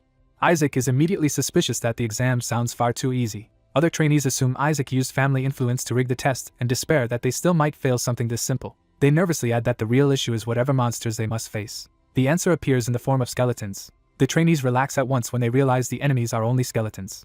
But the skeletons themselves recognize Isaac as their king and rejoice that he has come to see them. They celebrate his arrival as a rescue, while Isaac realizes with horror that he is being forced into killing his own side. He freezes, furious at the trap. Looking up, he silently curses his uncle for turning the test into this. Isaac reflects bitterly that skeletons are treated as the weakest, most disposable beings in existence. He remembers how clerics casually summon and slaughter them in tests, lessons, and even children's games. Worse, anyone destroyed by turn undead is condemned to hell and must start over from the very beginning, something he knows from endless experience. As the Skeleton King, he burns with rage at clerics who keep dragging those souls out only to torment them again. The skeletons, oblivious to the danger, are simply thrilled to be near their king. Meanwhile, the other trainees urge Isaac to cast Turn Undead, insisting it is the easiest possible answer.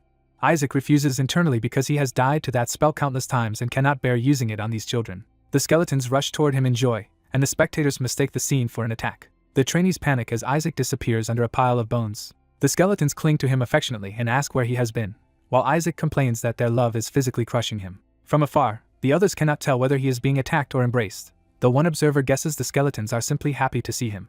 Isaac realizes he must act carefully or someone will discover his identity, so he decides to disable the skeletons without truly harming them. That plan collapses when the official announces that interfering with mana cores is forbidden and only Turn Undead counts. Pinned down and furious, Isaac curses the priest for forcing him into this choice. His uncle, proud of his own sabotage, cheers that he made the test easy enough for Isaac to take first place. The spectators agree that a trial requiring only Turn Undead should be trivial for any cleric. To Isaac, that makes the situation even worse, and his frustration finally explodes. He decides he would rather destroy the skeletons with attack magic than condemn them with holy exorcism. The skeletons misread his attention as affection and eagerly wait for his command. Isaac plants his foot and commits himself. Then, exhausted and heartsick, he falters and admits he cannot do it. The others mock him for failing at something even a child could do, and Isaac flatly agrees that he cannot. The skeletons notice his weakness and ask if he has run out of mana. One even offers to restore him with dragonfire, prompting Isaac to remind them that he is human now and would just burn. The spectators catch that strange remark and begin to wonder what he meant. Someone realizes Isaac may actually be seeing the skeletons as people. That possibility leads them to interpret his hesitation as compassion for former humans twisted into undead. The crowd instantly praises this as the true mercy expected from the faith of Azure. Isaac knows they are giving him sainthood for the wrong reason and thinks they are all insane. One trainee steps forward and offers to cast Turn Undead himself if Isaac cannot. Isaac stops him with a punch before the spell can be completed. He declares that anyone using Turn Undead on them would send them straight to hell, and he refuses to allow it. Instead, he gathers his own power into a different spell. He finally casts Turn Undead himself, but shapes it with extreme precision around the skeletons and away from the children. His intention is to use the spell without harming either side. The audience is stunned by the scale of the holy power he unleashes. Inside the light, the skeletons are more curious than afraid, treating the radiance like a pretty toy. Isaac secretly calls forth Shadow Lich as a second measure. He orders the shadow servant to hide the children while the spell resolves, and the Lich obeys. The skeletons are swallowed into shadow rather than destroyed. The spectators can only stare, unable to understand what just happened. Isaac seizes the moment and points out that the skeletons have vanished. The arena concludes that he erased them all at once. The crowd erupts, convinced a mere trainee should not possess power on that level. They hail him as the son of the saintess, while Isaac inwardly vows to wipe out the rotten clerics who keep abusing the dead. Elsewhere, the Cardinal of Red plots to use Isaac in an offering ceremony because he is certain the boy will summon an evil god. Back in Azure, the Patriarch admits he would have been relieved if Isaac had drawn only a middling deity. He warns his sons that what actually answered Isaac is far beyond an evil god. They cannot even compare the two. The family is left wondering what monstrous being chose Isaac and whether it could become a disaster for the world. The Patriarch decides Isaac must be brought back immediately for re-education and says he has already sent someone to retrieve him. A messenger returns from that errand with urgent news. Isaac is not coming back at all, because he is heading straight for the prison of Sancta Seds. The sons are baffled that he could enter a prison controlled by the faith of Red. Then they learn the Cardinal of Red personally gave Isaac a token granting passage. That revelation sends the Patriarch into a rage as he realizes Red lured a child away with a trap. He decides at once to go to Sancta Seds himself and answer trickery with trickery if necessary. Meanwhile, Isaac trudges toward the prison, already exhausted by everything. He arrives at the Papal Court prison under a cloak and hidden presence. His companion complains that the place has been tainted by the use of Turn Undead, while Isaac insists the result was fine so there is no issue. The Shadow asks whether Isaac brought the reward he earned from Blue. Isaac reveals it is a cord that purges demonic energy and cures demonic addiction. For him, it also serves as a disguise that suppresses and conceals his mana. Before entering, he confirms that no one is nearby. Once the area is clear, he summons his hidden skeletons back out. They burst from the shadows overjoyed to see their master again. Isaac orders Shadow Lich to take them home instead of letting them follow him inside. The skeletons cling to him and beg not to be abandoned, but Isaac snaps that staying here will only get them exorcised. He finally commands them to release the prisoners safely and return, and they obey. With that settled, Isaac turns back toward the prison entrance. Then he discovers one tiny skeleton has hidden itself in his cloak. The little one explains it snuck in because it feared never seeing him again, and Isaac realizes it is so weak he could not even sense it. At that exact moment, the guards call Isaac in for his visit, forcing him to hide the stowaway fast. He panics because if the tiny skeleton is found, all his effort to save them will be wasted. He orders the little skeleton to stay absolutely hidden as the guards open the way. Composing himself, Isaac steps inside as though nothing is wrong. A grim history begins to surface. 50 years earlier, the Holy Empire captured a 9th-ranked demon. That demon had invaded alone to reclaim the Skeleton King's body, but the priests held the body hostage and even the 14-6 demons knelt to protect their master's remains. The official version says the capture of such an ancient pure-blood demon shocked the world, but Isaac knows the story is false. He identifies the demon behind the incident as Blood Lord Shabnak. His companion tries to object, but Isaac cuts in. He mocks the so-called visitation, noting that the prisoner is so far away he is barely visible even through a telescope. The guards smugly tell him he should be grateful they are showing him even that much. Isaac openly insults them, and they realize he is becoming a problem. The guards decide they need to search his body because too many things about him seem suspicious. As one reaches for him, Isaac gives a final warning. He releases a killing aura and states plainly that anyone who touches his body will die. The guards freeze in fear before the sudden pressure. Even Isaac is surprised by how overwhelming the aura has become, and the guards find themselves unable to move. He doubles down by invoking his status as a direct descendant of Blue and threatens to treat any forced search as a declaration of war against the Shwa. Then he escalates the standoff with shameless melodrama, warning that if they keep trying to touch a child's body he will bite his tongue and die on the spot. Isaac's escorts panic that their uncle Relai will never stay quiet if he learns what is happening. They recall that Relai is reckless enough to start a war over family pride, even over something trivial, while the family head had only ordered them to learn his motive. Isaac uses the family head's past to force the issue and tells them to stop stalling and let him through. The guards reluctantly submit to the authority of the pass and lead him onward, while Isaac complains that they should have done that sooner. They descend into the prison where the atmosphere grows heavier and more ominous. At the end of the corridor, the guards announce that they have reached the place Isaac wanted to see. They reveal that the sealed cell ahead holds the 14-6 demon in solitary confinement. The guards warn Isaac that the demon's aura alone can stop a heart, but he dismisses the danger and tells them to brace themselves instead. As the cell is approached, the prison begins to shake with a violent reaction from within. The guards tense in alarm while Isaac remains strangely calm behind them. Inside the bars, the chained demon stirs and fixes them with a terrifying gaze. The demon erupts in a furious roar that rattles the entire chamber. The guards are bewildered because the demon had always been quiet before, yet now it is losing control. Its scream slams into them like a physical force, nearly dropping the men outside the cell. Terrified, the guards beg Isaac to leave now that he has seen the demon's power for himself. Isaac notices something they do not and realizes the demon is not raging at them because it is dying. The guards are horrified that Isaac can still smile under such demonic pressure and start to think he is deranged. Isaac figures out that the demon has mistaken him for a prisoner captured by the priests, and his familiar panics that the demon has completely snapped. The demon clarifies that Isaac was not captured but forced to come here, which only deepens the confusion outside the cell. The guards think the demon is growing even more violent, while Isaac realizes it has simply misunderstood the situation. His familiar explains that Isaac had once been forced to bow his head, and the demon is enraged that anyone dared humiliate its master. The demon's fury sharpens into personal outrage at the insult done to Isaac. As the demon thrashes against its restraints, the guards finally understand that it is raging at the people who made Isaac submit, and they panic because the prisoner must not die before execution. Isaac sees that the chaos creates an opening, but the guards are still too close for him to act openly, so he decides he needs more time. The demon's restraints trigger a holy countermeasure that blasts into its body and threatens to kill it. Isaac realizes the Pope's safeguard has activated and that the demon will die before he can be rescued unless the plan changes immediately. He hesitates because using his prepared distraction now would expose him for certain. His tiny skeleton servant offers to carry something through the bars, and Isaac instantly seizes on the idea. He orders the skeleton to slip through the cell bars with a mana stone so the demon can use it to break its restraints without being detected. As the skeleton obeys, Isaac openly praises the enemy family's guards to keep them distracted. The guards are thrown off by being sincerely complimented by someone from House Blue. When they ask if he is insane, Isaac calmly denies it. He reveals that he is only stalling for time and doubles down on the absurd praise to hold their attention. Meanwhile, the skeleton hurries across the floor carrying the mana stone toward the demon. Isaac flatters the guards by claiming he was terrified but impressed by how bravely they handled the demon, though they point out that he had actually laughed. He keeps laying it on, saying House Red would make men like them commanders, which only confuses them further. Then he lowers his voice and claims the real reason he came is a secret. He says he is acting under his patriarch's orders, which immediately catches the guards' attention. Isaac explains that his family is in the middle of a succession test for the patriarch's seat. He says his assigned task was to wound a great demon, and even the guards are shocked by how dangerous and cruel that order is for a child. They note that the outcome could influence who becomes the next cardinal, but still cannot believe anyone chose such a task for him. One guard reasons that House Azure does have a saintess, yet forcing a child into this is still monstrous, while the skeleton reaches the demon. The demon accepts the help, and the guards conclude that House Azure really is as insane as its reputation suggests. Isaac casually tries to recruit the guards into House Azure, leaving them even more unsettled. They finally realize he is half-seriously scouting them while his skeleton hides behind him after finishing the delivery.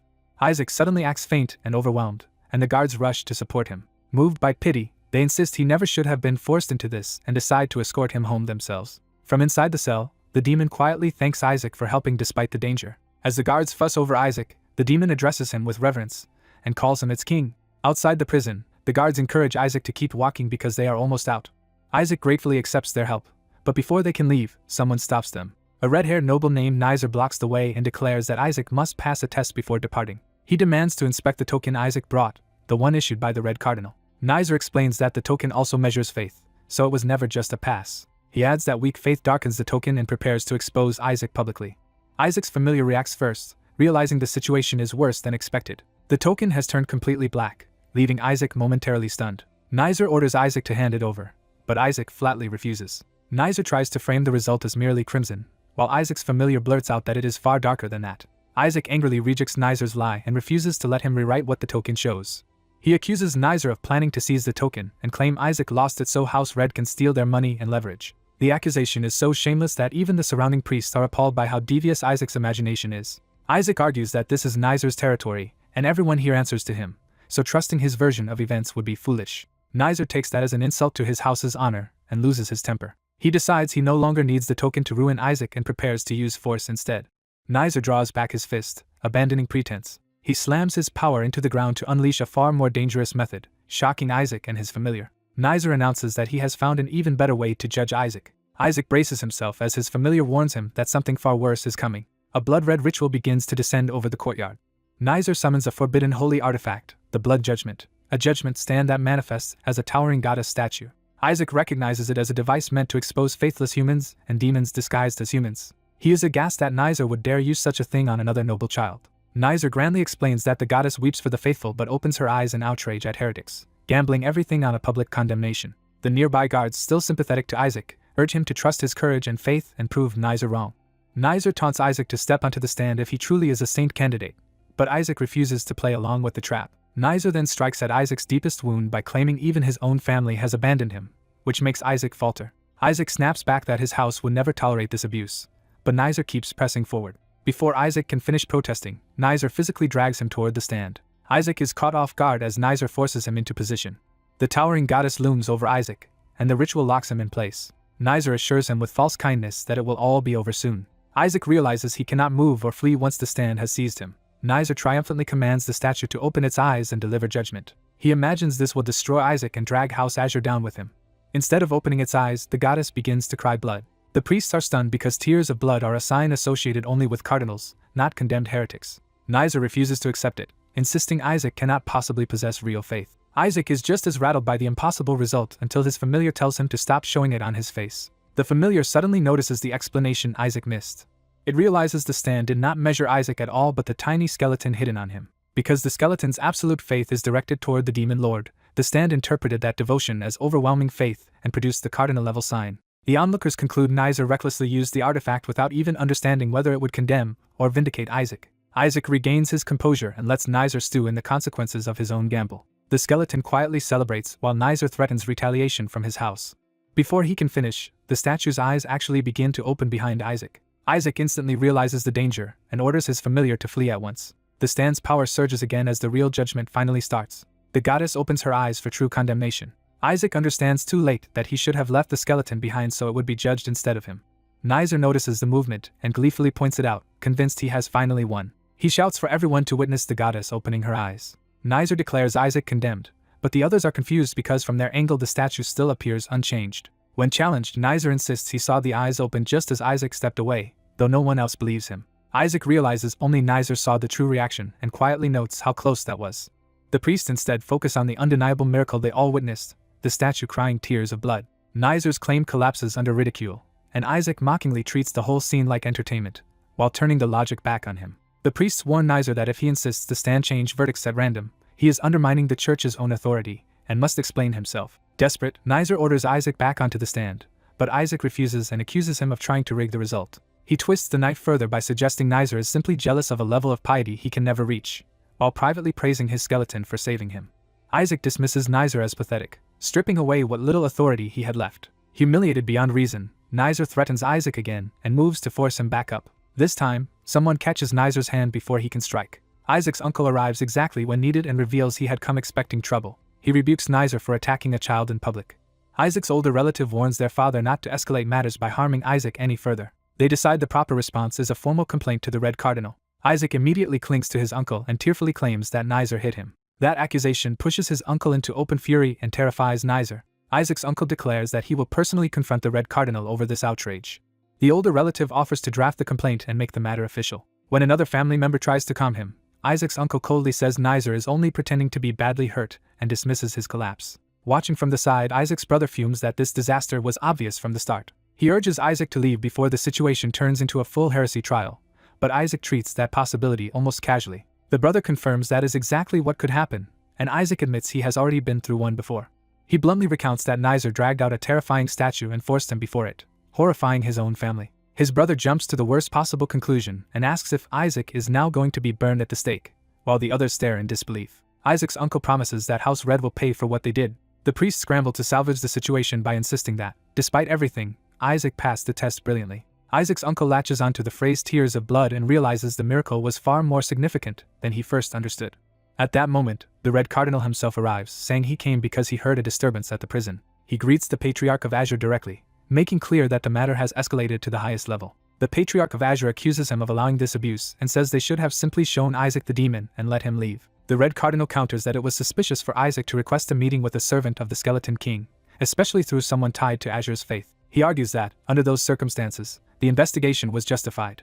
He then bluntly states that the Patriarch's third child was the one who brought out the judgment of faith on Isaac, shifting blame onto Nizer. The patriarch treats that as a provocation serious enough to start a war, while the Red Cardinal coolly notes that even he did not expect Nizer to go so far. The Red Cardinal offers a smooth apology and promises compensation, trying to defuse the confrontation without conceding too much. He then asks for the token he had given Isaac to be returned, and the patriarch eagerly agrees because he wants nothing more to do with it. Even as he hands it back, the patriarch condemns the absurdity of ever giving such an item to Isaac, while the Red Cardinal reminds him that Isaac asked for it himself. Privately, the patriarch fumes that Isaac may be troublesome, but using the judgment stand on his grandson crossed a line. His anger softens into pride when he reflects that Isaac somehow made the statue cry tears of blood. He admits that such a miracle is normally seen only from cardinals and apologizes to Isaac for doubting him, asking for the token. He begins to reason that if the miracle was real, then the token should have changed accordingly. When he examines it, he realizes the token has indeed transformed. The token now reads as dark, and Isaac instantly imagines the worst possible outcome with comic horror. The Red Cardinal notices the patriarch's reaction and asks whether he saw the change. Before the patriarch can answer, he moves to return the token. The Red Cardinal casually destroys the token in his hand instead. As the shattered relic falls apart, the patriarch is left reeling that the Red Cardinal has just destroyed a token bestowed by the first pope himself. Isaac refuses to hand anything back to the Blue Cardinal and makes it clear their relationship is beyond repair. At the Sepet Manor, the leaders of the Faith of Red review the uproar over Isaac's flawless faith test and the blood-weeping statue. Neon Sepet realizes that by confirming Isaac's result, he has effectively elevated him above all other saint candidates. His son is scolded for demanding a retest even after the public already saw the outcome. The father lashes out that this recklessness could destroy their standing. Neon reminds his son that he was supposed to secure the family's future by becoming patriarch, and even that failed. He presses harder, warning that the boy will only survive if he rises all the way to pope. For Neon, Isaac's ascent to sainthood and eventually the papacy is the key to Red's dream of ruling the world through faith. The Red Cardinal cuts through the panic and notes that losing the faith measuring token is troublesome but not fatal. He insists they still have other ways to control the situation. He decides the coming sacrificial ceremony can be used to expose any dangerous children once divine messengers arrive. Until then, he orders the frightened boy to stay still despite his insistence that he truly witnessed something ominous. The son abruptly asks whether the participant list for the sacrificial ceremony has been finalized. He learns that most participants come from Azure, including Isaac Joshua, and that Isaac qualifies because of his earlier Pentagon of Black result. Desperate, he begs to be assigned as Isaac's servant instead of entering normally. He argues that the rules allow participants to bring servants, so he can still get close to Isaac that way. Neon is outraged that an heir of Red would debase himself like that, but the boy insists humiliation no longer matters. He reveals his real aim. If there is no proof against Isaac, he intends to obtain it himself. His father rejects the request, saying the servant role has already been claimed. The chosen servant is Kina Barrett, which immediately throws the boy into confusion. He can barely process that name when the implication hits him. Elsewhere, the announcement that Kina Barrett will serve Isaac shocks the attendants who know her status. The focus shifts as the political fallout spreads through the other factions. The blue side confirms that Isaac's faith test result was perfectly black. Someone asks whether that is why the measuring device was destroyed. They recount that despite rumors of the statue crying blood, Isaac was forced through another test just to be certain. Blue concludes the blood tears were likely triggered because Isaac recently met Melissa, not because the test itself was false. When it is revealed that the stolen faith tester originally belonged to Red, the others mock the idea that Joshua's patriarch could still be trusted. One man bitterly jokes that at least they need not fear an evil god choosing Isaac, because Isaac already seems like one. Another points out that this is exactly why the ceremony is dangerous, since top Pentagon scorers will summon gods there. They warn that the Cardinal of Red is surely waiting for that moment as well, and that even more threats are involved. Blue realizes the Cardinal of Black has also arranged for the Pentagon of Black to judge trainees by the gods they attract, worsening the trap around Isaac. In response, Blue orders that Shuri be sent to serve Isaac during the ceremony. His true conclusion is blunt. Isaac must not be allowed to summon a god. On the day of the sacrifice, the ceremony begins at the Colosseum. Backstage, a quarrel erupts before the participants enter. Shuri arrives to challenge the nonsense he has been hearing. He and the red-haired boy both claim the right to be Isaac's servant, while another attendant silently despairs over the chaos. Isaac, already irritated by the crowd of zealots, thinks it would be easier to knock them all out. He grumbles that the ceremony is unbearable enough without so many fanatics surrounding him. A demonic companion explains that this ceremony's sacrifice is a great demon, so the transport duty has fallen to one of the god's own underlings instead of ordinary escorts. That explanation only fuels the servant dispute, with both claimants refusing to back down. Isaac tries to calm them by saying today should be a good day, because it is supposed to be the day his servant gains freedom. Shuri privately panics, convinced the adults are right that Isaac's true nature will ruin them all if exposed. Isaac sees through the excuses and demands to know why everyone is so desperate to stay at his side. The red-haired boy blurts out that he has a duty to serve Isaac, while Kina admits she wants Isaac's promised training. Fed up, Isaac declares he needs neither of them, leaving both stunned. He instead picks the horse and the maid, turning the argument into open humiliation. Shuri is dragged into the role as well and curses his luck. The procession heads toward the arena under the bright sky. In the stands, spectators eagerly discuss the ceremony, treating the saint's election as an even bigger spectacle than the demon's execution. The participants are announced as they begin entering the arena. The crowd immediately recognizes Master Kina and reacts with reverence. Her presence convinces many that she must be the true saint candidate. Others invoke a prophecy that the new saint will come from the House of Red, deepening the confusion. Red and Gold's factions argue over whether Kina's stigmata prove anything, while Red dismisses the sign as commonplace. The priests are finally announced, signaling the formal start. Isaac enters the arena in absurd style, letting the crowd build expectations. Kina and the red-haired boy are both caught off guard by what he is making them do. The full spectacle is revealed. Isaac rides in on the kneeling red-haired boy while Kina shades him and Shuri carries his cloak. Shuri is horrified, convinced this display proves Isaac will choose the vilest god possible. The cardinals watching from above are left speechless by the outrageous entrance. They struggle to understand why Kina is participating in such a farce and why a member of Red is acting like a mount. Even the usually composed observers cannot stop laughing at the humiliation on display. Some wonder whether this bizarre arrangement had been planned in advance. Cardinal of White, Seraphine, notices that Cardinal of Gold seems far too calm about it. She remarks that she heard Gold had been especially harsh with his chosen child. A flashback reveals Gold's reasoning. Serving as a servant is a necessary step toward becoming pope, and he refuses to let Isaac take that future. He had accepted the plan only so long as it helped his own ambitions. Gold also believed Isaac's strength would let Kina stay near him safely, which suited his scheme. Back in the present, he hides his unease and claims he wants nothing except to make Kina pope. Red reminds him that Isaac is not even supposed to summon a god in the second half of the ceremony. He reveals that Isaac had originally been removed from that list but was quietly restored. Gold and Blue are stunned to learn Red secretly put Isaac back into the summoning phase. Red openly admits he wants to see which evil god Isaac will call. Gold and Blue can only curse him as a madman. Before they can react further, the execution phase is formally announced. The arena erupts as the condemned demon is brought forth with explosive force. The escorts and attendants recoil from the violent arrival. The condemned figure is revealed to be a great demon, Shabnak, chained and prepared for public execution. Shabnak's monstrous form and many eyes make his threat unmistakable. Even bound, he releases a wave of demonic pressure that forces the nearby heirs and servants to their knees. The trainees are shaken by how overwhelming a restrained great demon can be. Shuri realizes that if this is only a servant of the Skeleton King, then the king himself must be far more terrifying, and he urges that Shabnak be sealed tighter. Shabnak continues to rise against the restraints, proving the chains alone are not enough. Isaac quietly addresses him by name, revealing a private connection. He promises Shabnak that he will save him. Shabnak immediately senses what has been done to Isaac and condemns the clerics for cursing a child. Isaac realizes with disgust that torture devices were embedded in Shabnak's body as part of the execution ritual. His hatred for the clergy surges as he condemns their cruelty.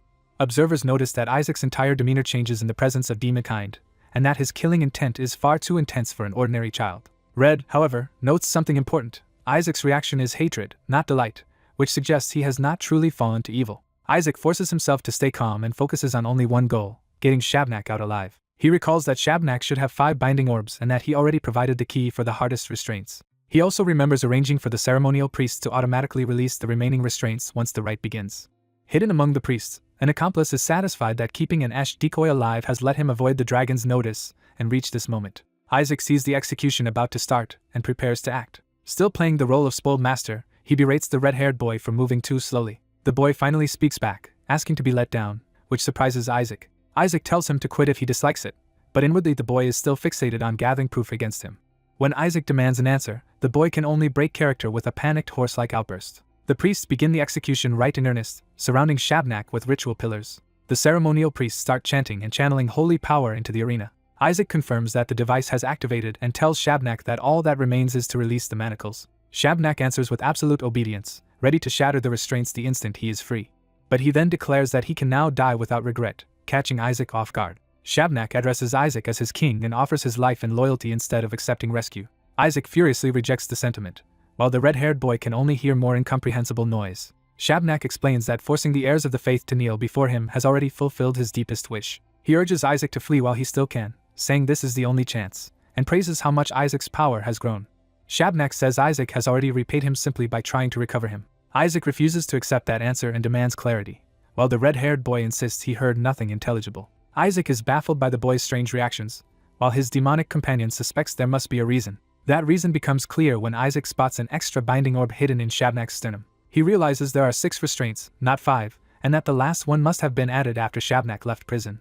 Shabnak admits he stopped resisting because Isaac had been given a new life and should not throw it away against the Pope and bishops. He urges Isaac to abandon him and win the church's trust instead. Isaac rejects that logic outright and refuses to trade Shabnak's life for political safety. He judges the hidden orb to be low grade and decides it can be removed if he gets close enough. Even knowing the risk, he searches for a way to draw Shabnak's attention and create an opening.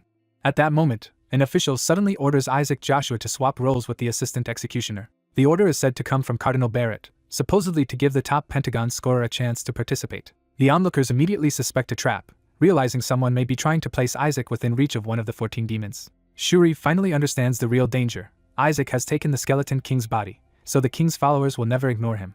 Isaac confirms the guess with a delighted laugh. He reveals that Cardinal of Gold has unknowingly arranged everything he needed, and strikes the red-haired boy aside. Now free to approach openly, Isaac mocks the boy's terror and takes the executioner's place. He closes in on Shabnak, confident that once he can touch the orb directly, the rest is simple. He dismisses the hidden restraint as low-grade trash. Isaac reaches toward Shabnak's chest to break the final orb. The moment he touches it, he realizes the orb is infused with holy power from the divine realm. He panics, understanding that someone embedded an impossibly troublesome sacred device into Shabnak and that dismantling it would take months. His companion explains that only sacred blood of the highest order, perhaps even the Pope's, could safely disassemble it, leaving Isaac momentarily cornered. As Isaac wonders whether the Pope is present, the ceremony is interrupted by a command for everyone to rise. A divine summoning circle opens overhead as an envoy of God descends.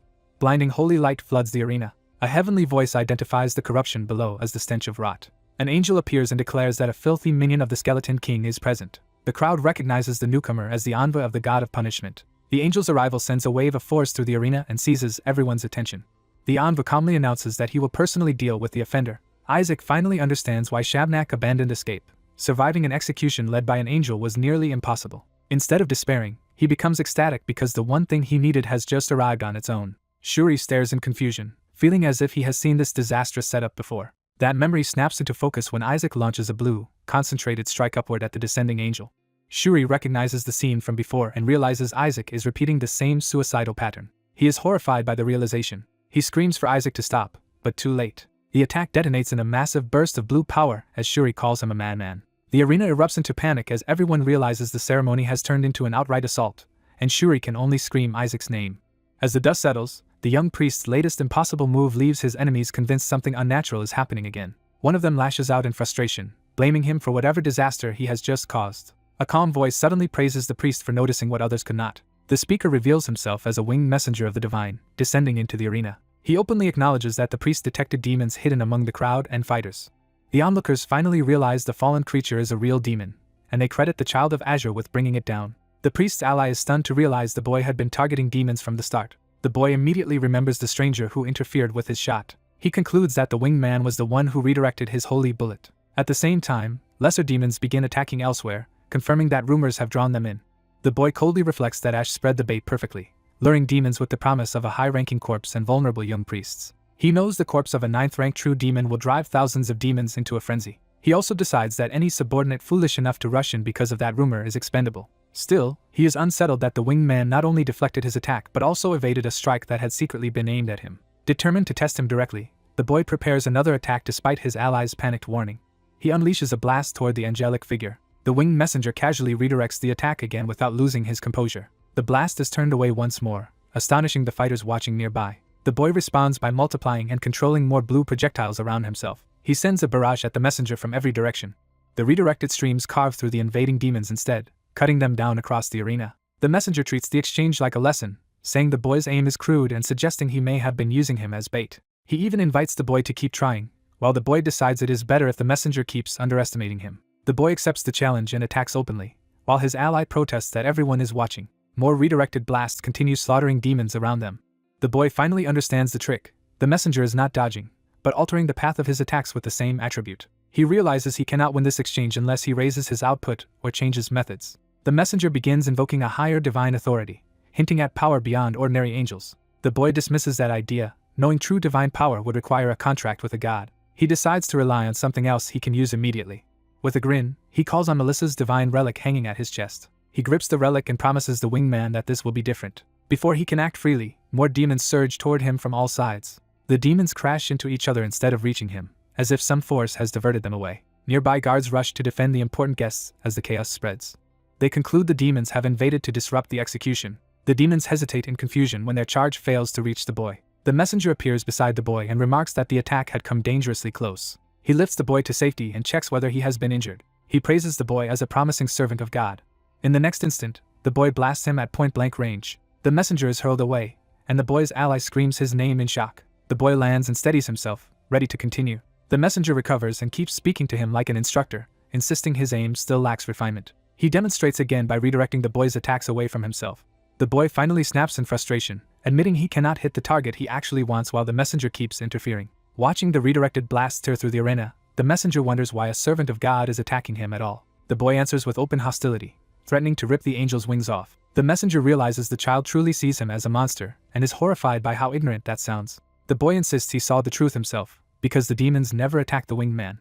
He concludes that the messenger must be the Skeleton King's agent trying to steal the demon corpse. The messenger is appalled by the accusation but decides he may need to discipline the child for his own good. The boy doubles down, loudly declaring that the winged man is a demon's servant. The messenger tries to explain that the divine realm cannot directly interfere in the mortal world, but the boy refuses to listen. The messenger then sees a way to turn the misunderstanding to his advantage by branding the child a heretic.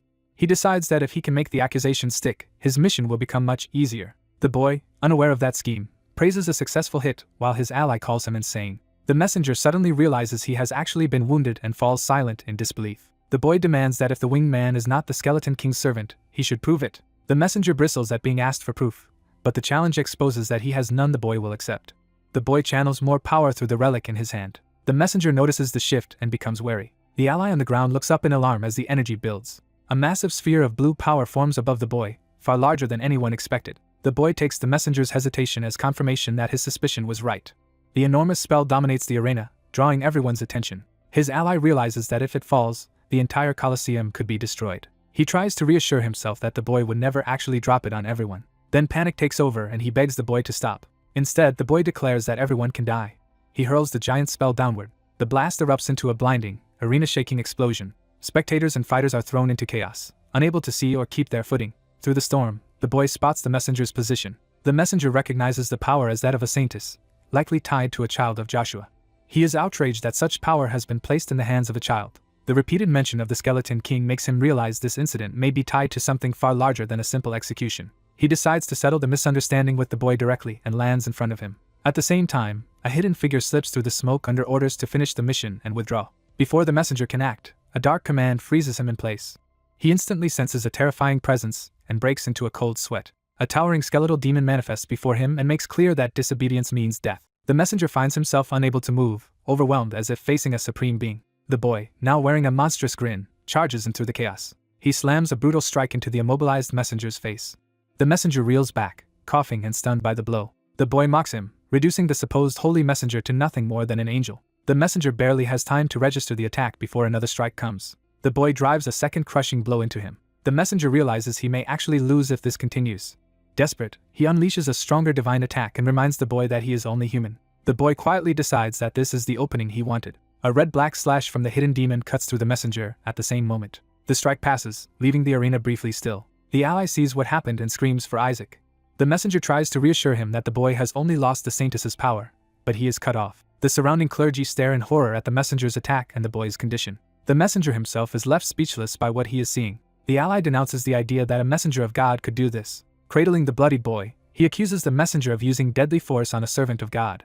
He keeps shouting for Isaac to wake up while the messenger watches in disbelief. The messenger insists it makes no sense, because the spell he used should only paralyze, not cause such bleeding. To everyone's shock, Isaac opens his eyes despite the blood covering him. His ally breaks down in relief and begs him to stay awake. Isaac calmly claims he was punished for mistaking a messenger of God for a demon.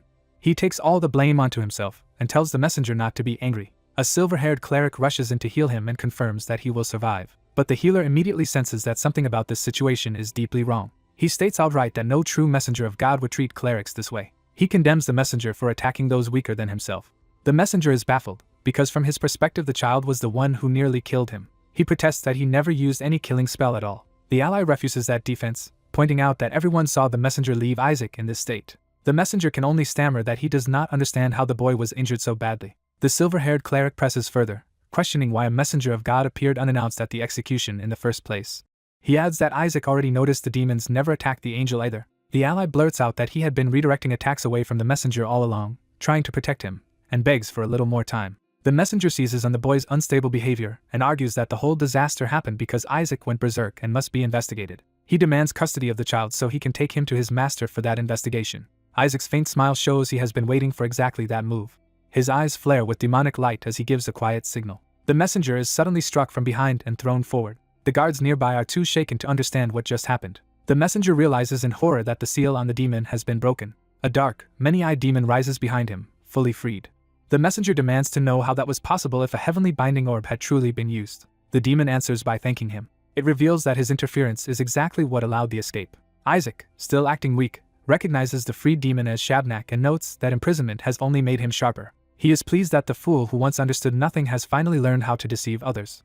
Shabnak decides to finish the damage by killing the messenger. He prepares to escape afterward, leaving the aftermath to the other infiltrators. The messenger screams, while Isaac privately notes that Shabnak has become very good at scamming people. The messenger grabs at Shabnak in fury, cursing the demonkin. Shabnak cuts him off with contempt and counters his attack.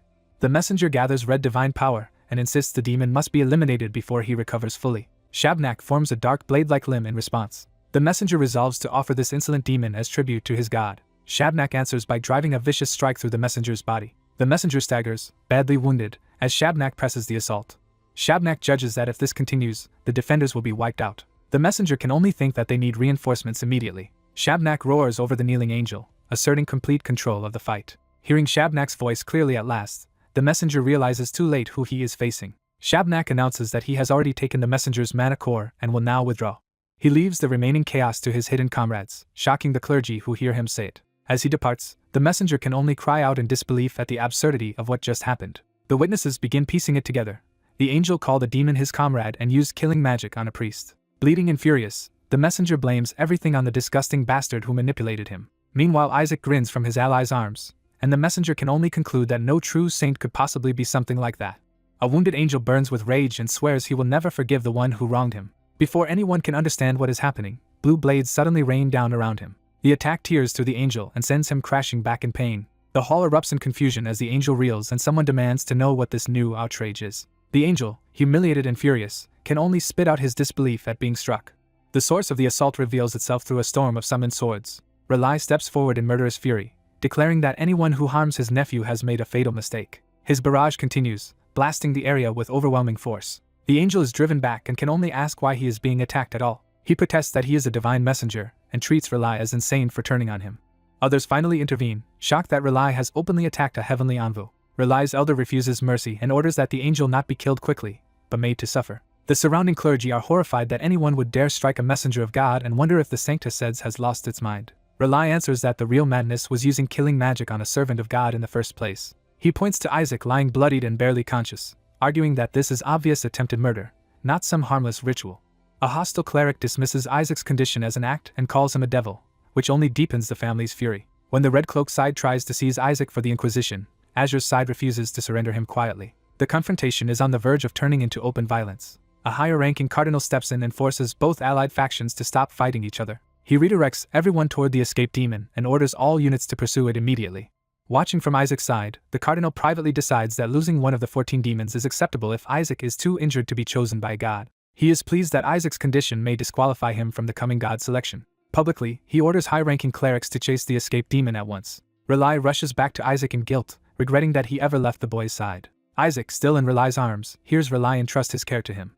Relai resolves to hunt the demon himself. He vows to capture it with his own hands and clear his grandson's name, despite warnings that he is too old and conspicuous to get involved. The warning is justified, because he had already gone to great lengths to secretly smuggle the demon out once before. Even so, the family feels cornered and torn between protecting Isaac and pursuing the truth. Isaac suddenly begs them not to leave, claiming he is in terrible pain and needs them with him. That plea instantly halts their plans and throws the adults into confusion. They give in at once, deciding not to join the chase and to focus on treating Isaac instead. The moment they comply, Isaac secretly smiles to himself because everything is unfolding exactly as he intended. Behind his blank, injured expression, he mocks the fools around him. Later, in a hospital room packed with anxious visitors, Isaac's caretakers are confronted for turning the ward into a battleground. The argument escalates as they are accused of treating the room like their private territory, and even bringing a devil into a patient's chamber. The accusation of harboring a devil is thrown directly at the cardinal protecting Isaac, and he is pressed to explain why he is obstructing the investigation. In response, the cardinal orders the entire Sancta Seds to cut ties with Crimson and begin a full strike, even suspending their normal duties. The order shocks everyone, because the Sancta Seds is known for doing the church's dirtiest work without complaint, and this is their first strike ever. The cardinal rejects any talk of peace, arguing that a messenger of God attacked his grandson right before the execution and that no peaceful resolution is possible after that. He also reminds them that the demon called that messenger its comrade, and that such a statement could not have passed a binding orb if it were false. When others insist they still need to inspect Isaac's wounds, the cardinal blocks them by arguing that disturbing him could worsen his condition. He shifts the focus back to the real issue, demanding to know who released the binding orb on the demon, while noting that the black executioner is already investigating. The opposing side becomes certain that once even a trace of evidence is found, Isaac will be dragged away. They are interrupted by urgent news before they can press further. A messenger bursts in to report that the evidence has vanished. The black executioner can barely get the words out. Meanwhile, Isaac lounges in bed with a smug grin, already aware that the proof has been erased. The investigator explains that the restraints exploded just as the examination was about to begin, destroying the evidence. He nearly reveals that he sensed a familiar power behind it, but someone panics and silences him before he can say more.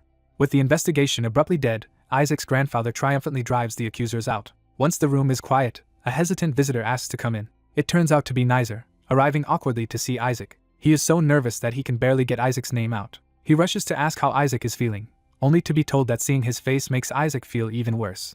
Nizer reveals he brought Crimson's secret medicine so Isaac can recover quickly, because Isaac's injuries would otherwise keep him from the god selection. He also notes, bitterly, that the gold believers seem to enjoy Isaac's suffering. Elsewhere, Crimson's leader decides he cannot allow Isaac to remain crippled and excluded. He orders that Isaac be forced to drink the secret medicine until he fully recovers. Isaac happily gulps down the entire bottle at once, delighting in the taste while Nizer mourns the cost of wasting such a priceless family remedy on him. Nizer panics because a single drop should have been enough, and Isaac has consumed everything. To everyone's shock, the medicine works immediately, restoring Isaac's strength and stamina. Isaac is pleased not only by the taste but by the blessing effect, realizing it will be useful in the god selection. When Nizer blurts out that Isaac was never supposed to drink the whole bottle, Isaac's mood turns dangerous. Nizer hurriedly adds that the patriarch promised Isaac even more medicine if he comes to Crimson's main estate. That offer instantly catches Isaac's attention, though he immediately suspects a trap. He pretends his leg is still too injured to travel. Nizer comes prepared and offers special shoes to help him move, making it obvious he was sent to bring Isaac back no matter what. Isaac agrees to go, but first sends Nizer outside so he can change. As soon as Nizer leaves, Isaac mocks how easily greed baited him into revealing the invitation. He decides he will use that trip to the main estate to ruin Nizer instead. Escaping through the window, Isaac thanks the fool for handing him a perfect opportunity. Back outside, the cardinal rages when he learns Crimson brought their secret medicine to the infirmary. He cannot believe they would heal Isaac at the very place meant to keep him under watch. The golden-robed cardinal realizes too late that by giving Isaac a private room, they allowed Crimson to heal and bless him in secret. He concludes that both Black and Crimson are insane and resolves to sabotage the ritual if necessary. He orders his subordinates to stop Isaac no matter what. His panic is driven by one fear above all: Isaac must not be allowed to choose a god. At the same time, Isaac corners his uncle and sweetly demands an answer to a question. With a terrifying smile, he asks which god he is going to choose. His uncle realizes Isaac has become dangerously unstable and tries to avoid answering. Isaac's pressure becomes so intense that his uncle nearly screams. Isaac insists his uncle already knows the answer, while the man desperately pretends ignorance. Isaac asks again, now openly demanding to know which god awaits him. His uncle realizes Isaac may be probing him because he can get information from the Pope. He panics at the thought that revealing anything could put Azure in direct conflict with the Pope. He tries to reassure himself that everything will be fine if Isaac simply chooses the best possible god. But Isaac casually says he might give up on choosing a god altogether, shattering that hope. His uncle is stunned, while Isaac reads the reaction as proof that they fear he will choose something terrible. Isaac presses the point, asking what happens if an evil god really appears, while his uncle angrily dismisses the idea. Isaac's expression darkens into something openly monstrous. Fixating on the phrase "the highest," he lunges as if he has caught a crucial clue. He clings to his uncle and demands the answer again, refusing to let him escape. When his uncle blurts out affection in panic, Isaac twists it into a threat and acts even more deranged. The uncle finally tears himself free, insisting he has to leave because the patriarch has summoned him. That mention of the city and the hidden demon instantly snaps Isaac's attention elsewhere. He realizes Shabnak is still somewhere inside the city. Outside, Azure forces spread through the streets under orders to stay alert because one of the 14 demons is hiding nearby. Relai returns to his father with new information. He brings maps of the underground water veins, suggesting a method to track the demon's movement. His father notices that Isaac has somehow followed them and is now clinging to Relai's leg. Relai tells Isaac to go back because the hunt is dangerous. Isaac refuses, insisting he needs revenge. He argues that the demon disrupted the execution ceremony and endangered innocent people. He vows to take revenge personally the moment he finds it, leaving even his familiar baffled by what he is really doing. Relai can only sigh at Isaac's stubbornness. In the end, he gives up and lets Isaac stay, which delights the boy. Nearby soldiers are confused by the strange child who has appeared among the search party. They realize this is Lord Isaac himself and are shocked that the striking Sanctus had sent a direct descendant after all. Some reassure themselves that the Joshua family excels at hunting demonkin, so the matter should end quickly. Isaac suddenly reacts as if he has sensed something, drawing everyone's attention. He identifies the target as a minion of the Skeleton King and warns that such a creature is skilled at hiding. The others realize the search may take far longer than expected. Someone demands to know whether Isaac is taking the hunt seriously at all. Isaac lounges in the sun and casually claims he definitely felt the demon somewhere behind them. The exhausted searchers protest that the Cardinal has done nothing all day while they run themselves ragged. When one of them starts to voice suspicion toward Isaac, Relay crushes the accusation before it can be finished. He coldly makes clear that challenging his judgment would be taken as open defiance. Then he turns to Isaac directly. He tells his grandson to make their enemies pay. Isaac immediately points the searchers toward another false lead, sending them running again. At that moment, a black-clad figure appears and questions why the supposedly striking Sanctus says is involved. The newcomer is Crimson's red-haired leader, who accuses Azure of trying to cover up Isaac's crimes. He warns that protecting Isaac now will only make the boy's future crimes worse, but Relay demands proof that Isaac released the Great Demon. Crimson's leader says the truth will surface soon, because the Pope's power was found inside the binding orb. He reasons that he cannot accuse the Pope directly, so the best path is to uncover evidence tying Isaac to the incident instead. If he can do that, he will finally witness the arrogant Azure family's downfall. Even so, he offers a compromise and says he will not ruin the god selection ceremony if Azure cooperates. As a gesture, he promises at least to hide the handcuffs on Isaac's wrists. Relay rejects the claim that he is frightened, but his denial is unconvincing. He mutters that he will have Isaac work the Sanctus Seds like dogs for this humiliation, and Isaac gleefully notes that he really took the advice to heart. Relay bitterly asks whether Isaac heard that insult. Before he can continue, Isaac vanishes from the chair without anyone noticing. The adults are left staring around in disbelief, demanding to know where he went this time. Elsewhere, Isaac finds a coded mark and recognizes it as something Shabnak must have left behind. He reflects that the true demons have replaced the Skeleton King's servants because they despise serving an undead ruler. He concludes they are exploiting loopholes in his commands rather than directly disobeying them. Still, he is troubled by the larger pattern involving the Binding Orb, the Pope, and even the Crown Prince. He especially cannot understand why the Crown Prince's mana would be mixed into Shabnak's Binding Orb. His familiar presses him to stop pretending ignorance about the forces moving behind the scenes. Before he can answer, hidden assassins reveal themselves above him. They are stunned that a priest noticed them at all, since priests are supposed to have poor battlefield awareness. One of them realizes too late that they have been exposed. Isaac answers by unleashing holy power so suddenly that even the assassins cannot tell when he cast it. The attackers are thrown into confusion as the spell erupts around them. Isaac dryly notes that they are mages too, as if their disguise was never convincing. The assassins rush him anyway, confident that priests are weak against magic. His familiar is outraged that they would insult Isaac by attacking him with such low-rank spells. Isaac senses another attack coming from behind and turns toward it. The assassins spring their trap and proudly announce a feared anti-priest technique, convinced they have finally cornered him.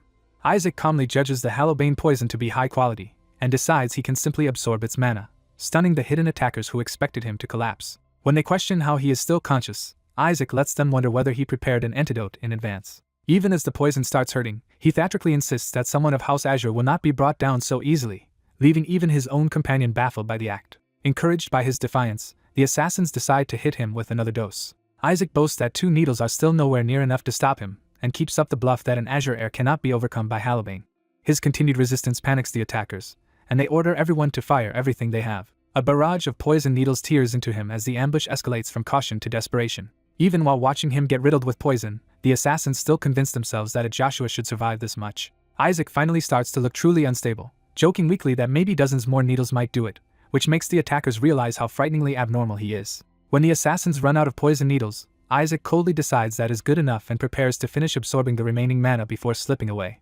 As dark mana continues to gather around him, the attackers hesitate and wonder if they have finally subdued him. Lying on the floor, Isaac hears one of them savor his apparent downfall and call him by name, revealing the attack is personal. The assassins suddenly notice someone among them and realize an unexpected figure has arrived. The newcomer is identified as Count Molech, exposing the noble behind the assassination attempt. Molech openly curses Isaac and reveals that his house was ruined because of him.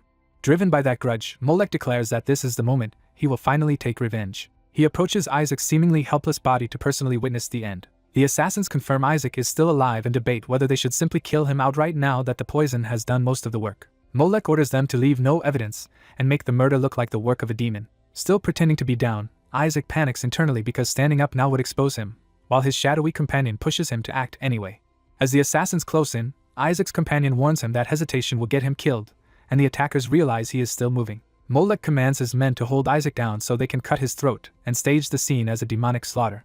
Isaac realizes he has not finished absorbing the mana yet and is running out of time. Before the assassins can finish him, a hooded swordsman suddenly enters the room. The newcomer draws a blade wrapped in purple power. With a single sweeping strike, the swordsman cuts through multiple assassins at once. Molech recoils in shock as his men are thrown aside and the balance of power flips instantly. He stares in disbelief, unable to process what just happened. The hooded rescuer stands amid swirling power, and the attackers recognize that a true master has intervened. Even Isaac is startled that a sword master has appeared in the middle of this secret ambush. The swordsman calmly cracks the air with his power, making it clear he is far beyond the assassins. Molech is blasted back by the pressure before he can recover. Isaac's companion notes that the intruder is using magic as well, though still inferior to the companion's own master. Wounded and shaken, Molech struggles to his feet as the swordsman closes in. He falls back on rank in outrage, demanding to know whether the stranger understands he is a noble. The hooded swordsman answers with silent contempt, unmoved by Molech's status. Molech realizes too late that his title offers no protection here. As he looks toward the exit in confusion, he realizes this intervention was never part of the plan Obsidian gave him. Another figure arrives and Molech is stunned by the new presence. The newcomer is young Master Kina, whose appearance instantly changes the political stakes. Molech desperately begs Kina to save him, hoping noble solidarity will protect him from the sword master. Before he can explain himself, Kina's power erupts around him. Kina warns Count Molech that one more step will mean death. He makes clear that Isaac is supposed to train with him and angrily demands why Molech keeps interfering. Molech tries to pretend he came to help and begs Kina to regain his senses. Kina cuts through the excuse, saying he does not care about Molech's justifications or the larger religious consequences. He directly asks whether Obsidian put Molech up to this, forcing the Count into visible panic. Isaac suddenly pops up behind Kina and joins the interrogation, startling Molech even further. Isaac reasons that if the Pope would be disadvantaged, then the god he is expected to summon must belong to the Golden Faith. He narrows it down further and suggests the god in question may be the god of wealth. Molech tries to deny knowing anything, but Isaac keeps pressing him while half-mocking the possibilities. Kina glances toward the hooded sword master, realizing this covert rescuer is operating outside normal protocol. The swordsman remarks dryly that Molech's attendants must be suffering because of their master's stupidity. He decides the immediate priority is getting the injured Isaac to safety, though he intends to take him to the Imperial Palace. Kina flatly rejects that plan. He insists that Isaac is coming with him instead. A far more terrifying presence arrives and declares that no one may touch his grandson. The newcomers realize Isaac's family has arrived, and the rescue turns into a contest between powerful factions. Later, the hooded sword master is confronted and told to mind his own business because his suspicious behavior at the demon scene has already drawn notice. The accusation sharpens when it is pointed out that he personally examined the demon's cipher despite already being under suspicion. The man he is speaking to reveals himself as Obsidian Cardinal Ian Balag and mocks his lack of common sense. Ian openly states that the Swordmaster sent assassins to Molech in order to save Isaac and win his gratitude. He explains the logic bluntly. Rescuing Isaac from near death would naturally make the boy indebted. Ian adds that because the Ashwa family always repays its debts, Isaac might have ended up loyal to the imperial family instead of the church. The accused man dismisses that reasoning as absurd and condemns the Obsidian faith's methods. Ian answers by describing the Northern Crows as people ruthless enough to use demon corpses against other demons, showing he knows exactly how far they will go. He then asks whether the Swordmaster has truly lost interest in Isaac, noting that Isaac's written answers still caught his attention. What interested him most was Isaac's proposed method for capturing the Skeleton King, a feat that should have been impossible for a child to devise. Ian admits that if Isaac truly wrote it himself, then his value is extraordinary, and he warns the other man to stop involving himself with the boy. He reveals that a heresy inquisition will begin immediately after the Obsidian Pentagon. Unless Isaac can prove his innocence during the god selection itself, the inquisition will proceed. Ian coldly notes that at this rate the Azure faiths may be wiped out altogether. Back at the Ashwa Manor, outrage erupts over how far the church is willing to go. Isaac's family denounces the plot as madness, arguing that kidnapping him over a suspected god is already beyond reason. They are especially furious that the Obsidian Cardinal pushed the situation to this extreme. Isaac's father grimly announces that Isaac will not attend the next day's god selection. That decision shocks the others, especially those who believe attendance is absolutely necessary. One side argues that the ceremony is not worth this much danger, but the opposition cannot accept abandoning it. The younger faction insists that Isaac must attend no matter what. When challenged, they reveal that the issue is not a malevolent god at all. They finally confess the real secret. Isaac is expected to call on the Supreme God. They argue that ordinary faith rankings no longer matter if the Supreme God is involved and that Isaac must be allowed to appear. Even while admitting he should not reveal this, the speaker decides the truth is better than watching everything collapse. The others demand clarification about who is supposed to summon the Supreme God. The answer is Isaac, because he was already chosen by the Supreme God during his ordination. Isaac's father initially treats the claim like drunken nonsense and tries to shut the conversation down. But the speaker insists he saw House Verrett's report with his own eyes. He argues that Verrett first tried to adopt Isaac, then tried to kill him when that failed, and now wants to block the god selection because they know what Isaac can do. The father still finds the whole chain of events absurd, almost too ridiculous to believe. The younger man snaps back that disbelief will cost them the leverage they finally gained over the papal family. He goes so far as to threaten to take Isaac and leave the house if they refuse to act. That threat finally forces the father to ask whether all of this is truly real. The younger man swears that it is. Trying to process it, the father asks in utter disbelief whether the supreme God is some kind of pervert, unable to understand why such a being would choose Isaac. He then soberly concludes that this revelation puts Isaac in even greater danger, because a being like the supreme God is beyond anyone's control, though it would at least spare Isaac from the heresy inquisition.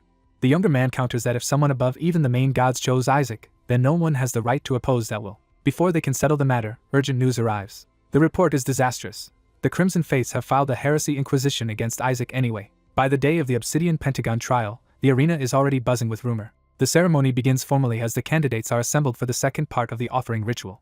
The officiants announce that the god selection will proceed before honored guests, and Isaac realizes he is surrounded by danger. Seeing inquisitors stationed everywhere, he understands there will be no easy escape if anything goes wrong. Someone from his side urgently asks what kind of trouble he got into to end up under crimson scrutiny. Isaac recalls the earlier interrogation where he was ordered to confess to willingly serving the Skeleton King. The inquisitors pressed him with a demon cipher that supposedly contained his name, and treated that as proof. When they tried to twist the Skeleton King's repentance into submission before the gods, Isaac exploded in anger at the distortion. He smashed the table and demanded to know where the cipher actually said any of that. In the heat of the moment, he nearly blurted out something fatal before stopping himself. The inquisitors immediately realized from his reaction that he truly could read demon ciphers. Pleased with the trap, they told him they would see him at the Obsidian Pentagon, while his companion cursed him for falling for such an obvious tactic.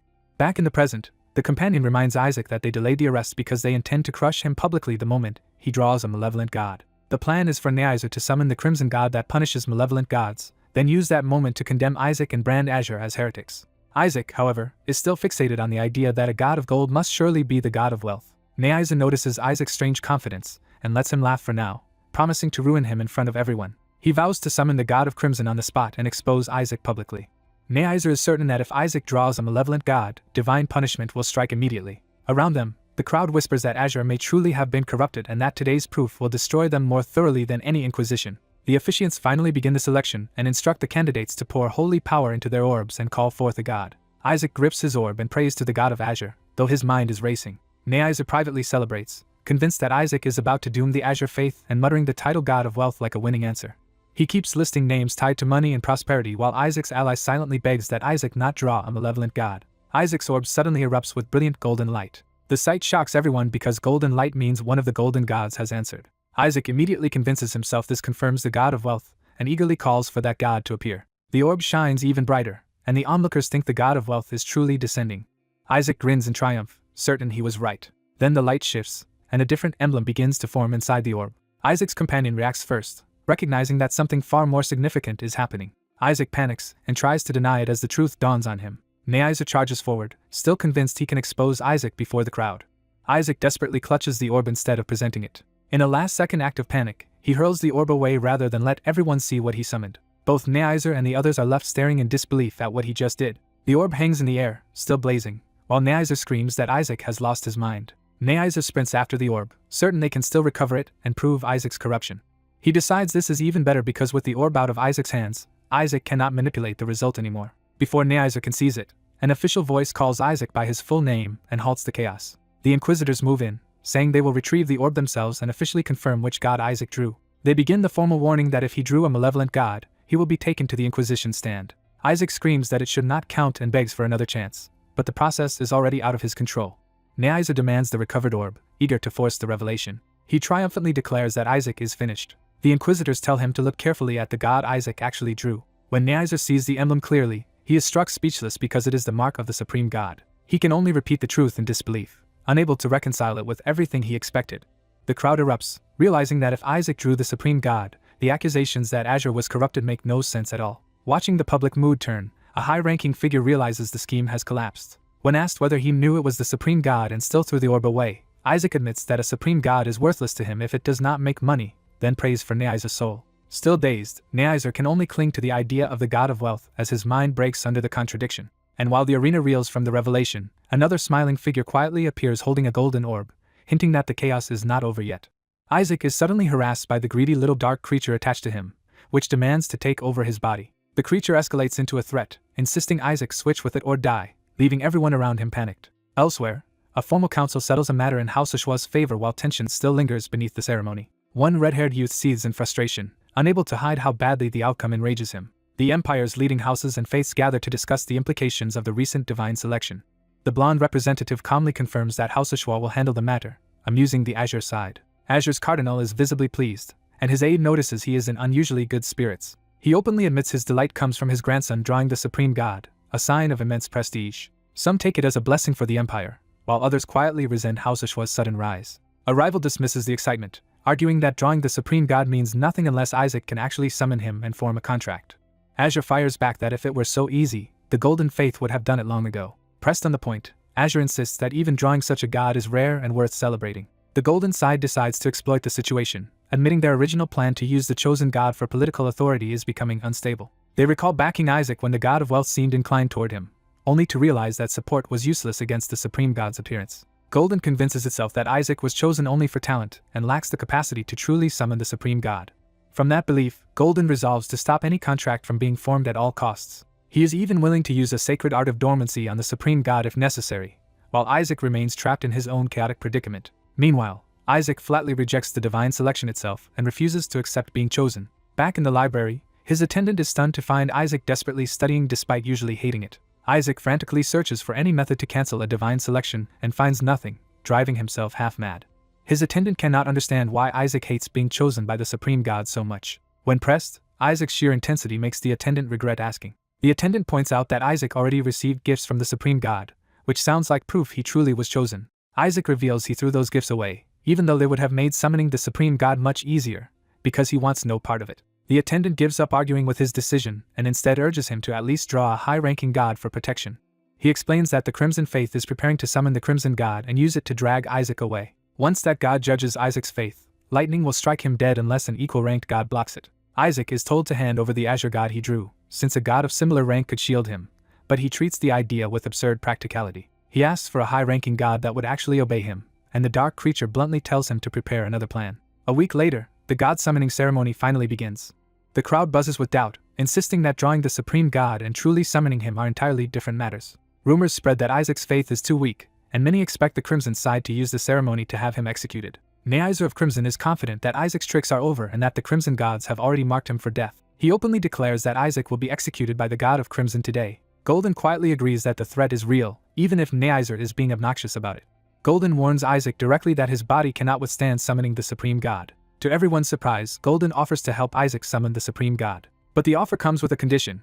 Once the summoning is done, Isaac must be handed over to the Golden Faiths. Azure's side tries to reject the bargain, but Isaac immediately pays attention. The moment Golden offers the god of wealth in exchange, Isaac is ready to accept on the spot. Azure grudgingly admits the deal has merit, since the god of wealth could also block Crimson's attack. He adds that without Golden's help, Isaac might die during the summoning itself. Azure frames the choice as saving a child's life, even while Isaac is literally trying to bite his way free from being restrained. When Azure leaves the decision to him, Isaac instantly agrees. The bargain is struck, and Golden praises the choice just as a messenger rushes in.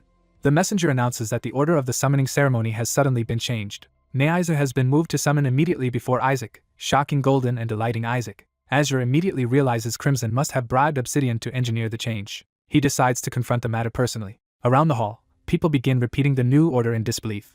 Observers quickly understand the implication. Crimson intends to execute Isaac before he can act. Azure heads straight for the Obsidian Cardinal, and the crowd assumes he is going to protest. Instead, he finds Obsidian already dealing with Crimson's side. The pretense of righteousness collapses the moment a chest is opened. Azure shamelessly offers a larger bribe in gold and demands the order be changed again. The crowd is stunned that Azure's Cardinal is bribing Obsidian so openly, though they assume Obsidian would never accept something so blatant. Obsidian calmly says the offer is worth considering, leaving everyone speechless. Isaac desperately tries to stop his grandfather from disgracing Azure further. He begs Azure not to do something so corrupt in the faith's name. Nearby onlookers praise Isaac's moral outrage as proof he has the temperament of a future pope. Isaac ruins the moment by shouting that if Azure had that much money, it should have been given to him instead. Azure then justifies the bribery by claiming he is protecting the weak, exactly as Azure doctrine demands. A witness challenges whether the leader of Azure can really betray his own teachings like this. Azure answers by redefining the doctrine to suit himself, saying Azure exists to protect the small and weak. He insists that protecting the frailest child in his house fulfills that doctrine perfectly, no matter how absurd the logic sounds.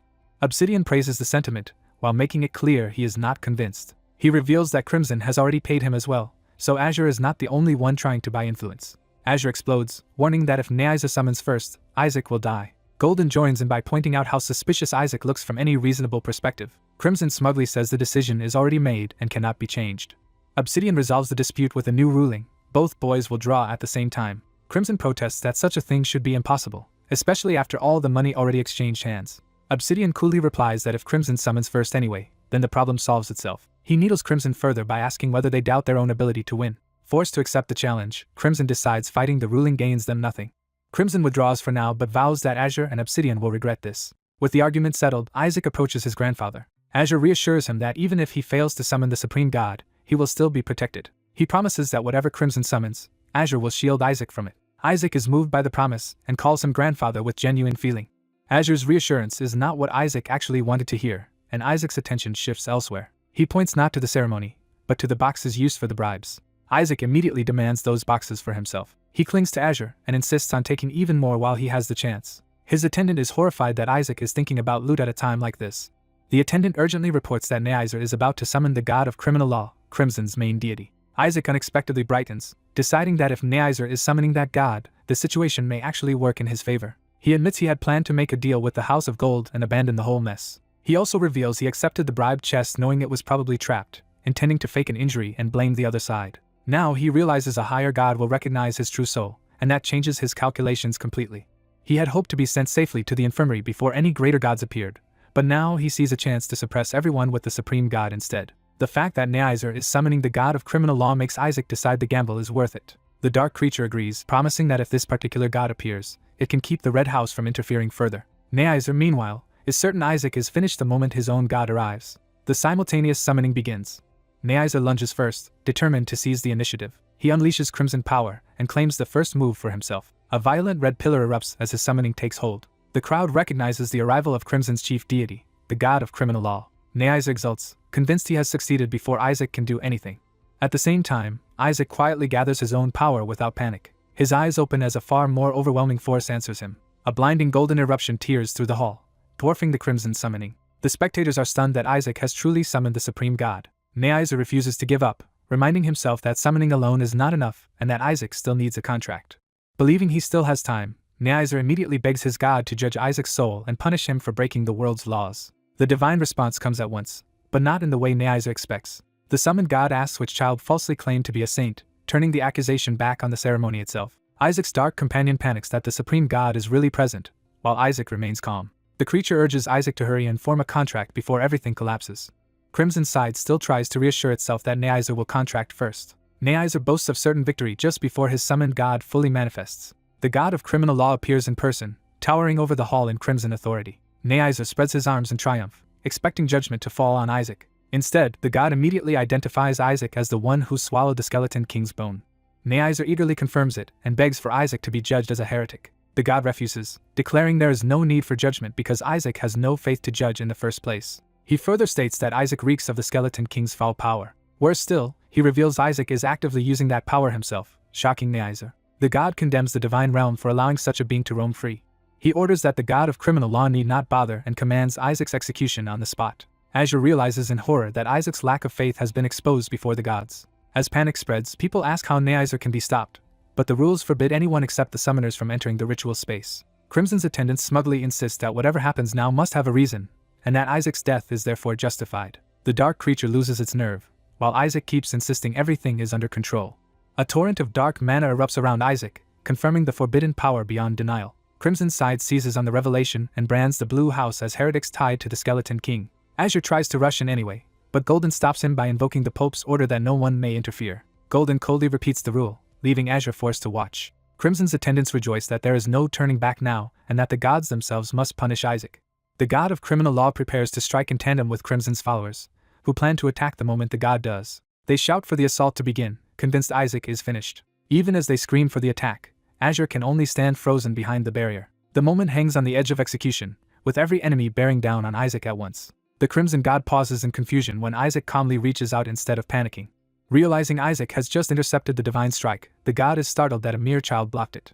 Isaac smiles as if he has finally found the opening he wanted. He abruptly turns his power on the true threat and declares that this ends now. A surge of dark force blasts outward and hurls the Crimson side into chaos. The hall is flooded with dark mana, and the onlookers recoil as the forbidden power becomes undeniable. Crimson's own people scream that Isaac is using dark mana and that the blue house is tainted by the Skeleton King. Azure tries to intervene despite the consequences, but Golden warns that helping now will brand him a heretic too. Azure no longer cares about appearances and refuses to stand by while Isaac is killed. Isaac remains eerily composed in the middle of the storm while everyone else panics around him. The Crimson Assault crashes down toward him, forcing Azure to shield himself from the backlash even from outside the ritual space. Crimson's attendants celebrate, convinced the exposure of Skeleton King mana guarantees divine punishment. The god of criminal law joins the attack, deciding to strike Isaac at the same time as Crimson's followers. Crimson's side eagerly coordinates with the god, urging the blow to land together. They give the final order to attack, fully expecting Isaac to be erased. As the command echoes through the hall, Azure can do nothing but watch the killing blow descend on Isaac. As the ritual stalls, the onlookers panic and wonder whether the summoning has gone wrong. The red god senses something impossible unfolding and breaks into a tense sweat. He realizes the result defies everything he expected and refuses to believe it. The being they tried to call takes pleasure in that disbelief. The blonde boy reveals himself as an old enemy and openly threatens the red god. The red god descends to confront him directly, treating the child as the true danger. Even face to face, the red god keeps insisting this outcome should not exist. A sudden realization hits him and turns his disbelief into alarm. He discovers the boy is protected inside a barrier, which means punishment cannot reach him. The others outside understand that the barrier is blocking divine judgment and keeping the boy safe. The red god tries to break through with force, but the barrier holds. The boy mocks him for being exactly the same as ever. In response, the red god prepares a stronger divine technique. He closes in and taunts the boy for still needing to act personally. The red god launches soul search, aiming to seize or expose the soul inside the child. But the attack is interrupted before it can take hold, shocking him. The boy is equally startled as another presence suddenly appears beside him. A skeletal spirit manifests and greets the red god like an old acquaintance, revealing the Skeleton King is present after all. The red god desperately repeats soul search, but the newcomer dismisses the attempt with contempt. He cannot understand why the Skeleton King is here when the binding was supposed to trap him inside a bug. The contradiction pushes the red god into outright panic. The Skeleton King explains that only a clone was sent through his servants, making the red god realize he has been fooled. Furious, the red god warns that the Skeleton King will die if he stays in that fragile child body. The Skeleton King answers that death is not enough to stop him, and that he intends to reclaim the body for its rightful owner. He reveals he came prepared with potions and mocks the idea that a mere god could interfere with the Supreme's chosen vessel. That claim stuns everyone, because it means the Supreme selected the Skeleton King. The red god immediately decides this is beyond him and thinks of reporting it to higher powers. The Skeleton King calmly turns that admission against him and points out that the failed binding already proves his case. He reminds the red god that the binding was made by the god's own son, making the failure even more damning. Then he coldly invites the red god to go ahead and report the disaster. He presses harder by asking whether punishment in the heavens is shared collectively, implying the red god's whole side will suffer. The threat deepens when he notes how entertaining it would be if the higher gods heard what happened here. He spells out the consequences. The red god could lose any hope of advancement, and might simply be executed by those above him. Cornered, the red god tries to de-escalate and asks what the Skeleton King actually wants. The answer is simple and shocking: he wants a contract. The red god hesitates, unable to believe what he is hearing. When the Skeleton King casually signals agreement, the red god blurts out his disbelief. He cannot accept the absurdity of a demon lord trying to contract with a god, then realizes the boy is technically a priest now, which makes it even stranger. Trying to understand the rules, the red god asks for the boy's current name. When he hears Isaac Joshua, he realizes the vessel belongs to one of the 5 great heavenly bloodlines. The Skeleton King uses that fact to trap him further, arguing that the red god can neither kill him nor safely report him, so a contract is the only option. Pressed for his true intentions, the Skeleton King claims he only wants to live an ordinary life in a healthy body. He insists he would never surrender such a body after suffering under a curse for so long. Then he twists the red god's earlier concern about faith into gratitude, pretending the situation now favors a contract. He even thanks the red god for helping put him into this body and treats that blunder as a basis for cooperation. He argues that the red god needs him too, because a human body weak to gods lets him hide instead of openly declaring himself the Skeleton King. He promises to live quietly as a human, but the red god immediately recognizes the lie. The Skeleton King admits his version of quiet living means killing gods, reclaiming what is his, and reaching transcendence. He adds that once he reaches that goal, he intends to destroy everything anyway. To do that, he says he needs an informant inside the world of the gods and plans to use the Supreme as leverage against the others. The red god reflects that the Skeleton King always wanted a body capable of dying, and now understands why he is so attached to this one. Even so, he refuses the contract on principle, because the red god can only contract with members of the Red House. The Skeleton King answers with a deceptively mild prompt for him to think it through. The red god warns that provoking him would be dangerous. He reminds the Skeleton King that he knows exactly how destructive the red god can be when enraged. The Skeleton King counters by threatening to self-destruct again, using his own death as a weapon. That threat works immediately, because the Red God is still dealing with the aftermath of the last explosion. Forced to choose survival over pride, the Red God starts wondering why the vessel had to be a Joshua in particular. He asks one last time whether the Skeleton King truly means to live quietly, and gets a measured yes. The Red God falls silent, weighing the risk. Before he can decide, the barrier around them begins to crack. The protective dome shatters, exposing the confrontation to everyone in the hall. A red priest immediately misreads the scene and announces that a god has stripped the Skeleton King of mana, making capture possible. The order to seize the heretic spreads at once. The Red faction rushes in, convinced they can finally arrest Isaac. Isaac responds by acting weak and unstable, luring them closer. He doubles over as if the summoning has left him vulnerable, confusing the attackers. Then he flashes the fresh red contract mark on his hand, stunning the nearest priest. With open mockery, he announces that he has stolen their god and dares them to object. The blue side is left speechless, unable to process that the Red God just contracted with the priest of blue. The Red priests scramble for an explanation and convince themselves Isaac must be using the Red God only to block a later summoning of the Supreme. They escalate that theory into a full accusation, calling him a lunatic who plans to hold the Red God hostage. Others focus on the deeper humiliation. The Red God chose a child of blue over a child of red, which makes Isaac's faith look stronger than the Red successors. That implication enrages the Red successor, who sees it as a direct insult to his standing. The crowd begins openly questioning whether Isaac was ever a true heretic at all, and the Red House starts losing face in public. The Red successor suddenly finds the chaos amusing for a very different reason. He reframes the scandal as theft, accusing Blue of stealing the Red House's god. He insists the cross-house contract must be a mistake and expects it to be undone. But the Blue Patriarch refuses to help, asking why Blue would annul a result that benefits them. He declares that the Pope must honor all 5 faiths equally and bluntly says his own grandson has already taken the Red God. The Red successor realizes Blue is going to exploit the situation instead of apologizing. The Red side protests that a Joshua taking another house's god is absurd, while Blue calmly prepares to walk away with the advantage. When the Red priests demand Isaac back, the Blue Patriarch answers with their own doctrine that everything happens for a reason. He throws the Red side's words back at them and treats the outcome as divine will. The scene shifts to Joshua Major Capital, where the political fallout is already spreading. In private, Isaac's ally scolds him for provoking the Red priests when Blue is already short on support. Isaac, however, is focused on the one man he now sees as the real problem. Back in the hall, the Red God hangs in uneasy silence over the ruined ritual site. He quietly warns Isaac to be careful, because discovery by the higher gods would be disastrous for both of them. He also warns that Isaac's current body was carefully made but has a short lifespan as a trade-off. Then he reveals there were multiple saint candidates prepared for this very reason. He offers to move Isaac into a new body if needed, and immediately suggests the Child of Red as the best choice for any future contract. Isaac instantly understands that a red vessel would bind him more securely to the Red God. Instead of being tempted, he realizes this body is even more valuable than he thought. He points out that the Red God would not be trying to switch him if this vessel were not exceptional, and the God grudgingly admits Isaac has seen through him.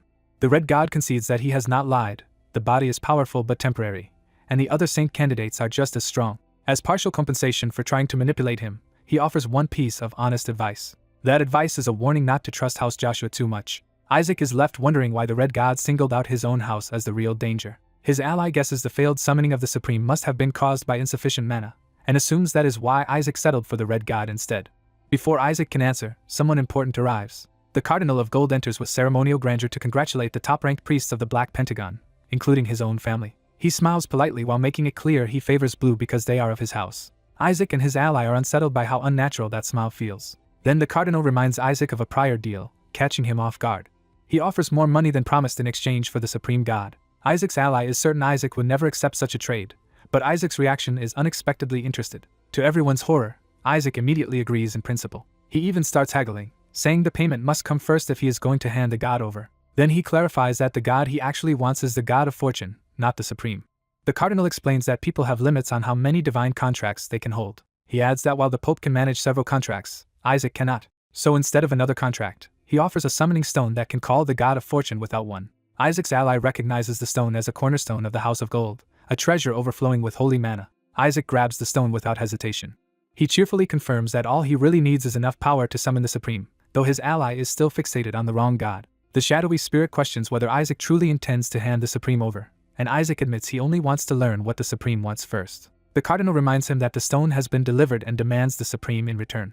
Before he can finish, something interrupts him. A radiant female divine figure manifests behind Isaac and silently claims him with a new contract. Her power reaches for Isaac's hand before anyone can react. The Cardinal watches in shock as the contract seals itself. The nearby priests realize something impossible has just happened. Isaac sees the new mark and learns he has been contracted by the Supreme after all. Everyone confirms the mark is genuine and realizes Isaac now holds 2 divine contracts. Isaac himself is the most shocked, unable to understand why the Supreme chose him so suddenly. His ally instantly invents a story that Isaac planned this all along and secretly meant to contract with the Supreme after getting paid. Isaac furiously denies it, but no one is inclined to believe him. The other top priests conclude that Blue intended to deceive both Red and Gold from the beginning. As panic spreads, Isaac and his ally are suddenly racked by the pain of their contracts being forcibly challenged.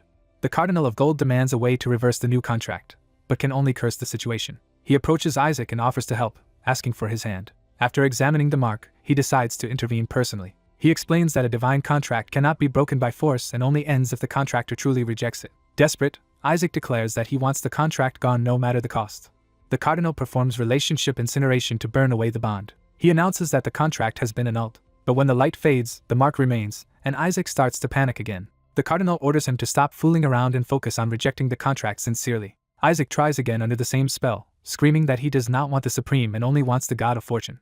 He begs the Supreme to leave and assumes that should finally be enough. When nothing changes, the Cardinal accuses him of playing games. Even the Shadow Spirit tells Isaac to give up, but Isaac insists something about this contract feels wrong and still wants the God of Fortune instead. The Cardinal, now openly irritated, says that if this were truly a mistake then Isaac should return the stone, and Isaac's ally agrees. Isaac makes a decision and addresses the Cardinal of Gold formally.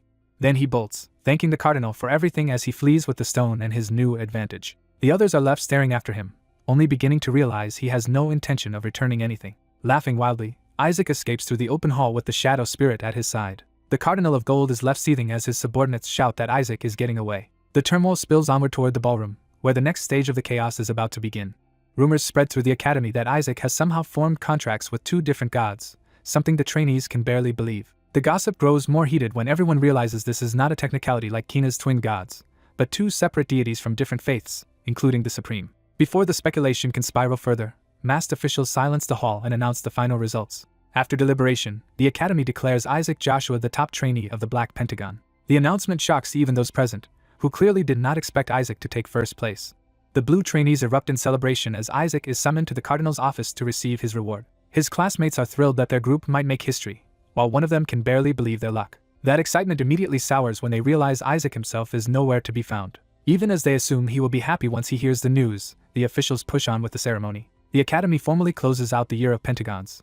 The trainees are told they will soon leave the academy, return to the world, and reconvene in 3 months for graduation and the New Year ceremony. They are also warned that earning favor with their seniors before graduation would be wise. That warning becomes clear when a group of intimidating upper-ranked priests arrives to inspect the trainees. The younger students immediately fear they are about to be harshly hazed. Whispers identify the blonde senior as the leader of the second-rank priests, and people suspect he has come because of Isaac. One of Isaac's friends is relieved Isaac is absent, fearing he might offend such an important figure. He decides he needs to find Isaac quickly and stop him from doing anything reckless. At the same time, Isaac is already sprinting through the halls while Red Cloak pursuers demand the return of a stolen stone. The commotion draws attention, and bystanders realize the notorious Isaac Joshua is causing trouble again. A watching senior immediately judges Isaac as crude and ill-mannered. Before he can finish insulting him, Isaac launches himself forward without hesitation. Isaac literally uses the senior's face as a foothold to keep moving. He accelerates away with holy magic, leaving the senior sprawled behind him. Isaac dismisses the outrage around him and keeps forcing his way through anyone in his path. The fallen senior is left bruised and humiliated while others wonder if Isaac has lost his mind. Even injured, the senior insists they stop worrying about him and focus on subduing Isaac. Before anyone can finish taking charge, Isaac pelts him with a flower pot and more debris from above. Still fleeing, Isaac complains about being chased so relentlessly while his pursuers struggle to keep up and identify his position. Back in the hall, Isaac's friend hears the shouting and realizes the disaster is exactly what he feared. The injured senior fumes that a mere trainee dared use his face as a stepping stone. He and the others convince themselves Isaac's arrogance comes from being treated like a saint candidate. Another senior tries to excuse Isaac as just a 10-year-old acting out. But the harsher faction decides that as Isaac's seniors, they now have a duty to correct him. The officials then explain the trainees' next assignment. They will temporarily serve royalty and receive requests directly from the Queen. Their coming mission will involve the Skeleton King, and their final graduation scores will depend on how well they perform there. The humiliated senior takes comfort in the idea that Isaac will fail badly without their help. He frames Isaac as a monster created by indulgence, and vows the seniors must force him onto the proper path. His lecture is cut off when Isaac abruptly stomps on his face again. As the senior collapses, Isaac's allies and pursuers alike are left stunned, and someone helping Isaac is accused of being his accomplice. The helper casually brushes off the accusation and moves on. That single response leaves everyone else reeling in disbelief, while one silver-haired trainee seems entertained by the chaos. The silver-haired boy breaks into a grin, clearly enjoying the spectacle. Isaac cheerfully calls back that they can settle things on graduation day and keeps going. The season's events are framed as only the beginning of even greater destruction to come. A preview hints that a mysterious woman will devote herself completely to her master in ways priests cannot even imagine, horrifying the people around her.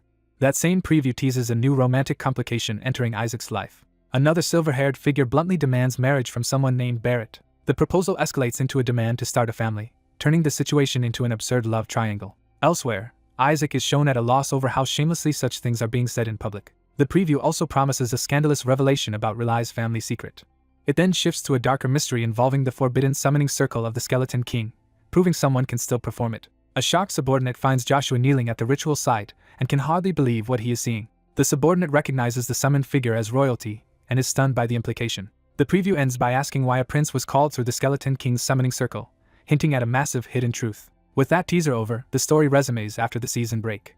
The new chapter opens peacefully in a forest, far from the Academy's chaos. A voice calls out to begin a private reckoning. Isaac confronts the small dark spirit beside him, suspecting it was responsible for the earlier disaster. The spirit angrily confirms it, accusing Isaac of stealing the god of justice from his master, reclaiming the supreme god meant for gold, and then stealing gold's cornerstone stone as well. It lays out how Isaac's thefts triggered the priest's pursuit and the uproar in the academy. Hearing the accusation, another trainee nearby reacts in baffled disgust. The scene flashes back to the academy attack, where blue blasts struck the main priests of the Sanctus Sedes and threw the hall into panic. Isaac explains that the church later dismissed the incident as a failed holy spell, but he knows it was a deliberate attack. The Skeleton King himself appears before Isaac and apologizes for exposing himself so openly. He admits he could not restrain himself after hearing the clergy slander Isaac and watching them try to attack him. Isaac accepts the explanation without much surprise. The Skeleton King then reveals he is dying no matter what happens next. Isaac quickly realizes the Cardinal's strike left him with a fatal wound. Even while collapsing, the Skeleton King apologizes for showing Isaac such a pitiful end. As a final gift, he offers Isaac a memory stone containing his last legacy. He explains that decades spent as a slave of the Holy Empire allowed him to gather many of the Empire's secrets, all stored inside the stone. He says repaying Isaac's grace is his greatest honor, and since he cannot escape the Empire, he intends to die here. He even suggests that if Isaac calls the clergy, Isaac can claim credit for subduing one of the 14 demons. Instead of accepting that, Isaac calls on Justice, the god he contracted, and orders it to appear. When Justice manifests, Isaac immediately asks why it failed to seal the Skeleton King's child before losing control of the situation. He then demands something far stranger, that Justice change the Skeleton King's nature. Isaac bluntly orders the god to turn the undead demon into a human. Justice is appalled by the request, but Isaac refuses to back down. He argues that if Justice can impose punishments and twist bodies, then altering the laws of nature should also be within its power. Isaac pushes the logic further, saying that making an undead being capable of feeling pain as a human would itself be a fitting divine punishment. Justice reluctantly admits that such a punishment is indeed possible. The god remembers that the Skeleton King is no harmless servant, but a deadly aide and assassin who has killed countless servants of the gods. Justice protests that this demon was only containable because he was undead, and turning him human could let one of the 14 demons escape. Isaac counters by threatening the demon's child, forcing Justice to choose between obedience and disaster. Justice tries to call Isaac's bluff and warns him he is about to die anyway, but Isaac calmly suggests he can always escalate the matter. When Isaac says he will take the issue to the Pope, Justice immediately falters. Isaac leans into the threat with manic intensity, making it clear he is willing to drag everyone down with him. Justice panics, realizing Isaac is reckless enough to follow through. The god concludes that Isaac's insanity makes him genuinely dangerous. To protect the demon's child, Justice finally gives in. Isaac forces the god to confirm the exact terms before allowing the transformation. He also warns Justice not to touch the child, backing the threat with holy power of his own. Once Justice submits, Isaac reaches out to begin the punishment. He invokes a divine sentence of humanification upon the Skeleton King. The spell strips away the demon's immunity and condemns him to feel pain as a human. Isaac sets the condition for that human existence as the magic tears through the Skeleton King's body. The transformation violently remakes the demon in a storm of red power. Isaac is pleased, believing this new form will help the former demon avoid detection by the clergy and become useful to him. He starts to praise his new personal butler, only to be interrupted by a sudden realization. The transformed figure is revealed to be someone named Shabnak. Isaac blurts out his shock that Shabnak was actually a woman all along. Shabnak, newly human and newly female in appearance, quietly accepts that identity. Isaac admits he never expected this outcome and asks whether the transformation feels wrong, but Shabnak only remarks that feeling sensations at all is strange. Shabnak quickly regains focus and warns that her identity must remain hidden, especially from Isaac's powerful grandfather and the Joshua faction that wants the Skeleton King destroyed. Their discussion is interrupted when Isaac's frantic friend finally catches up to them. He demands to know where Isaac vanished to, and Isaac casually claims he ran off to protect the cornerstone. The friend reports that the palace is in chaos after a terrorist attack and that the priests are hunting the culprit. He adds that Isaac is now being targeted by hostile second-rank seniors, who want to send him alone on a dangerous imperial commission without even telling him the mission in advance. Isaac immediately proposes solving that by teaming up with his friend, but the friend explains he is already assigned elsewhere, and the mission Isaac has been saddled with is to find the Skeleton King's spy. Shabnak dismisses the official story as nonsense, noting that someone was supposedly trying to summon the Skeleton King inside the imperial palace itself. The friend says they did identify a suspect, but the higher-ranked forces were crushed so badly that even apprentices are being ordered into the hunt. He reluctantly offers to help if Isaac begs, only for Isaac to say he already has someone else in mind. Isaac presents Shabnak beside him as if the matter is settled, nearly giving his friend a heart attack. The friend is stunned that Isaac has suddenly appeared with a beautiful woman and immediately suspects trouble. Isaac improvises a cover story that he rescued her from a demon during the earlier chaos and that she was just an unlucky bystander. He adds that she insisted on repaying him and has been following him ever since, begging his friend not to make saving people even harder. His friend remains suspicious, worrying that this unknown woman might know Isaac's family background and be trying to get close enough to abduct him. Shabnak calmly answers that she only came to serve Isaac, which leaves the friend fixated on the word master. He demands to know who she is and where she comes from. Shabnak answers with complete seriousness that she is Isaac's slave. The friend can barely repeat the word, horrified by what he thinks he just heard. As Shabnak starts elaborating on her devotion, the friend explodes and grabs her, accusing Isaac of losing his mind and forgetting he is a clergyman. He insists Isaac is part of the main family and destined for an engagement, so bringing in a slave woman would cause a scandal and must stop immediately. Shabnak responds that all she wants is to bring Isaac's soul complete relief. She says Isaac has marked her so deeply that she cannot leave him even if she wanted to, and she asks to remain by his side. The friend is so overwhelmed that he can only shout Isaac's name in disbelief. He struggles to process the situation at all. Unable to handle it, he calls for Isaac's grandfather to intervene. The scene shifts to the Joshua estate in the imperial capital, where the family must now deal with the fallout. Isaac's uncle is already shouting before the discussion even begins. He berates Isaac for being far too young for a girlfriend and cannot understand what new problem has appeared. When he hears she is also calling herself a slave, he becomes even more convinced the situation is unacceptable. He declares that Isaac is too young, that no one knows who this woman is, and that he absolutely forbids any thought of marriage. Isaac tries to calm him and explain that this is not a romantic matter. He argues that his apprenticeship is ending and that his future duties will take him far from home and into dangerous places. For that reason, he says he intends to keep Shabnak as an escort capable of protecting him. Shabnak politely introduces herself and asks to be called Shab, which only makes the family wonder if she is actually Isaac's girlfriend. She tries to reassure them, but her promise to devote herself to Isaac in heart, body, and soul only makes everything sound worse. Isaac's uncle and aunt fixate in horror on the mention of Isaac's body. The uncle's imagination runs wild as Shabnak confidently insists she can serve Isaac completely, even through the night if necessary. Her attempt to sound useful only deepens the family's panic. Embarrassed and exasperated, Isaac begs everyone to calm down and stop misunderstanding the situation. He finally issues an ultimatum. If they refuse to accept Shabnak as his escort, he will run away from home. That threat forces his uncle to stop and actually ask why Isaac is so determined. A more composed family advisor points out that if a boy as capable and ruthless as Isaac chose this escort, she must possess real skill. The advisor then greets Isaac warmly and familiarly, leaving Isaac wondering who this man is and why he is acting like family. Isaac's aunt explains that this is Sir Benjamin, the Joshua family's financial advisor. The moment Isaac realizes Benjamin manages the family's money, his entire attitude changes. He instantly throws himself into an exaggeratedly respectful greeting, treating the money man like a beloved uncle. Isaac cheerfully flatters his uncle and tries to make a warm first impression. While Isaac plays the agreeable grandson, the adults decide the woman he brought should be tested before anyone accepts her. His confidence falters when he is suddenly summoned by the family patriarch himself. At the Sepid estate, another branch of the conflict is already unfolding behind closed doors. A red-haired subordinate is condemned as a disappointment before he can even defend himself. His superior accuses him of forgetting the true nature of the god of justice and of mishandling a crucial summoning. When pressed, he insists he never abandoned that god and is forced to explain why Isaac ended up contracting the very deity meant for him. He swears the god vanished on its own and then chose Isaac instead, leaving him with nothing to reclaim. That answer makes his superior suspect the god was compelled to choose Isaac for a deeper reason. He concludes the choice must be tied to Isaac's soul and begins to wonder whether Isaac may truly be the saint. If Isaac really is that important, hostility toward the Joshua family would be a mistake, and an alliance becomes worth considering. He sets aside personal irritation because without the god of justice their larger plan, and their hunt for ancient treasures cannot continue. The subordinate realizes the situation has become far more dangerous than he expected. Desperate to fix his failure, he offers to steal the god back from Isaac. His superior warns him there is no time to waste because Joshua's eldest son, contractor of the god of punishment, will soon return. That news terrifies the subordinate, who knows that man would kill both him and Isaac if he learns what happened. Instead of open theft, he is ordered to get close to Isaac before that brother returns. The reason is simple. The god of punishment fiercely protects the god of justice and will not forgive their blunder. So the subordinate is commanded to stay in Isaac's favor and quietly extract information while recovering the lost god. The order becomes even more humiliating when he is told the best way to do that is to become Isaac's servant.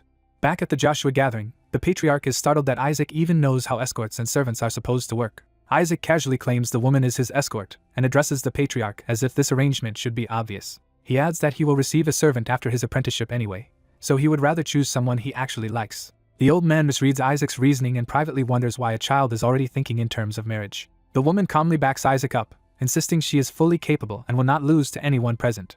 The family members bristle and compete for the right to expose her, but the patriarch takes control of the test himself. He declares that if she passes his trial, she will be formally accepted into the household. He raises the stakes further by promising her a rank 1 knight certification if she succeeds. That reward shocks everyone, but the patriarch justifies it as repayment for the glory Isaac brought Joshua and the blow dealt to Sepet. When his son protests that the reward is absurd, the patriarch threatens to strip that son's standing and give it to Isaac instead. Isaac is thrilled that his scheming seems to be working even better than expected. As the patriarch begins the test, the others still try to intervene. He silences them with a single refusal and moves first. The patriarch personally takes the role of examiner, stunning the room. Isaac panics because the patriarch is far too strong, begs for a lesser test, and tries to push the danger onto his uncle instead. The patriarch rejects that immediately, arguing that anyone entrusted with his grandson's safety must withstand even a cardinal. The woman reassures Isaac and accepts the challenge without hesitation. The patriarch attacks at once, aiming to end the matter with overwhelming force. His strike crashes down with enough power to destroy the floor if it lands cleanly. Isaac cries out in alarm, fearing she is about to die. To the patriarch's surprise, his blow does not connect as expected. She blocks the attack cleanly, stopping a strike that should have crushed her. She remains composed, revealing that the patriarch's opening move was nowhere near enough. The clash erupts into a violent burst of blue force that tears through the hall. Isaac's uncle can hardly believe she parried the patriarch so easily. Even while exchanging blows, the patriarch starts questioning what kind of person Isaac has brought into the family. He cannot understand why someone of her level would willingly follow Isaac at all. As he reassesses the fight, he realizes she blocked a lethal strike he aimed at her vitals despite his own status and restraint. That impossible result forces him toward a darker suspicion. He begins to wonder if she is not human at all, but a demon in disguise.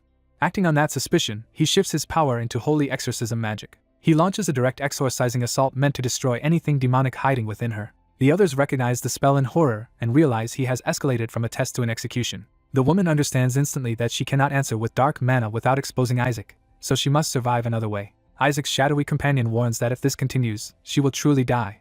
She counters with pure physical force, striking through the patriarch's holy attack instead of meeting it as a demon would. The patriarch answers with an even larger wave of exorcism power to purge her completely. His son demands to know why he suddenly used demon-killing magic, and the patriarch orders everyone to drive her out because he is convinced she is a demon. The family is left stunned by the accusation and the abrupt turn of the test. The patriarch scolds them all for failing to suspect her sooner. Before anyone can even finish arguing, the fight explodes again. A violent red burst interrupts the exchange and throws the room into further chaos. Isaac and his hidden companion are baffled for a moment by the sudden shift. Isaac then reveals the simple truth the patriarch missed. He physically catches the patriarch's hand and stops the attack himself. With that intervention, he states plainly that the woman is human now, not a demon to be exorcised. The battle continues in a blur of blue and red force as the misunderstanding collapses. She presses the patriarch back with a brutal counterattack once Isaac removes the need for restraint. The patriarch fights on with murderous focus, still trying to force an answer from her. She answers his power with her own and meets him head-on. Their fists collide in a direct contest of strength that shakes the entire hall. The impact tears through the room and leaves both sides reeling from the scale of the clash. The family can only shout in panic as the estate is wrecked around them. When the dust settles, the patriarch is less angry than puzzled. He asks how she could have come through holy exorcism magic without a scratch. Isaac snaps back that there is nothing mysterious about it because she is human, making the patriarch's choice of spell indefensible. His son warns that using such magic on a human guest could have started a blood feud if this were any other family. Another relative agrees that a simple apology cannot smooth over something this serious. The patriarch's son demands to know what he plans to do now that he has nearly killed a guest and destroyed part of the estate. The patriarch's answer is practical rather than remorseful, and the damage is immediately counted in money. As punishment for the disaster, his official stipend is suspended for 6 months, which he accepts with grim resignation. Later, the matter is formally reviewed under the name Shab Roya. After investigating the woman, the family finds nothing overtly incriminating. Even so, the patriarch confirms he still intends to honor his promise and grant her the rank 1 certification. His son returns to the real issue and asks why holy exorcism was used in the first place, wondering if she was truly demonic. The patriarch admits he sensed no dark mana at all, which only deepens the mystery. He describes her as something his instincts read as both human and not human at the same time. Another relative argues that even a god peering into her soul would likely see only a human being. Still, because the patriarch's senses are legendary, the family cannot dismiss the possibility that she may somehow be tied to demons and targeting Isaac. Rather than expel her, the patriarch decides it is better to keep her close and watch her carefully. He also notes that Isaac bringing her into the family himself may be the most important clue of all. From his perspective, even a dangerous demonic connection could become proof of Isaac's strength rather than a reason to reject him. He hints that Joshua may need forgotten methods and secret arts if it wants to remain powerful. Then he abruptly tells Benjamin that this year's gathering of direct descendants should finally name a successor. That announcement shocks Benjamin, who realizes the succession question is at last being forced into the open. But the patriarch is not convinced Joshua is truly ready to choose, unless the answer turns out to be Isaac. He quietly entertains the possibility that Isaac may be the one who can finally break the curse hanging over the Joshua family. At the imperial palace, Isaac is being questioned again because he has ignored a previous request. He reveals that he was not ignoring them at all, but waiting to hear how much he would be paid to catch the Skeleton King's spy. The attendants are appalled that he hears an imperial order and still treats it like a negotiable contract. His companion is mortified by Isaac's shamelessness, but Isaac refuses to be intimidated. He argues that everyone is trying to exploit him for a deadly mission and expects him to risk his life for free. So he openly demands proper compensation from the imperial family before he lifts a finger. He then shares what he knows. The Skeleton King's spy is somewhere inside the imperial palace, and the enemy has already defeated multiple knights. Isaac insists that a mission this dangerous obviously deserves hazard pay and that anything less would be unethical. The Empress, amused rather than offended, takes a direct interest in the bold child before her. Isaac notices the Crown Prince resembles her little and learns the reason is that she is not his birth mother. That revelation tells him the Crown Prince rose from a consort's line, which immediately suggests deep tension inside the palace. His hidden companion jokes that the Empress might want the Crown Prince removed and that she seems interested in using Isaac for it. Isaac instantly identifies her as part of the Pontiff faction and wonders why that faction has not already eliminated her as she is so exposed. The Empress smoothly explains that the church mishandled the request and promises Isaac proper compensation for the danger. Once she frames it as a paid commission from the imperial house, Isaac happily agrees. His escort notes that the Empress's sudden warmth clearly began after Isaac contracted the god of justice, and Isaac credits his hidden companion's intelligence for helping him read her. Even while smiling, Isaac recognizes that the Empress is being far too obvious about wanting to use him. He concludes she intends to use his name and power to drag the Crown Prince down. His companion reasons that she has every motive to do so, since the Pontiff faction will be destroyed once the Crown Prince takes the throne. The Crown Prince's overwhelming strength is likely the only reason she has not already acted against him. The Crown Prince himself rejects the whole scheme, saying it is cruel to involve apprentices and not a matter for clergy to handle. The Empress receives that resistance with calm amusement. She dismisses his objection as childish jealousy, but confirms the Skeleton King's spy is indeed targeting the imperial family. She warns the Crown Prince that his own life may be in immediate danger. An older retainer then reports that cursed tools and summoning materials tied to the Skeleton King were found near the palace. The Empress presents this as proof that the Skeleton King intends to destroy the imperial palace itself, though Isaac privately has no interest in such grand ambitions. She adds that the Holy Dragon's barrier still protects the palace, while Isaac privately thinks the real reason nothing happened yet is simply that dealing with dragons is troublesome. To direct Isaac's work, the Empress hands over a record of suspicious servants within the palace. She asks him to use it to identify the culprit, flattering him as the genius chosen by the greatest god. She promises full repayment if he captures whoever is targeting the imperial family, and Isaac agrees before he can even finish haggling. His companion drags him out before he can embarrass himself further, while the Empress calmly says she will wait for results. Once outside, the companion scolds Isaac for nearly getting himself killed and for treating the imperial family like marks to be fleeced. Isaac ignores the moral lecture and fixates on the real opportunity. The Empress looks rich enough to exploit. He decides to get close to her and squeeze every possible reward out of the situation, leaving his companion wondering why the god of justice chose someone so shameless. A warning then stops them. They are told not to trust the Empress too much. The Crown Prince appears in person and warns that the Empress only wants to use the Joshua name for her own ends. He tells Isaac plainly that this game could cost him his life if he is careless. Even so, he sincerely hopes the Skeleton King's spy is caught, and Isaac eagerly promises success. Isaac loudly vows to stop the Skeleton King's return, while privately scoffing that the enemy has already returned long ago. That night, Isaac and his companion move into position near the suspected site. Isaac is certain the Skeleton King's follower will come to this area. He explains that the warehouse full of cursed and summoning items is too obvious, and therefore only a decoy. So instead of rushing in, he waits outside for the real culprit to reveal themselves by approaching the fake site. He tells his companion that anyone who understands the setup would know the true summoning location lies elsewhere. When asked how he knows so much about the Skeleton King's methods, Isaac cuts the question short and warns him to duck. A hooded figure appears exactly as Isaac predicted and heads for the warehouse. Isaac immediately declares that the culprit has exposed themselves. To his companion's shock, Isaac identifies the hooded figure as the Empress.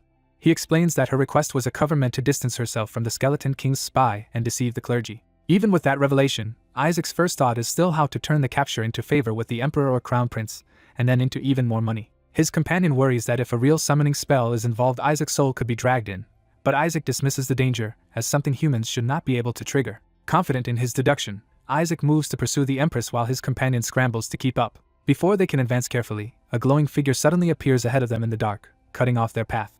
A blond young man senses something strange nearby and turns sharply toward it. He spots someone he recognizes as Isaac moving alone across the grounds and calls after him in confusion. Before anything can be clarified, the blond youth is dragged into a blazing summoning circle. He instantly realizes he has been caught in a genuine Skeleton King summoning spell and panics that someone actually managed to cast it. A hooded witness sees who was summoned and is stunned to recognize Joshua's son, the Crown Prince. The summoned boy is equally thrown off by being identified so precisely. The hooded man confirms the impossible sight in disbelief. The person inside the Skeleton King's circle is the Crown Prince. An uneasy silence falls as both of them reassess the danger of what this means. The blond boy frantically wonders how a real circle was activated when he had spread so many fake ones around. He remembers that the spell is his own design, one he taught skeletons to use only in extreme emergencies, and cannot believe they remembered it. The hooded prince jumps to the obvious political conclusion that the Skeleton King's spy must therefore be the Crown Prince himself. Trying to recover, the blond boy awkwardly pretends this is just a routine patrol encounter. He pushes the prince to accept that explanation and ignore the summoning, but the prince is not fooled. The blond boy tries to end the conversation quickly and act as though nothing happened. Instead, the prince presses him on the real issue and demands to know why he emerged from the Skeleton King's summoning circle at all. The blond boy reasons that the answer should be obvious because his saint candidate master had once been summoned by the same spell, yet he is baffled that humans can use a version he modified for demonkind. His shadowy familiar explains that only someone who knows the skeleton language and is loyal to their master should be able to use that spell. That makes the prince look even more suspicious, because such conditions imply he is somehow devoted to the Skeleton King. The prince ignores the implications and asks the key question again. Why was the blond boy summoned? The blond boy offers absurd excuses, and the prince dismisses them as worthless lies. He finally points out the contradiction directly. It makes no sense for the Empire's crown prince to secretly serve the Skeleton King. The two stare each other down, each waiting for the other to yield first. The prince decides this conversation is too dangerous to continue there and orders them to relocate. They move to the crown prince's palace, where the blond boy sits across from him under close watch. The blond boy scoffs at the idea that this prince could truly be tied to the Skeleton King. The prince's pure life force only deepens that contradiction, making him seem impossibly holy. The blond boy suggests it would be safest for both of them if the prince simply pretended he had seen nothing. But the prince remains fixated on the same mystery and asks again why the blond boy appeared. The blond boy starts noticing something else instead. The room itself feels wrong. He looks around and realizes the prince's chamber is filled with skeleton-themed decorations. The collection extends to books, diagrams, and occult materials tied to skeletons and summoning. There is even a grand portrait glorifying the Skeleton King. The blond boy is horrified by how obsessive the prince's interest has become and jokes that this is closer to stalking than admiration. The prince tries to return to the official matter of witnesses and exposure, but the blond boy keeps dragging the conversation back to the prince's obsession. The prince starts to protest, then hesitates as the blond boy's suspicion sharpens. The blond boy bluntly asks whether the prince himself is the Skeleton King. For a moment, the prince seems almost hopeful at the possibility. The blond boy immediately rejects that idea as ridiculous and scrambles to explain his appearance another way. He claims the circle probably reacted to the fact that he once ate one of the Skeleton King's fingers, making him a suitable target for the summon. The prince accepts the explanation outwardly, though his tone suggests disappointment. When asked about the room, the prince admits it actually belongs to his younger sister, who is fascinated by the Skeleton King. He says he only summoned the target to judge whether her admiration was safe, though the excuse is transparently weak. Seeing a chance to end this, the blond boy proposes a deal. He will overlook the prince's suspicious behavior if the prince keeps quiet about the summoning. The prince agrees that neither of them benefits from attracting the Vatican's hostility. He adds that the church would react badly if they learned both of them use magic. The blond boy is caught off guard and asks what the prince means by that accusation. The prince reveals he has suspected the blond boy for years, ever since an incident with a bishop a decade earlier. The blond boy is jolted into remembering that old event. The memory returns to the prince as well. He had witnessed it as a child. Back then, the blond boy had violently beaten a bishop while still a baby. The prince realized even then that magic had been involved. Back in the present, the prince faces him with quiet certainty. He explains that the royal family carries the holy dragon bloodline, whose eyes can distinguish demons. The blond boy realizes the prince inherited that power strongly, and may have been searching for someone like him all along. His familiar recalls that such eyes could complete a magic the master once failed to finish.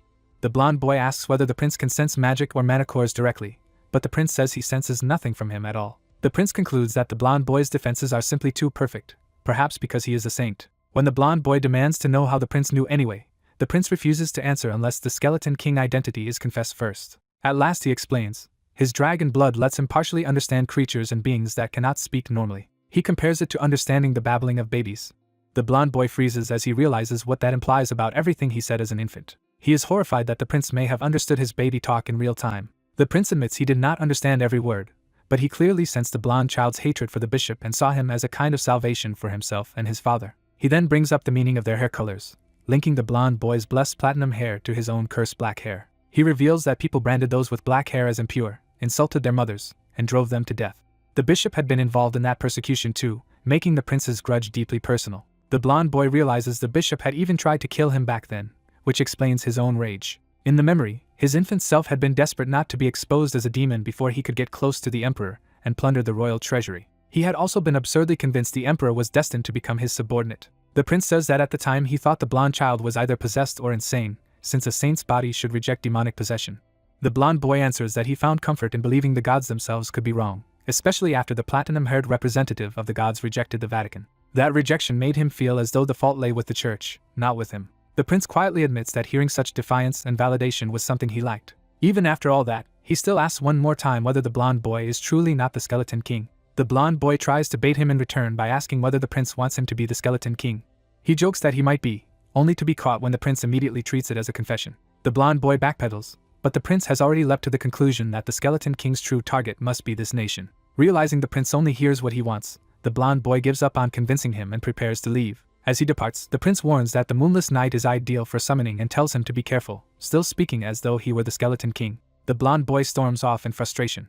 His familiar notices he is in unusually high spirits despite the chaos. He admits he is amused that the crown prince turned out to admire the Skeleton King so much. He starts considering whether he can manipulate the prince by pretending to speak on the Skeleton King's behalf once the prince takes the throne, though his familiar warns the prince is too sharp for easy tricks. The familiar reminds him that being summoned was genuinely dangerous, but the blonde boy insists the encounter was still useful. He has now confirmed that a saint's body and soul are fused tightly enough that soul separation holy arts likely will not work on him.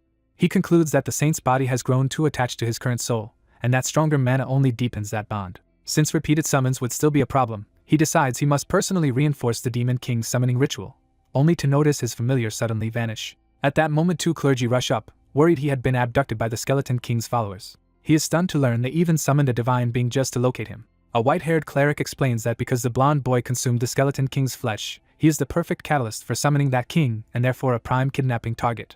Another cleric urgently adds that the god of blue warned the palace was in danger. They say the god of light is trapped because of the Skeleton King, and insist they must capture the Skeleton King's followers and rescue the god. The blonde boy is alarmed by the sudden warning and the claim that the god of light has been trapped. Before he can process it, all three sense a terrifying presence descending nearby. The clergy identify it as a demon summoning and are shaken by its scale.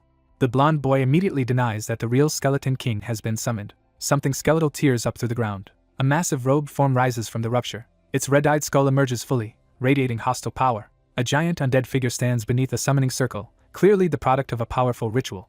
The clergy panic and announce that the Skeleton King has been summoned into the empire. They treat the arrival as a demonic invasion of Holy Land and brace for disaster. The blonde boy knows they are wrong and tries to correct them. He identifies the creature for what it really is, not the Skeleton King, but a mutant giant skeleton. His familiar realizes the ritual is actually a Demon King's summoning circle that still requires holy arts to activate, meaning the culprit must be a priest. The blonde boy recognizes the spell as one that forces the summoned creature to attack, and the clergy demand to know who the target is. The answer comes at once. The commanded target is none other than His Majesty the Emperor.